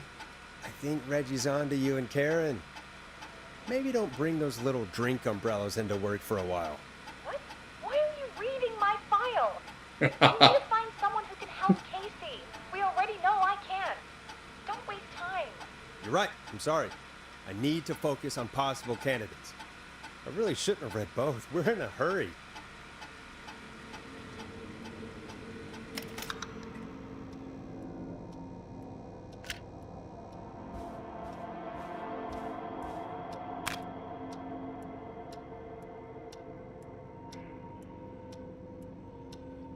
Well, Lost and Karen.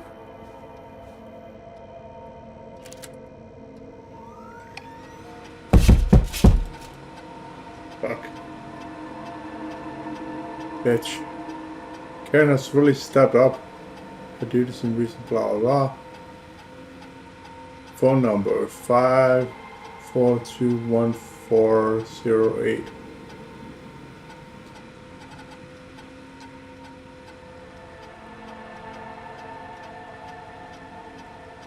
A fucking dick.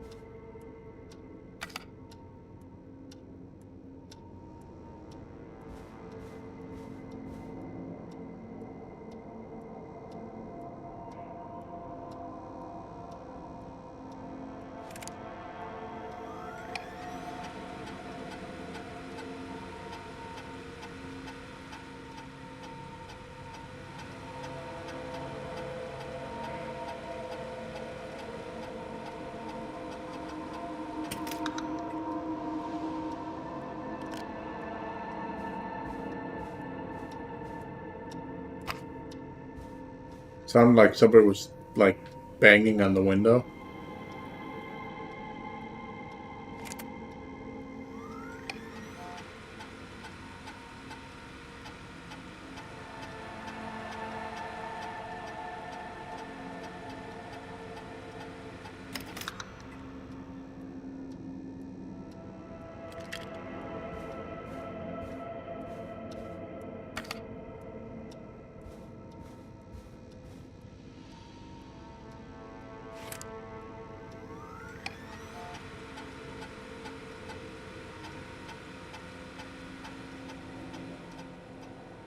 Hey, Peggy, you there? Yeah, I'm here. Did you find what we need? I think I know who our best bet is to help Casey and Jason. All right, good work. Who should I... Hello? Is anybody there? Please pick up. Casey, I'm here. What's wrong? Jason started going pale. I tried to get him to rest, but he just threw up everywhere. What's happening? What do I do?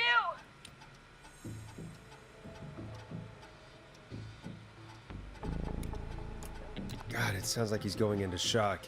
Casey, just stay calm. It's going to be okay. But the bleeding seemed to slow down. Did I mess up? Jason, I'm sorry. Casey, calm down. You've done everything right. I need you to listen to me, okay? For Jason. What did the nurse say to do about shock?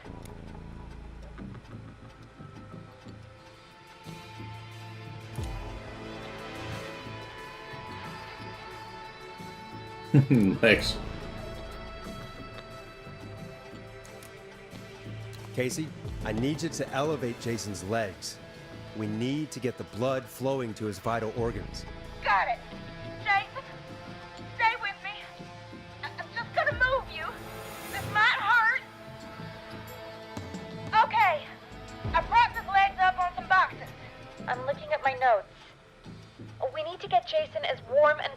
little as possible. Do you have anything you could use nearby, Casey? Yeah! I still have some laundry next to me. I'll wrap him in some blankets. Just give me a second. Sorry. Sorry.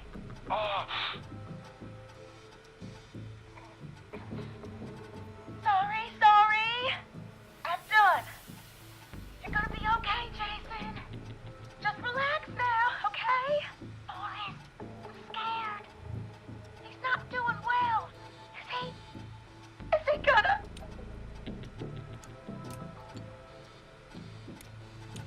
Jason is going to be fine.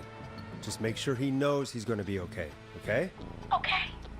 But please, I can't give him what he needs. Please send help. I can't lose him. All right, Forrest, we need to hurry. Jason doesn't sound like he's doing too well. You said you knew who to call earlier? Who was it?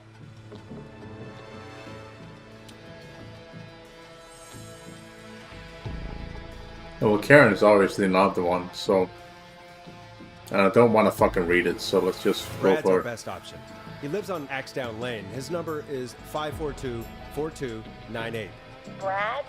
Ugh, Forrest, Brad? Are you sure there's nobody else we can call? Look, I know you aren't Brad's biggest fan, but this isn't about you or Brad. It's about what's best for Jason. Fine, you're right.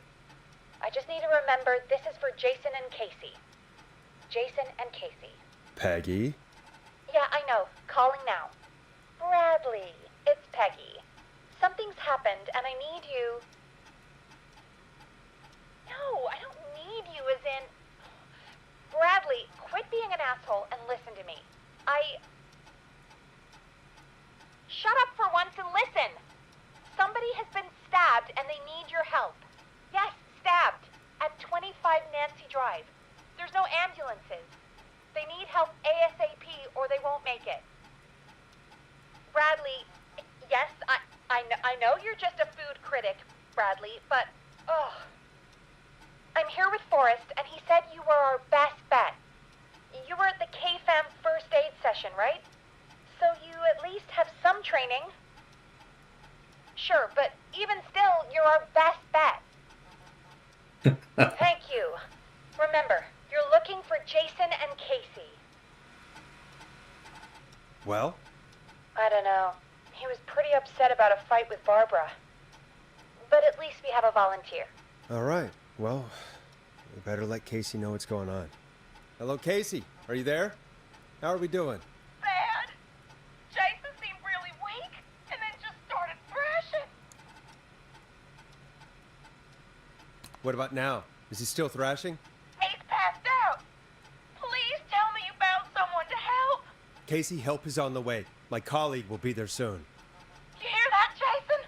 Someone is coming. You're gonna be just fine. Just hold on for me, okay? Just hold on. Come on. That must be them. Okay. Forrest, we'll call you back later. I have to go now. Good luck, everyone. God, I hope he's gonna be all right. And with that, the show moves on. We're sending our best wishes to Jason. Well, after all that excitement, I think we could use some music. Come back upstairs when you're ready. Cool beans, man.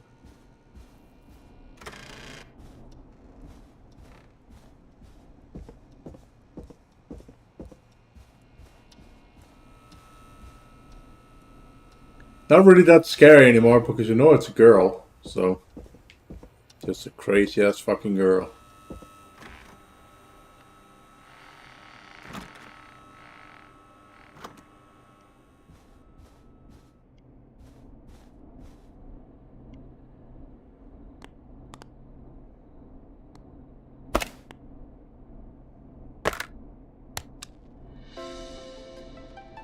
Here comes one of my favorites. It's getting pretty late. This might be your last break for the night, so try to enjoy it. Give me a buzz when you want to go back on air. Oh boy.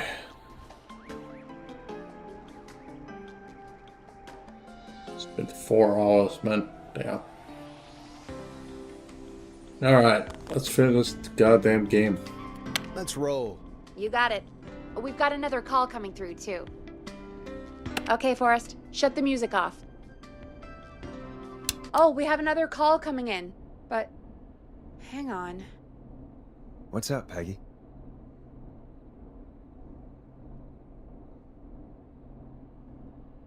Peggy? You're gonna want to take this call off the air. Who is it? Just do it.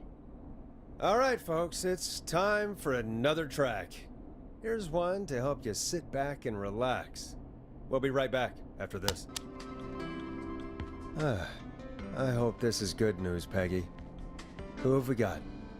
Find out for yourself on line 1. Hello? Forrest, I'm glad I got back through to you. Sounds like it's been a busy night, huh? Surprise! It's Leslie, our 911 operator, leading the charge from Henderson to come save us. It's so good to hear from you. Are you okay? We're doing okay. Sarah and I are both happy to be headed back home. We're happy to have you too. Wait, Sarah? Oh, yeah, I mean Deputy Martinez. Anyway, we got back into radio range a little while ago. We've been listening in, but haven't been able to get through until now. It's been non-stop since you left. Please tell us you're bringing help. You bet! I'm leading a whole goddamn squad towards Gallows Creek as we speak. Turns out somebody had cut the phone lines. They had no idea what was happening. That's great news. That's crazy about the phone lines, though. Do you think the Whistling Man cut them? I'm guessing so. I don't know how the Whistling Man did it. But that doesn't matter right now. Listen, we're coming in hot, but we need your help. I know Gallows Creek isn't a big town, but if we don't know where the Whistling Man is, we can't get him. Her. That's where you come in.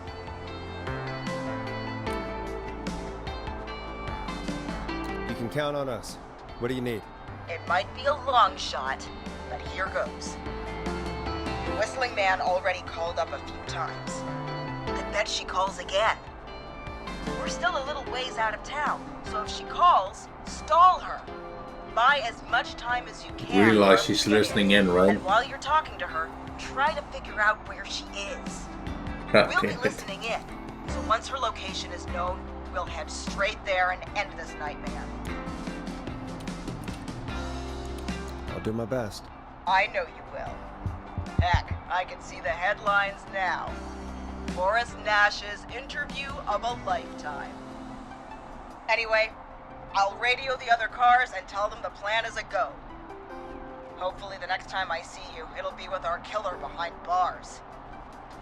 Take care now. We'll see you soon, Leslie. Oh, thank God. It sounds like this is almost over. We're nearly through this. I hope you're right. The sooner this is over, the better. I am right. Trust me. Anyway, we should get you back on air. Taking callers is the only way to see this through. When you're ready, shut the music off. Bringing you back live now.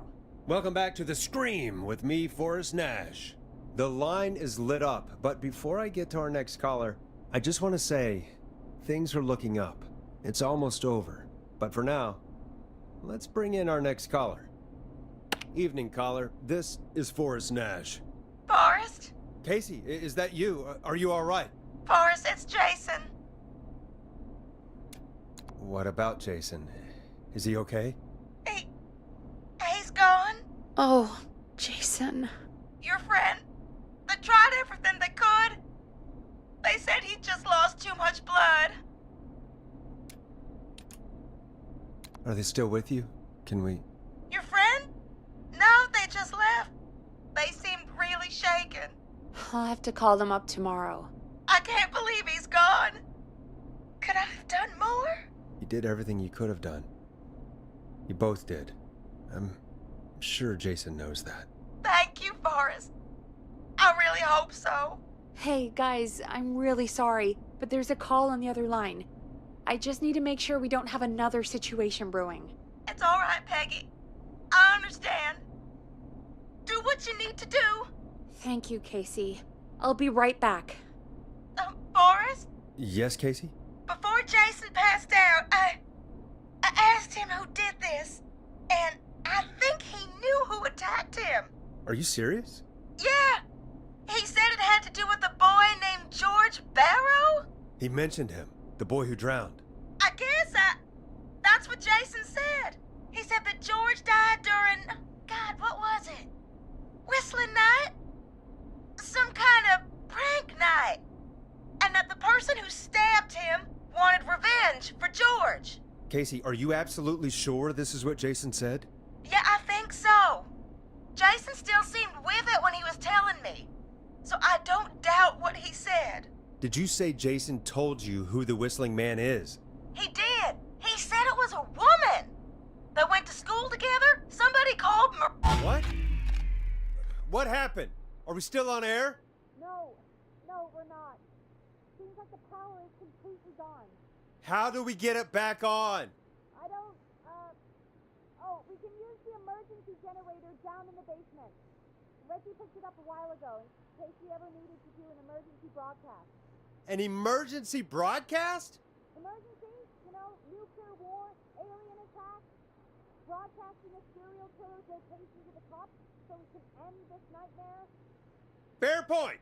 It's in the storage area in the far back corner, up on the wall. You might have spotted it earlier when you were digging around for all those tapes. It'll have a big red button. Just press that. I'll see you when you're back. Fantastic.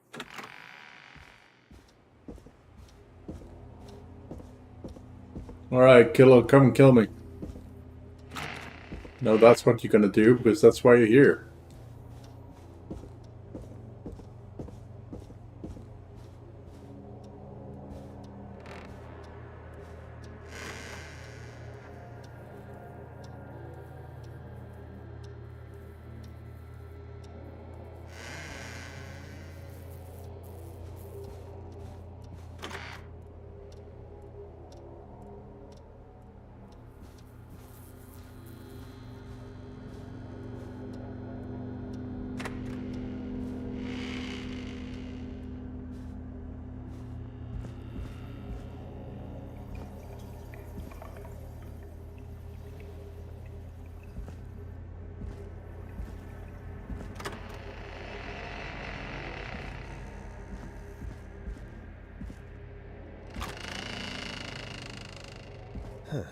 Far back corner. Why is this station so big?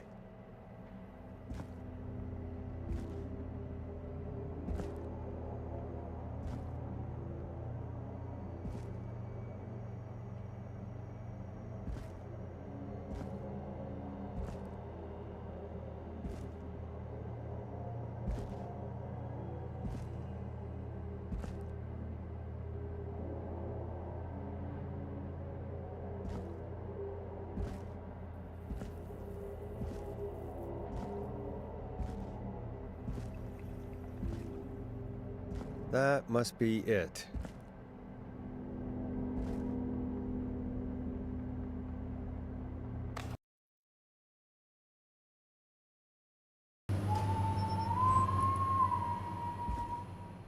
The Whistling Man.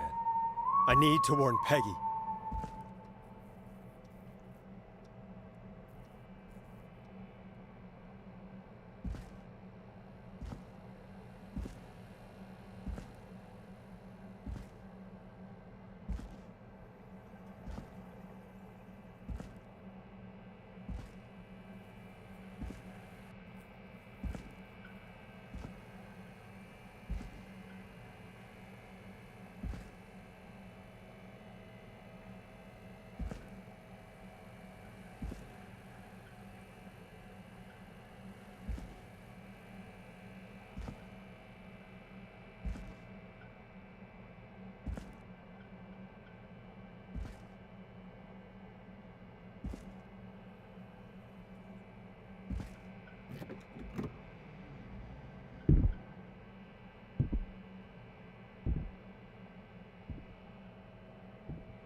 Peggy, are you there?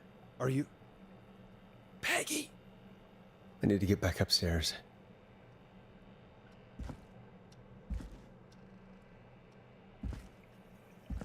Fuck.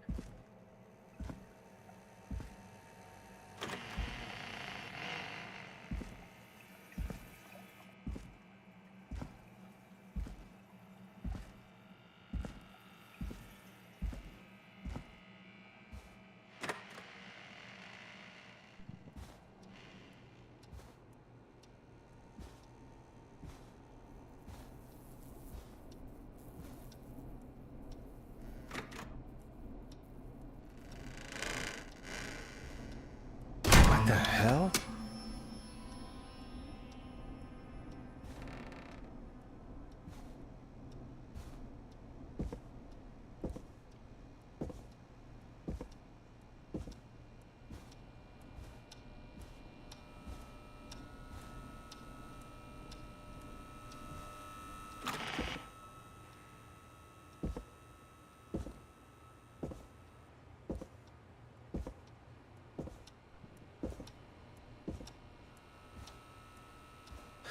Oh no.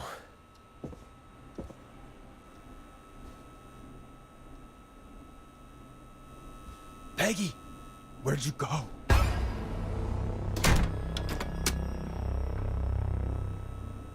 No way. This can't be happening.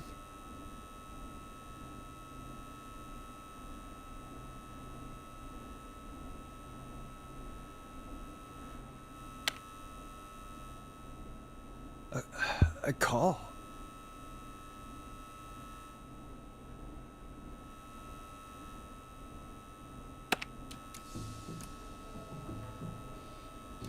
What do you want? Good to talk to you again, Forrest. You know, I've really enjoyed our chats tonight. Where's Peggy? Have some patience, Forrest. It's almost the end of the night, almost the end of the show. But it's not over just yet. Got a little time still. So let's make the most of it. All right, let's. I'm happy to hear that. Huh? I thought we'd end tonight's Whistling Man special with a special guest. The one who started it all. Let me take that out of your mouth and... You crazy bitch! Let me go! Welcome to the air, Mr. Teddy Gallows Jr. Wait. There's more than one. It's all gonna come out tonight, Teddy. Interesting. Your daddy and his money saved you 20 years ago. But even if he crawled out of his coffin with all the money in the world... Wait, where the hell is Teddy? How are you talking to him if you're here with me? Because I'm not there with you, Forrest. I'm here with Teddy. And if he says where that is, well, he knows he'll get it. Wait, then... Who am I looking at? Forrest Nash, let me introduce you and all of Gallows Creek to my boy, Henry Barrow.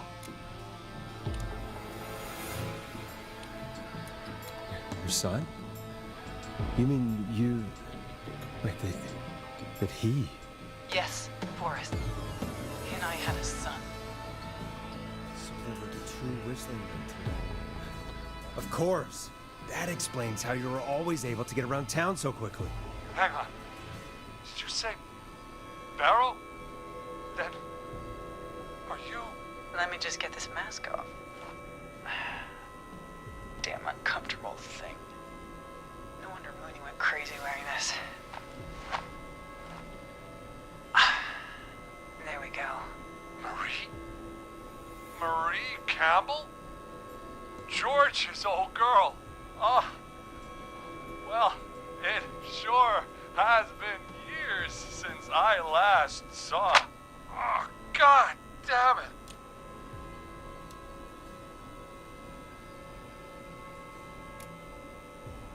Where are you going with all of this? Everyone's gonna know now what Teddy did. He killed George that night. This night. 20 years ago. Listen to me. You're gonna talk when I talk to you. And not a moment before. Meanwhile, Forrest, I'm gonna give you the chance to talk. You're gonna help me reveal what really happened to George all those years ago.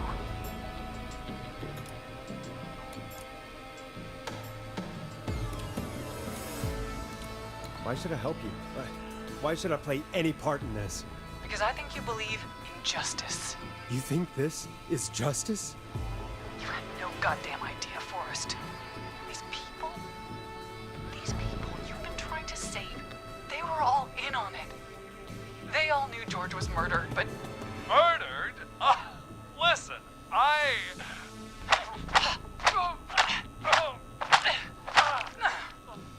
I said you speak when you're spoken to. Now, I know you've done some good work tonight in piecing together what happened to George 20 years ago, and that's why I want you to interview us.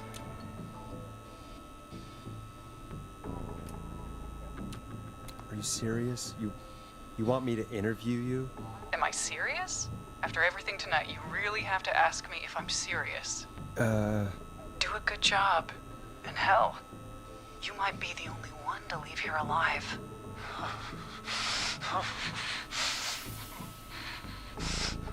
I need to drag this out. If I can buy Leslie time to get back to Gallows Creek, and if I can find out where Marie is, then this can end. Teddy, we'll start with you. Just, talk me through what happened that night. How did it start? how would I know? It was 20 years ago. Do you want to die? Hit him again, Marie. Oh, what the hell? God damn it. Okay. Our first team party was coming up. And when I saw the date it was scheduled for, I had an idea for a way we could prank the new guys.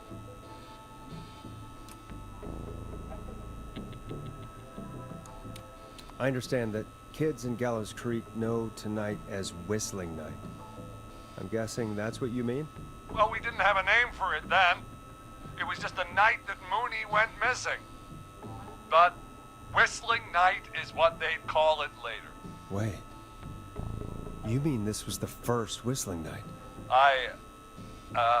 Keep talking, Teddy. We went up near Whistling Point.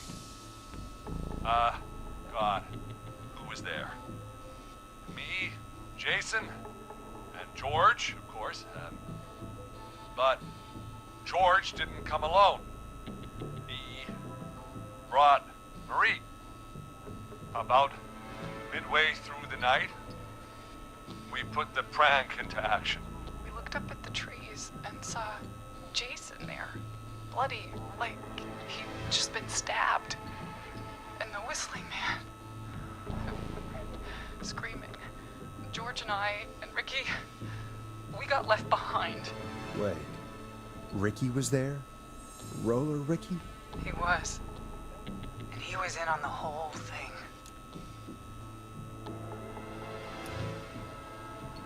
Is that true, Teddy? Did you tell him? What? No, he... You two were as close as anybody. I don't believe for a second you didn't tell him. If Ricky had told us, if he just told us, he and George would both be alive still. Well, if Ricky weren't dead, we could have heard his side of the story. It was just a stupid prank. How can you still say it was just a prank? Oh, come on. Oh, God. God damn it. You made George think Jason had been murdered. He thought his best friend was dead. And so tonight you stabbed him for real? It's the role he wanted to play. If I'd saved Jason, maybe I could have derailed her for a bit. Enough about him. Me and George took off running, but somehow we got separated in the woods. I ended up near the bottom of Whistling Point, and when I noticed George wasn't with me, I panicked. And then, I don't know how he snuck up on me, but the Whistling Man grabs me. I scream, and he starts laughing. Telling me it's just a joke. I can stall for time here.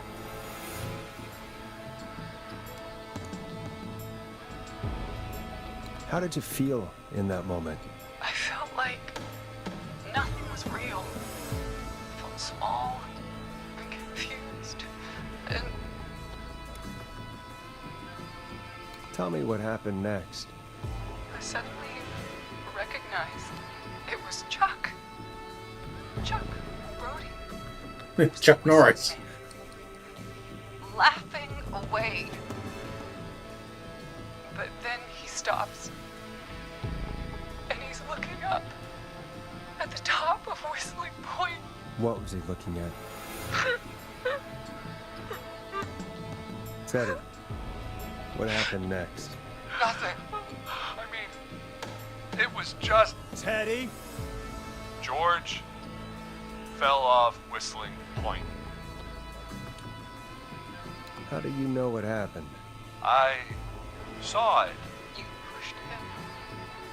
You were up there.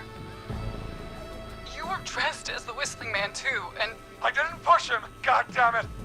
I just chased him up there, and he kept backing up. When I saw he was about to go over, I reached out. That's what you saw. You liar. It's not my fault. He didn't know it was a joke. If he'd had any brains, he would have realized. Damn. Bitch. Low. No one's going to believe this. After all you did.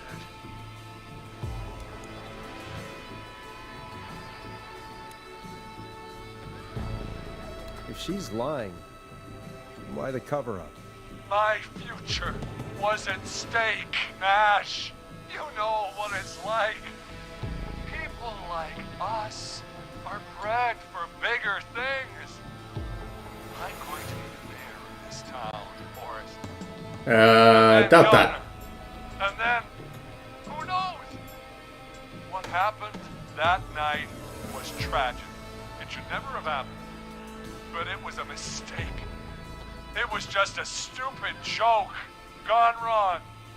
So my father sent Clive out to clean it up. Why should a blip ruin my future? George was a blip?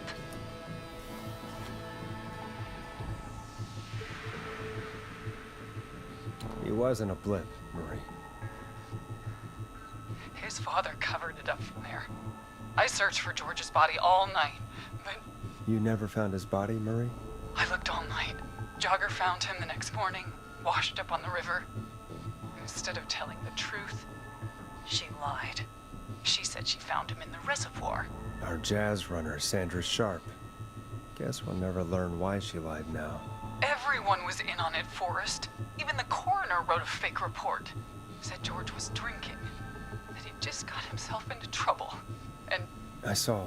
I'm sorry. For all it's worth, Virginia didn't have much of a choice. She had a sick sister whose treatment she couldn't afford. She played along with the gallows to save her sister's life. And her own. Even still, she should have told the truth. I did my part. I tried everything I could think of. I even went to the newspaper, but no, that coward killed the story. But Maurice Russell is dead now.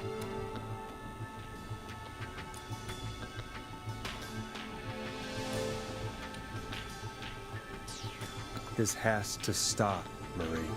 Never should have started. He shouldn't have pushed my George off the cliff. He should have been punished. But it's coming to a stop. At least for now.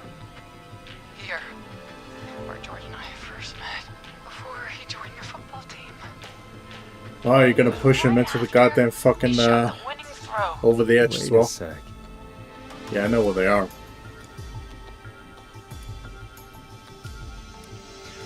You're at the football field. Jesus Christ! Forrest, you idiot! We're in the gym at Gallows Creek High! I told you not to do that. Wait! He's dead too now, isn't he? He is. Anyway, I think that about wraps up the interview with Teddy. So... Marie? Where? Oh my god. Peggy! Teddy! Peggy. It's been so long since I've seen your face. I worried you wouldn't come. And here I was, thinking you'd forgot me. I'd never forget my own sister. What the fuck? Peggy, what's happening? Why are you even there? Wanna explain, Peggy? Earlier, while you were speaking to Casey, I got a call. You remember? Well, it was from Dawn. She said that my sister Marie was there that night George died, and that I should come to the gym for a reunion. And when you walked in, you found out. That my sister is the Whistling Man. Good to see you too, Peggy. Why didn't you tell me any of this? She said that it was my last chance to see my sister. I knew if I told you, you'd try to stop me or come with me when we need you on the radio. And I just... You should have said something. You should have told me. I know, okay? I should have. But I didn't imagine this situation then, so just... What happened to you, Marie? You just disappeared one day. Disappeared? I was thrown out, Peggy. I begged Mom and Dad to do something about what happened that night, but did they care? No, they told me to stay quiet. They only cared when they learned I'd been with George. And Marie, I'm so sorry. I never knew.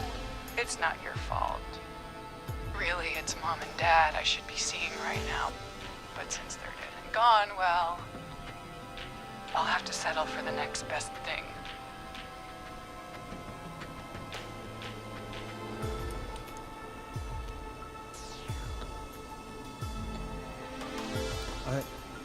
Wait. Is that why you went after that kid in the maze? Eugene Stein? Because his parents? That's right. Eugene's parents were there that night, too. They got themselves killed in a bus accident. And since only their child was left... Marie, please. Mom and Dad are gone, Peggy. Besides, you forgot me. Just like the rest. You forgot. Is there any way I can prove Peggy didn't forget Marie?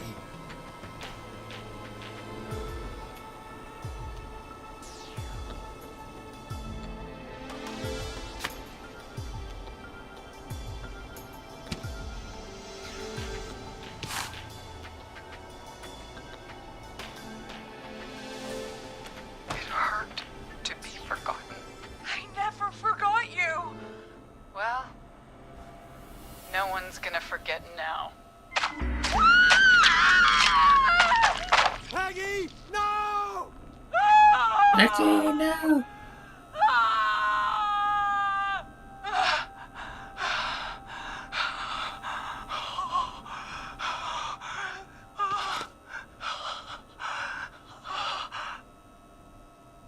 Henry, kill him.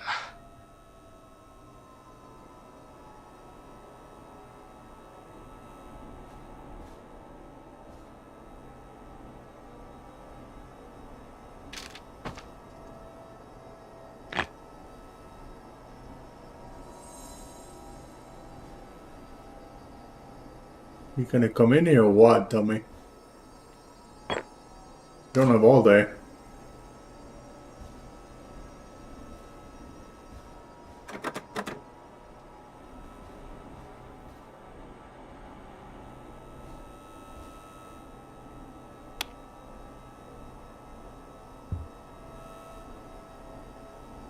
Henry, you don't have to do this.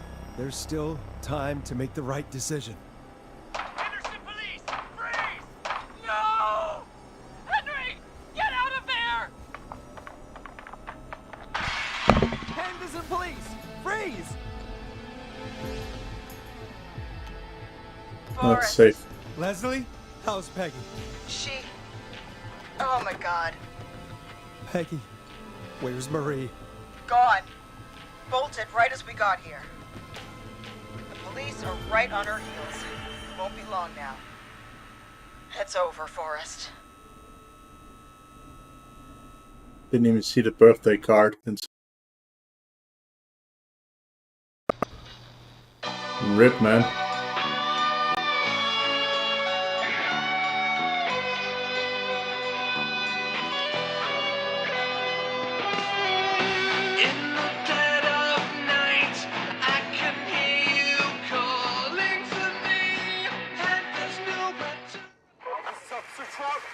Come in.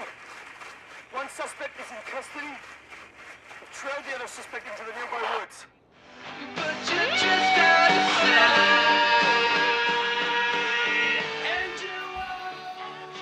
sight. Open door to skip the epilogue.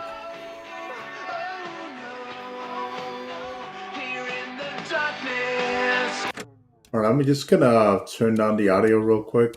Slightly, because I have a feeling that it's copyrighted. Just so I can talk over this. Yes. What the fuck? It's still fucking loud. Okay, music then. There we go.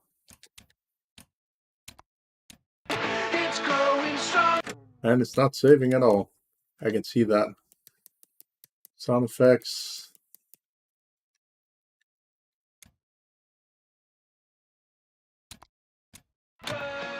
There we go. Alright, anyway. I hope you guys enjoyed this. I just didn't pay attention to any of the things I was doing. I was just enjoying the story.